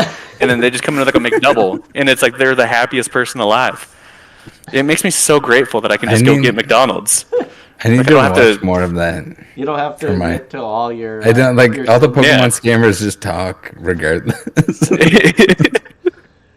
Yeah, no, every time it's the funniest. It's like every other video after like 4 hours of interrogation, it's tough interrogation, they won't crack, and then they're like, "Do you want some food? Do you want some fast food? Do you want some McDonald's?" And they're like, "Yeah, I do." It's insane. And every time I like pause the video, I'm like, "James, I'm so glad that I have not murdered anyone and that I can just go get McDonald's right now if I wanted," because it's like the most important thing to these people. But yeah, that's all I got. So wait, and then also Pokin Fun said, "Is James's heavy pack resealed? Did he open that yet?" He has not opened it yet. We have not done that yet. Have you looked at it? I did look at it. Did it look reseal? I didn't see this.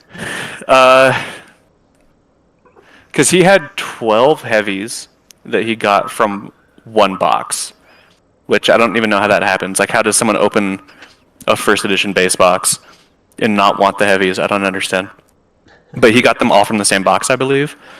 Those are long gone. Those have been sold. But before they were sold, he had a 13th pack that was from like a different source. And he put them like side by side, and I was like, man, that one looks a little different. Like, I'm not here to authenticate sealed stuff. Like, that's why we don't consign anything sealed. Just because like the risk isn't, the risk reward isn't there. But Yeah, man, the pack looks kind of sus, to be honest. Like, there's like a little bit too much glue on it. So he can't sell it. You know, what are you supposed to do with it besides just open it and make content out of it? There's no glue though. There's some residue. There's definitely something. So we're on this both one, pretty sure it's it looks fake. gluey. We're Sometimes both you get pretty like sure a it's little bit of like resealed. plastic that's like coming off. I didn't want There's to been a ton of like XY packs that like people are like, is this resealed? But like it'll be like where like the heat crimp will like leave some sticky extended bits, and people think it's glue, but there should never be anything glue related. Yeah, I think that we both think there's a really good shot crunchy. it's resealed, but I didn't like touch it. I didn't mess with it because if it is real, like, what am I doing? Like holding a $10,000 pack? Like, is this real? Is this not real? Like, that's just not. Plus, I was like brand new, like when he showed it to me, and I was like so nervous to touch anything. But yeah. Yeah, I think there's a good chance it's going to be fake, but that should be open soon. That should be open really soon, because But you already know the result. we don't. Hey, you know, who knows? You got to keep the suspense. You got to keep the viewers engaged. Yeah, so that's going to be open when Graded Gem is done, as in when we get our very like last stuff from PSA. And we've emailed everyone, and we've contacted everyone. Who knows when Graded Gem is actually going to be completely done, because some people just don't respond to anything, and they haven't responded in over a year. Even if you call them or text them, email them, nothing. You can message them on Instagram, they just won't respond to you. So, I don't know when that'll be, but we should be getting the last stuff from PSA. It should be like 3 boxes, and that should take less than a day to finish once they get shipped out. We're just waiting on PSA to ship them back to us. So yeah, it could be like next week or the week after that he opens the heavy first edition base pack that may or may not be resealed. Speaking of PSA, Zard Lurkin 92 said, PK, did you get your $15 submissions back from PSA? So I have 2 of my submissions have already been graded. Stage 8 is complete, and they just have not shipped yet. No clue why. I've had other submissions like get to stage 8 and ship before these. I don't know what's going on. How long has it been on stage 8? That's supposed to be done. Like, I could view my grades, but they haven't shipped. Yeah. I don't know. It never used to take long. It used to be like as soon as you could see your grades, it would be like the next day or the day after they would ship. But this has been over a week, so. And my bulk subs took like 2 days to ship, which is, I'm so impatient, and like PSA didn't used to be like that. Like as soon as it was done, like it was out their door. Yeah, this is way over 2 days at this point. This is about a week, so I don't know what's going on. Yeah. All right, though. I'm getting pretty tired, and I got to get up early in the morning.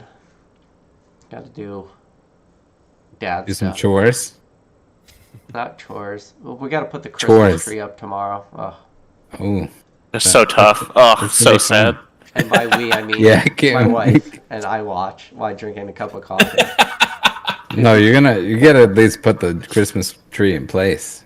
Yeah. If you suck at decorating, it's okay. You can let her decorate it.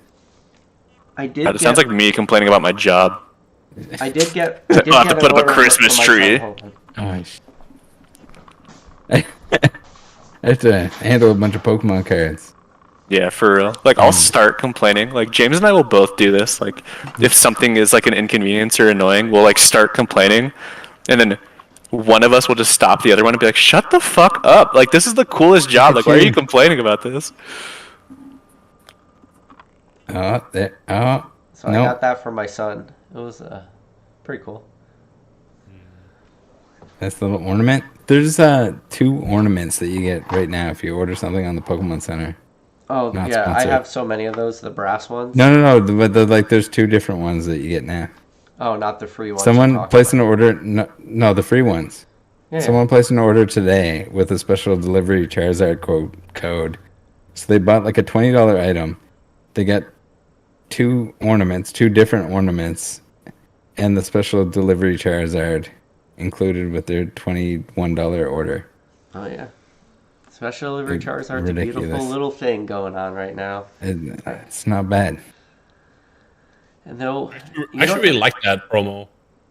It's probably like the only promo that came out in the last couple of years that I really, really like. I'm really upset that they didn't send me the Bidoof code. yeah. I never got a special delivery Charizard code. As soon as they were available, I like signed up and did everything to get one. But And did you I get got did you get the email saying that I'm not you gonna didn't spend- qualify? I didn't get. I don't think I got anything. No, they should got send me an lucky. email eventually. They're just like, no, we're not giving any more out. Suck Oh, it. really? Yeah. I got the content creator privilege. They were like, hey, we have a code if you buy something. I'm like, yes, please. I want it. Damn. So I see Gem Mint Pokemon just entered the chat. If Gem Mint Pokemon hops onto this live right now, I will not go to bed. What? Oh, my. I will neglect my child for Gem Mint Pokemon. I will Zach, stay get up in for here. another I will be so 35 tired when I put that to Christmas 40 tree minutes. out. When I watch my wife put the Christmas tree up. As I drink my cup of coffee. Like a degenerate. Ugh. Do we have the Zach edition? Also, to the question about weekly openings, it just has to have something I'm interested in. So, like Crown Zenith, when that comes out, I'll probably do more around that. But like right now, I just don't want to force anything. I thought about buying more Silver Tempest, but I feel like at that point I'm just pushing it. If you already got the Lugia, Yeah. if that's all you're going for, like unless you want like if you want the gold one and the hyper, you probably I don't better off have the gold one. I actually kind of forgot about that. probably better off buying those. Yeah. If I do it, what I might do is whenever I go to doesn't go the Target, same. I'll buy like loose packs every now and then. I might do like casual recordings of it. I think that those are pretty easy to do. How often do you get recognized in public? Depends. If it's like events, is pretty normal, but like out here, it's random. Like for example, I went to Whole Foods the other day, and there's a guy that watches me there, and he saw me once, and now every time I go there, he just always makes the mission to like walk past me, like Rhyme. It's pretty cool. It usually it varies. If it's events, it's always a lot, but like for randomly, it's up in the air. Nice. Cam Thrifty said, for fuck's sakes, the codes are $7. Buy one. PayPal me $7 and I will. Oh, is that how it works? No. PayPal you $7 if you send me the Charizard. Yeah. I'll keep whatever the Pokemon Center purchase is. Yeah, no, I'm good without it. I'm really trying to like really only buy stuff that like I really care about, because I've bought, you know, that's- like I've that's owned thousands and tendies. thousands of cards. I just, you know, I think what I like about the special delivery Charizard is the hollow pattern is really it just pops so much, and if you get the swirls are perfect. Oh, yeah. I don't know if you convinced Zach or not. Zach, He said- if you're he said convinced, LOL. That was the end of it. was it? Not commit. I love that people are still talking about like Crown Zenith after we've already Yeah. talked about it. Brown Zenith is gonna be ridiculous. It's gonna be another like Hidden Fates-esque thing. I think it's gonna be that tier. Yeah, Carson Top said he's from Australia. What's Oh. the best way to get a special delivery Charizard code or special delivery Charizard without overpaying on eBay? Gem Mint is waiting in the waiting room, boys. That is What you want to do is make a very,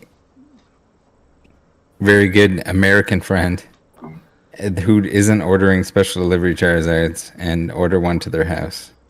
His name is Even- Cam. He hasn't ordered any. The easiest play in the history of Pokemon. Yeah, The dude's just this trying- guy who's I'm just saying like sitting I'm here. opening starter decks, Japanese starter decks, to try and like gamble on stuff. The most non-gamble thing of all time, special delivery Charizard. Dude, I sold a Dratini from Japanese base PSA 10 because I had two. Dratini sold for 175, and then I sold a Magikarp for 180 in the same day. Insane, dude. Japanese starter decks are busted. Ordered a special delivery Charizard. The code cost me like, what, $5-7. I spent $20 on an item, and the Charizard itself sells for, what is it, 50 US at this point? Do they still can you still get codes and still get special delivery Charizards? Yes. Yeah. Jesus Christ! But you can only order one per week. This is the most pro tip anyone's ever given you. It's the most free money anyone's ever made. You can order one per week, per billing address, per shipping address. You should order one per week. It would. So as we speak right now, there's what are they not sealed? a single person that ever lost money on a special delivery Charizard. I want you to think about that fact right there. That there's not one person in the world. Not only it's free Pokemon product. If you want to open free Pokemon product, everyone's like, "Oh, look, Black Friday deals! I can buy this Elite Trainer box for $35." Sick. I can open this for free. I have a special delivery. It's $40 sealed. It's $40 sealed. Yeah. Technically, I've lost money on my Charizard because I have to spend for the grading fees, but that's about it. Well, that doesn't count. And then he's going to put it in his PC. He's going to keep it for the personal collection, of course. I think you would be surprised. I'm pretty sure. Well, I made a whole video talking about a PSA 7 special delivery Zard that sold for like $70. So, unless you express graded it like a madman. Yeah. Yeah. So special delivery Charizard is going to be like a Honus Wagner, right? Because technically no one that's ever sold a graded Honus Wagner has lost money, right? So is that going to be exactly like special delivery Charizard or what? It's like that, except it's just free. Like if you wanna buy a Pokemon plushie and hug it at night, every night, all night, it's free. Yeah. It's free to do so. Which Pokemon would you like to hug tonight? Pick one per week. Vaporeon. Vaporeon, yeah. When I told Gem Mint to come on, I didn't mean just hang out without turning your video on. You're so demanding. Wait, nah, his mic's on though. I thought I'd come hang out with you guys. You said you're gonna hop off, and I was like, I just started watching. I'm surprised you're not drinking a bunch of beer, PK. I just haven't got up to go to the garage. Rattle. I was about to say, Rhymestyle looks like he has a green screen on behind him. It looks like so fake. That's the big secret. This is actually all fake background. Yeah, the YouTube thing right there, that's a fake one. He made that himself. Oh man, it just looks like so disconnected. It's like I can see your mic in front, and it's visually present. Then everything in the back is could be a green screen. I do have a green screen up here. Oh, nice. The content creator. Zach, this is the first time you've been on the channel since you completed your goal, man. Congrats, man. I appreciate it, man. Sorry for not being on video. I just don't worry about it. I don't want to turn all the lights on and everything. We were talking if you're about naked, earlier. it's okay. How many people reached out to you after you completed that? That you must have had some. That was a crazy goal right there.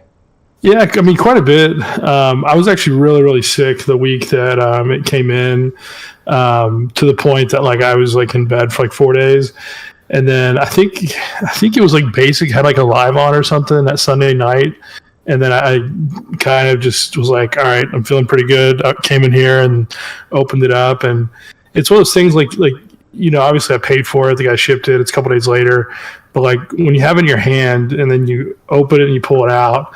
It just kind of hits you in this weird way of wow, this actually is happening. It's true. This is, and it's one card, but at the same time, it's that card just kind of means so much more. And the actual goal, and you think about the 10 years before that, the build up to it, it's kind of, I don't know, just kind of all these thoughts of stories and people. And there's just so many times a card could have gone to someone else. But for whatever reason, that person was hey man, I want to help you out. We'll do a fair deal, but let's do this deal. And I just think about all those people who were just so kind. So it just kind of overwhelming because people didn't have to be kind and nice. And I think we're just really lucky that Pokemon is that way. And there's a lot of hobbies out there that just like aren't. Like, I don't feel that way in sports like at all.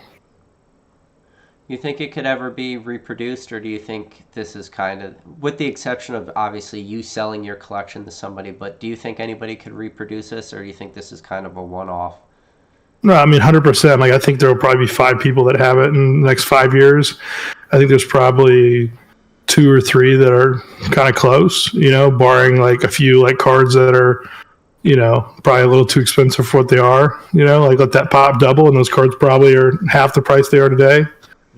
So just kind of let those people get caught up on those cards that are a little too expensive, and people will be there. And, you know, I think all these cards will be higher pop. I think Ampharos will be pop 10 eventually. It's just, you know, if PSA changes their grading standard just a little bit, I mean, that card could be pop 30. And when I got my Slow King like a couple months ago, it was 2 graded that week, which was kind of crazy. You got the Slow King, the first ad or the unlimited? I had an unlimited one, but like that same week they had 2 graded 10s, which is kind of crazy to me. Oh wow, that's pretty cool. So what are you working on now? What's your plan now? What's step 2? Now you learn how to play the card game or what? Funny story. I actually had to learn how to play the card game in 2016 when Evolutions came out, because the store I went to in New York City was like, all right, we'll give you your pre-release kit, but you can't get any bonus packs unless you play the game. And so, you know, here's me, like mid-20s dude, New York, playing across the table from like a 12-year-old kid, and his mom's like there me down, like, you know, why are you sitting in this card game playing my son? And I was like, I want 3 free packs. I want the free packs. And I think the kid beat me, but then I beat like one of my friends after that. And like you don't know who you get assigned; it's random. But no, I learned how to play back then. I couldn't play today, like with all the. I mean, when you're at Worlds, it's like insane, like how fast they go. Did you not play the Pokemon TCG on Game Boy? I did. That was what I played as a kid. The Yellow was my first game. And not Pokemon Yellow. I'm talking about game. The TCG. This one. Bro, he's about to just pull up probably a sealed copy. I did. Yeah, I did that a little bit. It is sealed. I played a little bit as a kid, but I think I preferred Yu-Gi-Oh! If like I was playing a card game. So like, for whatever, I just enjoyed playing that, like as on the Game Boy more than Pokemon. But no, I mean, as far as goals, there's a card. I only have 4 cards left that I think are pretty challenging. The rest of them, I think, are all be cards that are like pop 500 someday. One of those is Raticate from Trainer Deck A. It was pop 2 for about 10, 15 years. It just went to pop 3 like a week ago. So I love Trainer Deck. I love Trainer Deck A and B. Yeah, I've got like a 5K off route on that. So if you see it pop up on eBay for like $200 and you want to make a quick like 5K, you know, just buy that and flip it to me. I don't mind paying that. I think it's a fair price. How many Raticates come in the deck? Is it 2? I think it is 2. But Raticate, in my experience, has always been a little off center, top to bottom. And if you're familiar with trainer decks, kind of like the decks you were holding up earlier, those Japanese decks. Those Japanese decks, the corners just beat to hell. I mean, like literally, like the edges, the corners, like everything. They have all these nicks and stuff on them. And so, like, I feel like when I pick up a trainer deck, just like off of like a table, I feel like I'm damaging the cards. Like, you can hear the cards just shaking inside. I had no clue that they were so small. By the way, the trainer deck A and B, they are. Am I wrong, or are they just like this big? Right, just like that. Okay, I thought for some reason, I don't know why, I thought they were like the size of like theme decks for the longest time until I actually saw someone like holding one, and I was like, oh my god. And you're like, wow, this thing's like 5K. Or, I mean, they're probably more now. I don't know how much they are, but yeah. That's like the last card of that. Then there are 3 promos I need that are the energy promos from Energize Your Game. And I believe they don't exist in 10s, but I would be willing to crack a sealed pack of 25 and just full send. I've done that before, and I got like 2 Fire Energy 10s out of it. But they're just full hollow. They're sitting on top of each other. They scratch super easy. Like, it's one of those cases, like, if you get a 10, is it really, like, you know, like what are we really, like, sort of letting slip by here if it grades? Yeah. So do you have the rest of the Trainer Deck A and B in a 10, or what? Yeah, those. I put them together a long time ago. Gav, if you guys know him from Australia, he put together the first Trainer Deck A that was recognized, and then he sold it to a pretty well-known collector in Europe that's very private, someone that's never sold a card as far as I'm aware. But he is probably the most complete Pokemon collection in the world. He's like a European politician that thought like and I don't know the whole story. I've emailed him once or twice, like trying to buy something. He's like, yeah, I don't sell anything.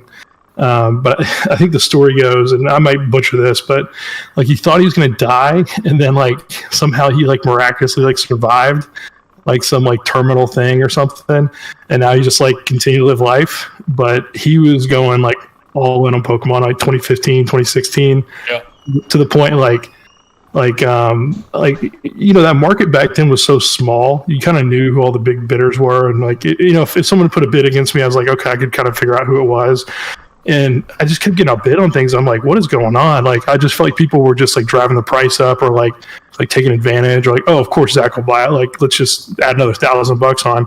And so I just like a couple times was like, no, I'm not going to do this.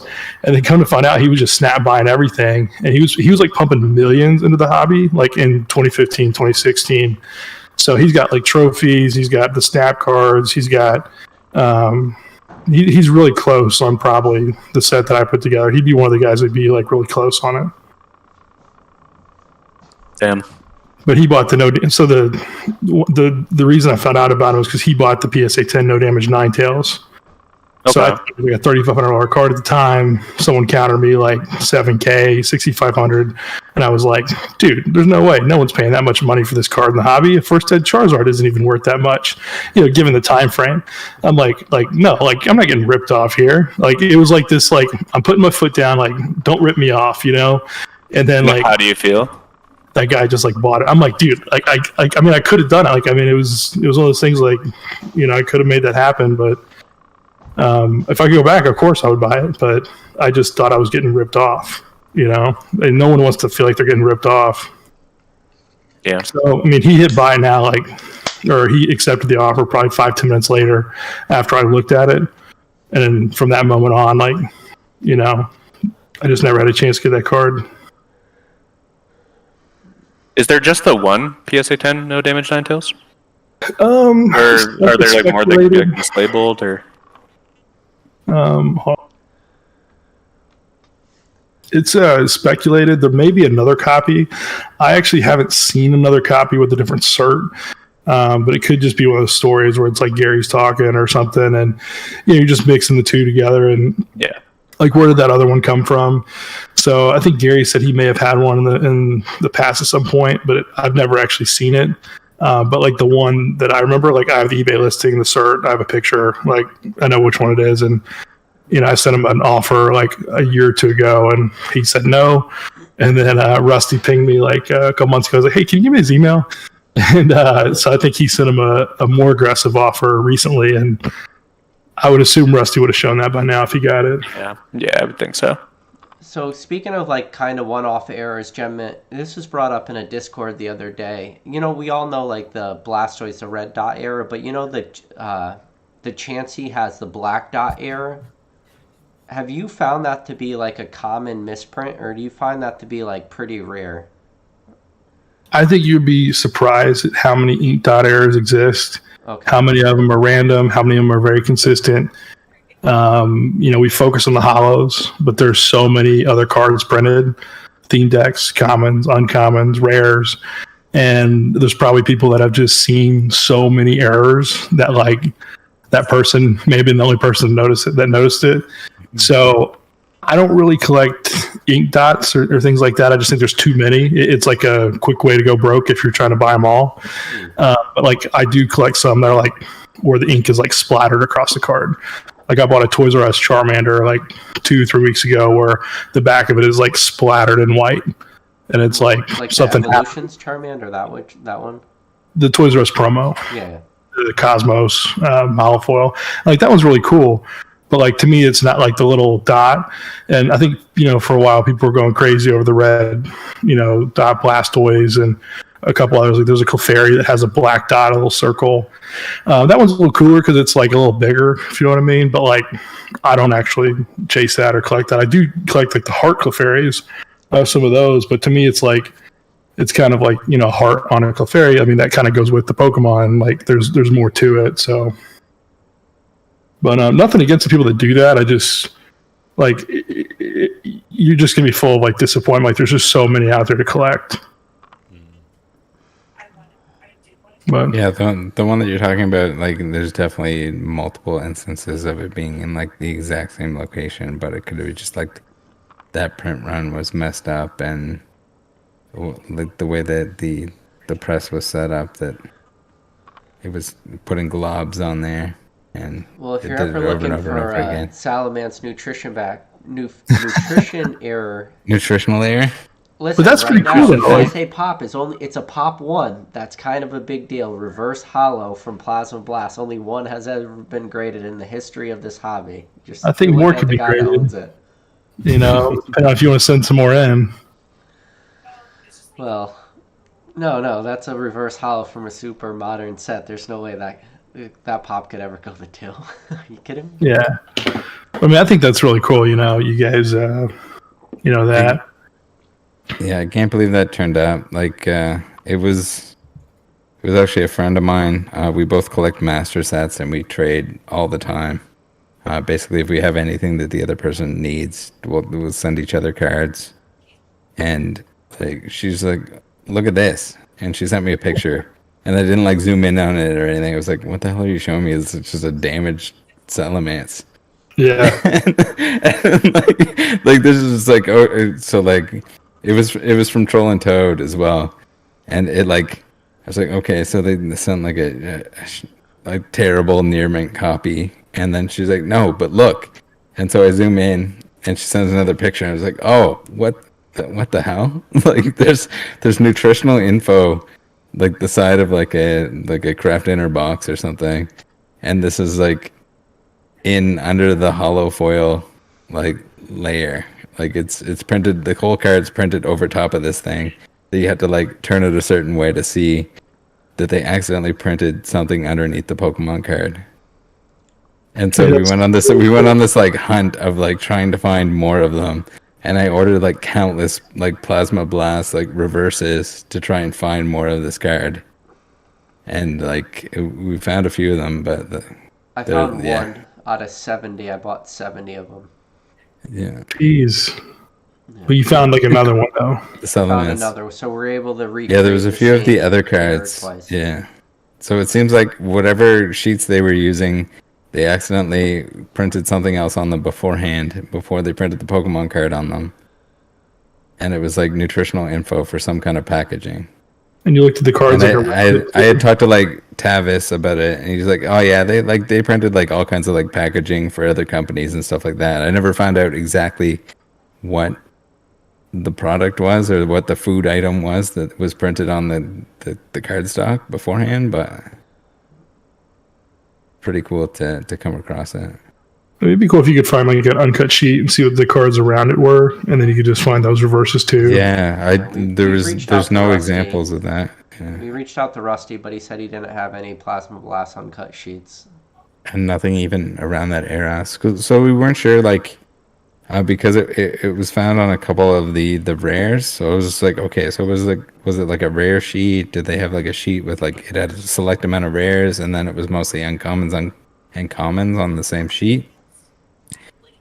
But yeah, it was weird that it happened on the Salamence twice. So it was like, did it only happen on the Salamence, or was it everything? Was it a full sheet? Did the full sheet have rares and uncommons and commons? Like, because nothing in around that era, like sheet-wise, seemed to exist from anything that was documented online or anyone that we reached out to. So, Like, does it come in a theme deck? You know, Yeah. what like, year was that printed? Exactly. Was it at that Worlds? You know, you look at people that may have won tournaments. Did they get a sheet from Pokemon headquarters, or anyone do a tour around that time? Like, think about people who had access to like, you know, inside things around that time period. Like, they'd probably be the ones that would have something. Yeah, definitely. yeah, there's a whole trail, and like, they are extremely hard to find. I have an absolute insane amount of Plasma Blast reverses. Oh my gosh. At this point, because I was just like, I gotta find more. Gotta find more Between now. me and Rattle, we're in the hundreds. So, Yeah. but I want to ask this question because I always try to ask this when two of the bigger collectors in the hobby are usually on the same stream, but Rhymestyles and Gemmint, have you guys ever dealt with each other, like any trades or any buys in the past? I think we're Eskimo Bros, right? You guys Eskimo kiss, Eskimo like rub bro. noses and stuff? We both, I already mentioned this earlier, we both went to IU together, and it's funny because we might have crossed paths at some point and just never even known. Did you know that, Gemmint, that you guys went to the same school? Yeah, we talked before. I don't know if we've talked in person though. I think we're just on Instagram, so this is the first time. Yeah. No, I use a good time. I use a fun school. Low 5. Yeah. That's a weekend. That's a weekend. Oh yeah.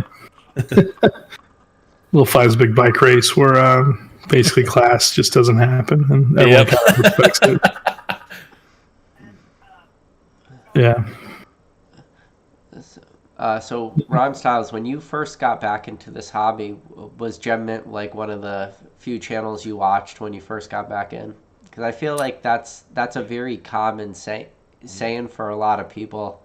And then after you answer that, I also want to know if Gemmint's aware of how many people watched his channel when they first got back in. He definitely was one of the first that I saw. I was super in tune with everybody that was uploading content around the time. So I've definitely seen everybody from Gemmint to Prime Time to just everybody. There are reasons why I got into this, because the problem is when you want to open packs and you look it up online and you find the whole YouTube community around it, and then you're watching them open it, what are you going to do? You can also go buy boxes as well. But yeah, that's super throwback. Now, Gemmint, are you self-aware of how many people watched you and your videos made them, really get into Pokemon? But more importantly, I would say your videos were extremely important for people to start doing their first PSA submissions. And I think probably PSA submissions more than anything else was from people watching your channel. Yeah, I mean, it does feel a little weird thinking about it, because it's not something I ever think about or dwell on. When I think of Rhymestyle, I think of him as someone who's crushed it, just makes a living off of just having fun and doing what he loves, and kind of can pick and choose and really grow a brand and an audience, and you've really made this your future, and you're good enough at it that a lot of people love and follow you. And when I think about things I do, I know when you meet people in person, they tell you, but a lot of times that doesn't really come to life or feel real until you see the people in person. Yeah, people send you a message and stuff, but some people send you messages and there may be something else behind it, they want a deal or something else. And I don't know, it's really it's really humbling to just hear how many people kind of say those things, because everything was just so much different back then, and a lot of the people that are really vocal now and very active and still here, it's a lot of them were there in 2014. They just didn't really say it. They just weren't as active, and that kind of blows my mind too. And it's kind of hard to wrap your head around. I still, even to this day, I'm I really appreciate you that you're still here. Thank you for still being in the hobby. That means a lot. Pretty wild when you put everything into perspective, for sure. Yeah, but I mean, I've said it a couple times. A big reason for trying to engage with the hobby was I just thought the prices were too high. I thought grading was way too difficult for what you had to do. It's put your cards in a sleeve in a semi-rigid, literally hop online, type out what the cards are, put them in a box so they don't get damaged, and then PSA just sends them back to you for $6 each. And I'm there's all these people at home with binders and this and that, just they're not doing anything. Some people have some pretty crazy collections, 10,000 cards as a kid. Some people have, what I'd call a pretty standard collection, 300 to 500 cards that their mom and dad got them, maybe every couple weekends. I had something like that. I don't even think I had a full base set as a kid, just kind of what came out of the theme decks and what I could trade for, and so it's just, I just thought things should have been much more attainable. And by kind of reaching out to the community and be hey, just send your cards, and not that hard. We could increase the pops and hopefully just make collecting graded cards much easier, more accessible. That was really the main goal. I just hate people saying like, "Oh my gosh, this card's pop too." Like, give me $100. And I'm like, no. My Salamence from Plaza Blast was a 1 of 1. Now it's gonna stay 1 of 1.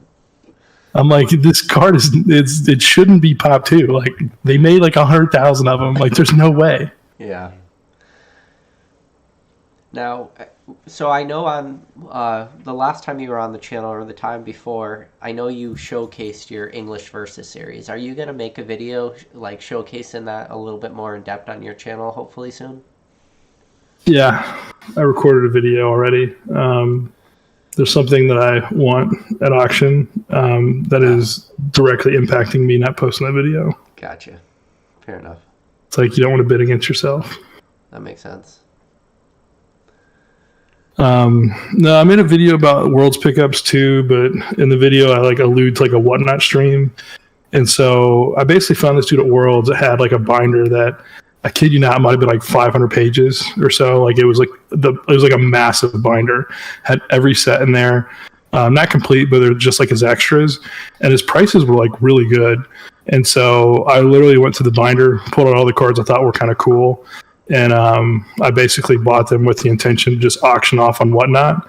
I've never really done like sold cards that weren't graded, just because I thought like the value proposition for selling a raw card just never really made sense to me. It's like, all right, I bought this card mint on eBay for $30. Like, why would I sell it to you raw for 20? Like, you know, because it came in at a lower condition what I wanted. You know, I think this card has a better chance of going 100 than me like selling it to you. I don't know. It's just like this. It never like made sense in my mind to sell raw. So that's why I've always just held it. So basically what I did is with this guy, I bought like maybe 50 to like 80 cards. And I just was like, this would be a good experiment for Whatnot. I've never really sold raw cards. Do them all for $1. If they go for $1, great. If they go for $10, great. But just be kind of like an experiment, you know, let people just bid whatever they want. There's some good stuff in there too. So we'll see. But I'm not going to post that video until like I actually do a Whatnot stream. So it's like, that's like the only thing holding me back is like, I just don't want to set aside time on it Saturday to do it. Did you get it like a proposition from Whatnot, or you just no an experiment? Nothing from them. I got so much stuff that it'd be so much easier just to hop on like once a week or once a month, and for an hour be like, hey, I've got these cards. Like, just give me whatever you want. Like, because the problem with like selling stuff on PWCC is like, if I have a $25 card and let's say at auction it goes for 18, and I sell it at PWCC, I might get like $5 from that. It's just like so dumb. But like on Whatnot, like, you know, you could take that sort of less of a hit. Or like on eBay, you could auction it, but like it kind of depends on who you go through. It's almost better to go through Probstein or something rather than like auction things yourself a lot of times. So I just like the idea that you could just go live. I could sell everything from like time 0.0 to like the next like 20 minutes. Then you could just package up things and ship. Like that just, it's kind of like putting things on your schedule, and you're not like waiting a week, or there's no like time delay. Like usually get paid a couple days later. So I'm not trying to like promote Whatnot here. I'm just saying like it's an avenue that I want to try. And like I thought when I found this guy at Worlds, like this would be a good sort of step in that direction. So I probably spent, I don't know how much I spent with them, but like if I lose money on it, I'd be okay. It's more of like I'm not doing a box break. Let's just, you know, what's it like to ship 100 packages? So, you know, Cam, he just said Probstein. You know, where are you? Where's James? He's gonna get mad at you that you're not shilling. I love Probstein. Good guys over there, Probstein. They're crushing Good work it. they do. They're crushing it. If you see the prices they get at auction over the last couple of weeks, there's like some stories you could like. There's definitely like some conversation to be had over some of those prices. It's wild. Like their auctions. Sometimes. Yeah, I was gonna say sometimes it's like tough to compete. Do you want to sell through Rusty? I'll say that Probstein's auction prices are ending what PWCC's auction prices were ending at like 2-3 years ago. Where you're like, how's PWCC getting more than Buy It Nows? There was a period of time where, and I didn't realize this until it was too late. Like as soon as I went to go submit to PWCC, that's when like the whole shill bidding thing occurred. Yeah. But yeah, like you got paid like more like than a Buy It Now. It was really quick. Yeah. It was like a no-brainer. Like there was absolutely no reason not to use PWCC there for a bit. Yeah. And at that at that national, I literally dropped off like 2,000 something cards PWCC to like auction off like over the next like couple months of like, I think it was like 2021. And then it was like 5 days later, they got hit with that lawsuit and like got kicked off eBay. And I was like, dude, just gave them all this stuff. Yeah. So, it like killed everything that like, I don't know. Yeah. Right when they got hit, I had 82 cards with them, but I didn't have the 1,000 you had, but I had 82 and I got destroyed. Because at the time, like I had ran out of all my PSA like cards that I was willing to sell through PWCC, and I had just gotten back like a few CGC submissions finally. So that's like what the bulk of that 82 card PWCC submission was. And because they got kicked off eBay, because it went on the PWCC site, I got destroyed. Like, destroyed. Yeah. Destroyed. Well, if you think like time value of money and like getting cash in hand and like, what that can do for you. I actually took this week off work just to get caught up on Pokemon stuff. And I paid a guy to take a bunch of pictures for me just because it was more effective use of my time to have him take all my eBay pictures. And even to this day, like I have like maybe 150 listings left to do, but these are all PSA returns from like April and May of this year that I got back. Wow. So like that's how far behind I am. I've got like 7 returns behind me that are like I've had for like over a month that I haven't opened yet. Like I don't know what the grades are. I have no idea. So I'm hoping tomorrow I can like crack those and at least see what the grades are. I feel like that should be like YouTube videos while you do it though. Yeah. Okay. I'll pitch you guys an idea right now. So I have like a ton of stuff that like I just never posted, just like old content. Some returns are good. Mint classic, honestly. Move near me, and I will make YouTube videos opening your returns. Yeah. So I always recorded. I never stopped recording, even if like I wasn't posting. I was still recording. So what I'm thinking about doing for the month of December is just posting a new PSA returns video every day from like December 1st through the 31st. And then like the title would be like retro PSA returns. And then I'd just give the date like, like October 2018, or whatever it might be. Do it. But are you familiar with OBS? Would be maybe like... I've never used it. Like spread them out, like schedule them all to go like either a day or 2 days after. Like right now I'm pumping out videos every day and they don't get the views that maybe if you spread them out. But my problem is I just have so much content that I need to get out that I need to do it every day because they're going to keep going for like a year. Dang. That sounds like fun. But I got a recommendation for you. Have you ever live streamed before? Obviously you've been on live streams, but have you ever done it yourself? I think in New York in 2016, 2017, I got a video that's like a couple hours. Weren't you like hammered drunk during that one? I don't know if I was drunk in that one. You and Nick Old School Pokemon, didn't you guys go live once? Oh no, that was Dan. That was at Worlds. We went live like 5 a.m. and I did a expedition reverse holo returns. And I think the video was upside down. And like my solution was, all right, you guys turn your camera upside down because I couldn't figure out how to fix it on my end. But no, you might want to consider maybe trying to go live for a video, and just I'm sure you're like you would have so many people tune in for like a Gem Mint PSA return live. It would probably be pretty crazy, and you probably get like a ton of super chats too. Not that you care about that, but. Yeah, I always try to give them whenever I see people, but I can walk you through the OBS whether you want to live stream or if you just want to like the majority of my videos are just like it's basically streamer technology. Yeah, I mean video like it's starting to up. This is the video, but it'd be cool to see like what you're getting back. I mean, I've got like full availability through Sunday. If you want to just sit down, I have all the hardware for everything. I've got a Stream Deck. I got lights. I've got like 6 lights in here. I've got 2 webcams. All just for him to sit without showing his face. Yeah, I don't know if you need a Stream Deck, but Well, I bought it all last year because I thought I would do kind of what you guys are doing, and then I just never got around to hooking it all up. So you might as well. If you're gonna sit down and go through it all anyway, you might as well do it and make some kind of content. So I gave you my recommendation, the guy with like almost no subscribers, but maybe we should ask the guy with 1 million subscribers what he wait. Yeah. What should he do? What should he do? Should he hire a thumbnail guy? Consistency. The best thing you can do is just be consistent with it. Because once YouTube recognizes that you're uploading constantly and all the time is when they start pushing you out more and more and more. And as cliche as it sounds, the faces, the oversaturated thumbnails, as stupid as it is, it works. It absolutely works.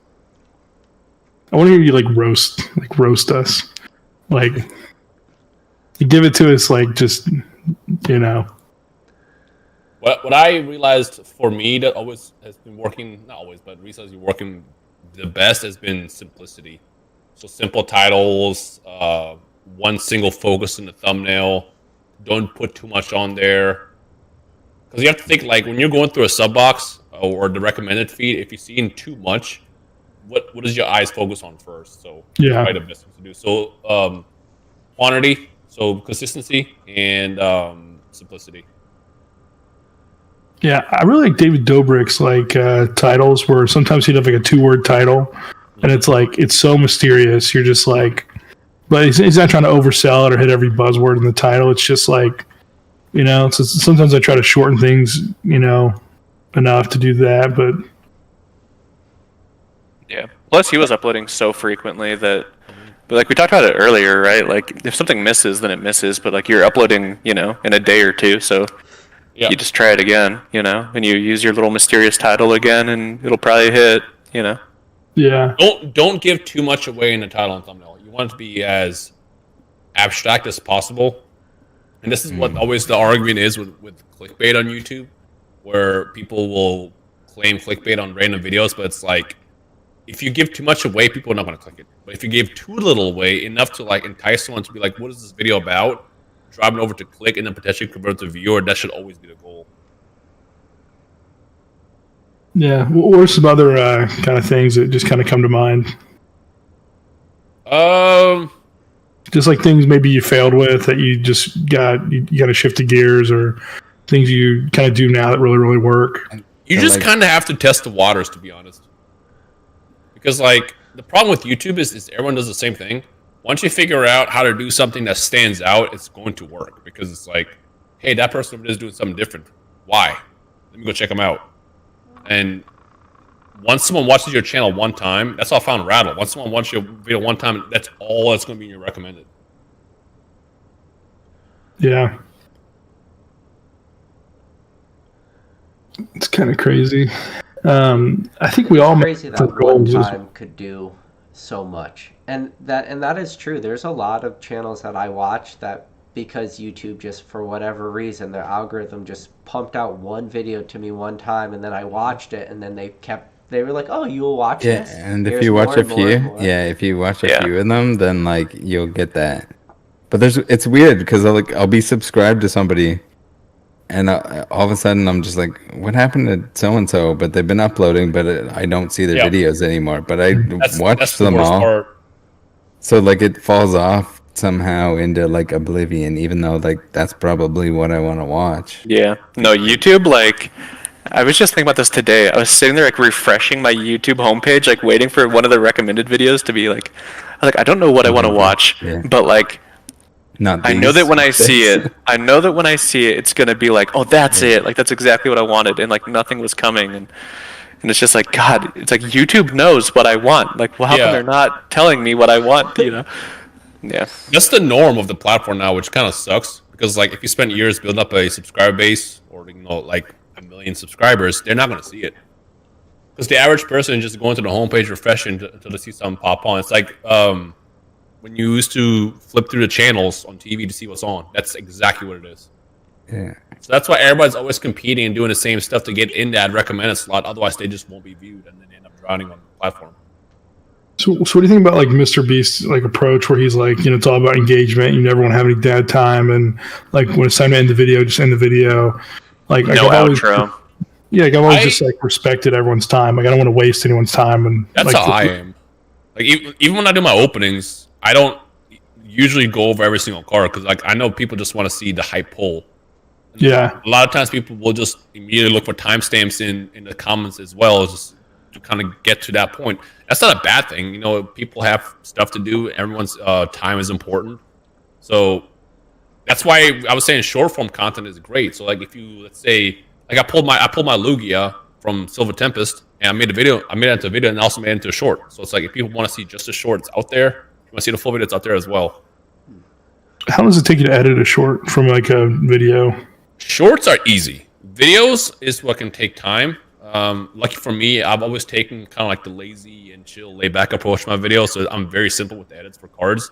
I basically just have my face in the corner and then that's it. I don't do any over the top sound effects or explosions, stuff like that. Sometimes I do, depending on if it's like an important card. But once that video is done, all you do is literally just grab that, you put 2 layers on, do a vertical view, and then that's it. You just find a part, aim for like 10 to 15 seconds max, and export. And at that point, you upload on like 8 different platforms on Instagram, TikTok, YouTube. That's the best part. It's like if it doesn't work on one, it's going to work on another one. Like I know if I post on TikTok and it doesn't get picked up by algorithm, I'm going to check Instagram the next day and it blow up on Instagram, and then vice versa. But I think short form content is very important to get into just because, again, if you're taking a shit, if you're on a bus, if you're on a subway, going to work, whatever, you're going to be scrolling through the short form apps. Yeah. Instagram Reels have been like ridiculous. Yeah. Like they're getting stupid views for what they are compared to like YouTube, or like YouTube sometimes will like pop off like crazy. TikTok is not so much, but like Instagram will just take it to the moon. Yeah. For no reason. So I watched consistently. I'm gonna show this documentary. I watched this documentary today. This dude who I think like it's his first video, or maybe he deleted all of his content or something. And it's like one of like the best documentaries I've seen. I'll post it in the chat or whatever. But it's like on like the #1 like barbecue place in Texas. From like some magazine that only does like every 4 years. I'm sure like people like listening have probably like seen this, but the dude like has like awesome music, good storytelling. It's like that's like some like next level stuff that like I wish like, you know, it's like interweaving like all these different like sort of key elements of like a good like video. It's just I don't know, like I think it's worth watching if you guys get time, but it's not Pokemon related at all though. I don't know if you could post links. I would have to make you a mod. I just did it in the chat, so.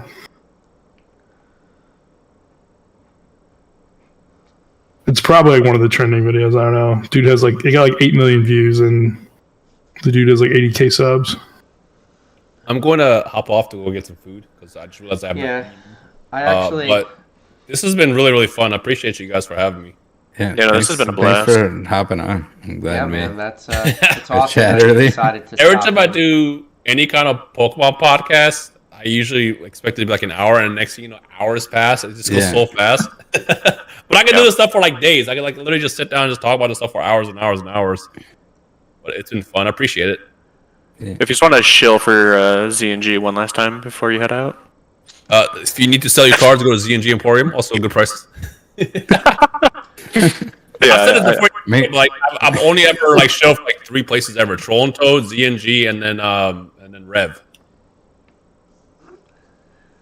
Rhymestyle, good to see you, man. Absolutely. I feel like it's been like a long time coming. Like I need to see you at some event or something sometime. Yep, most definitely, 100%. But yeah, so cool to. I didn't think I was gonna hop on here tonight, but PK was like, "All right," like you know, he gave me an ultimatum. Yeah, it was either you or his kid.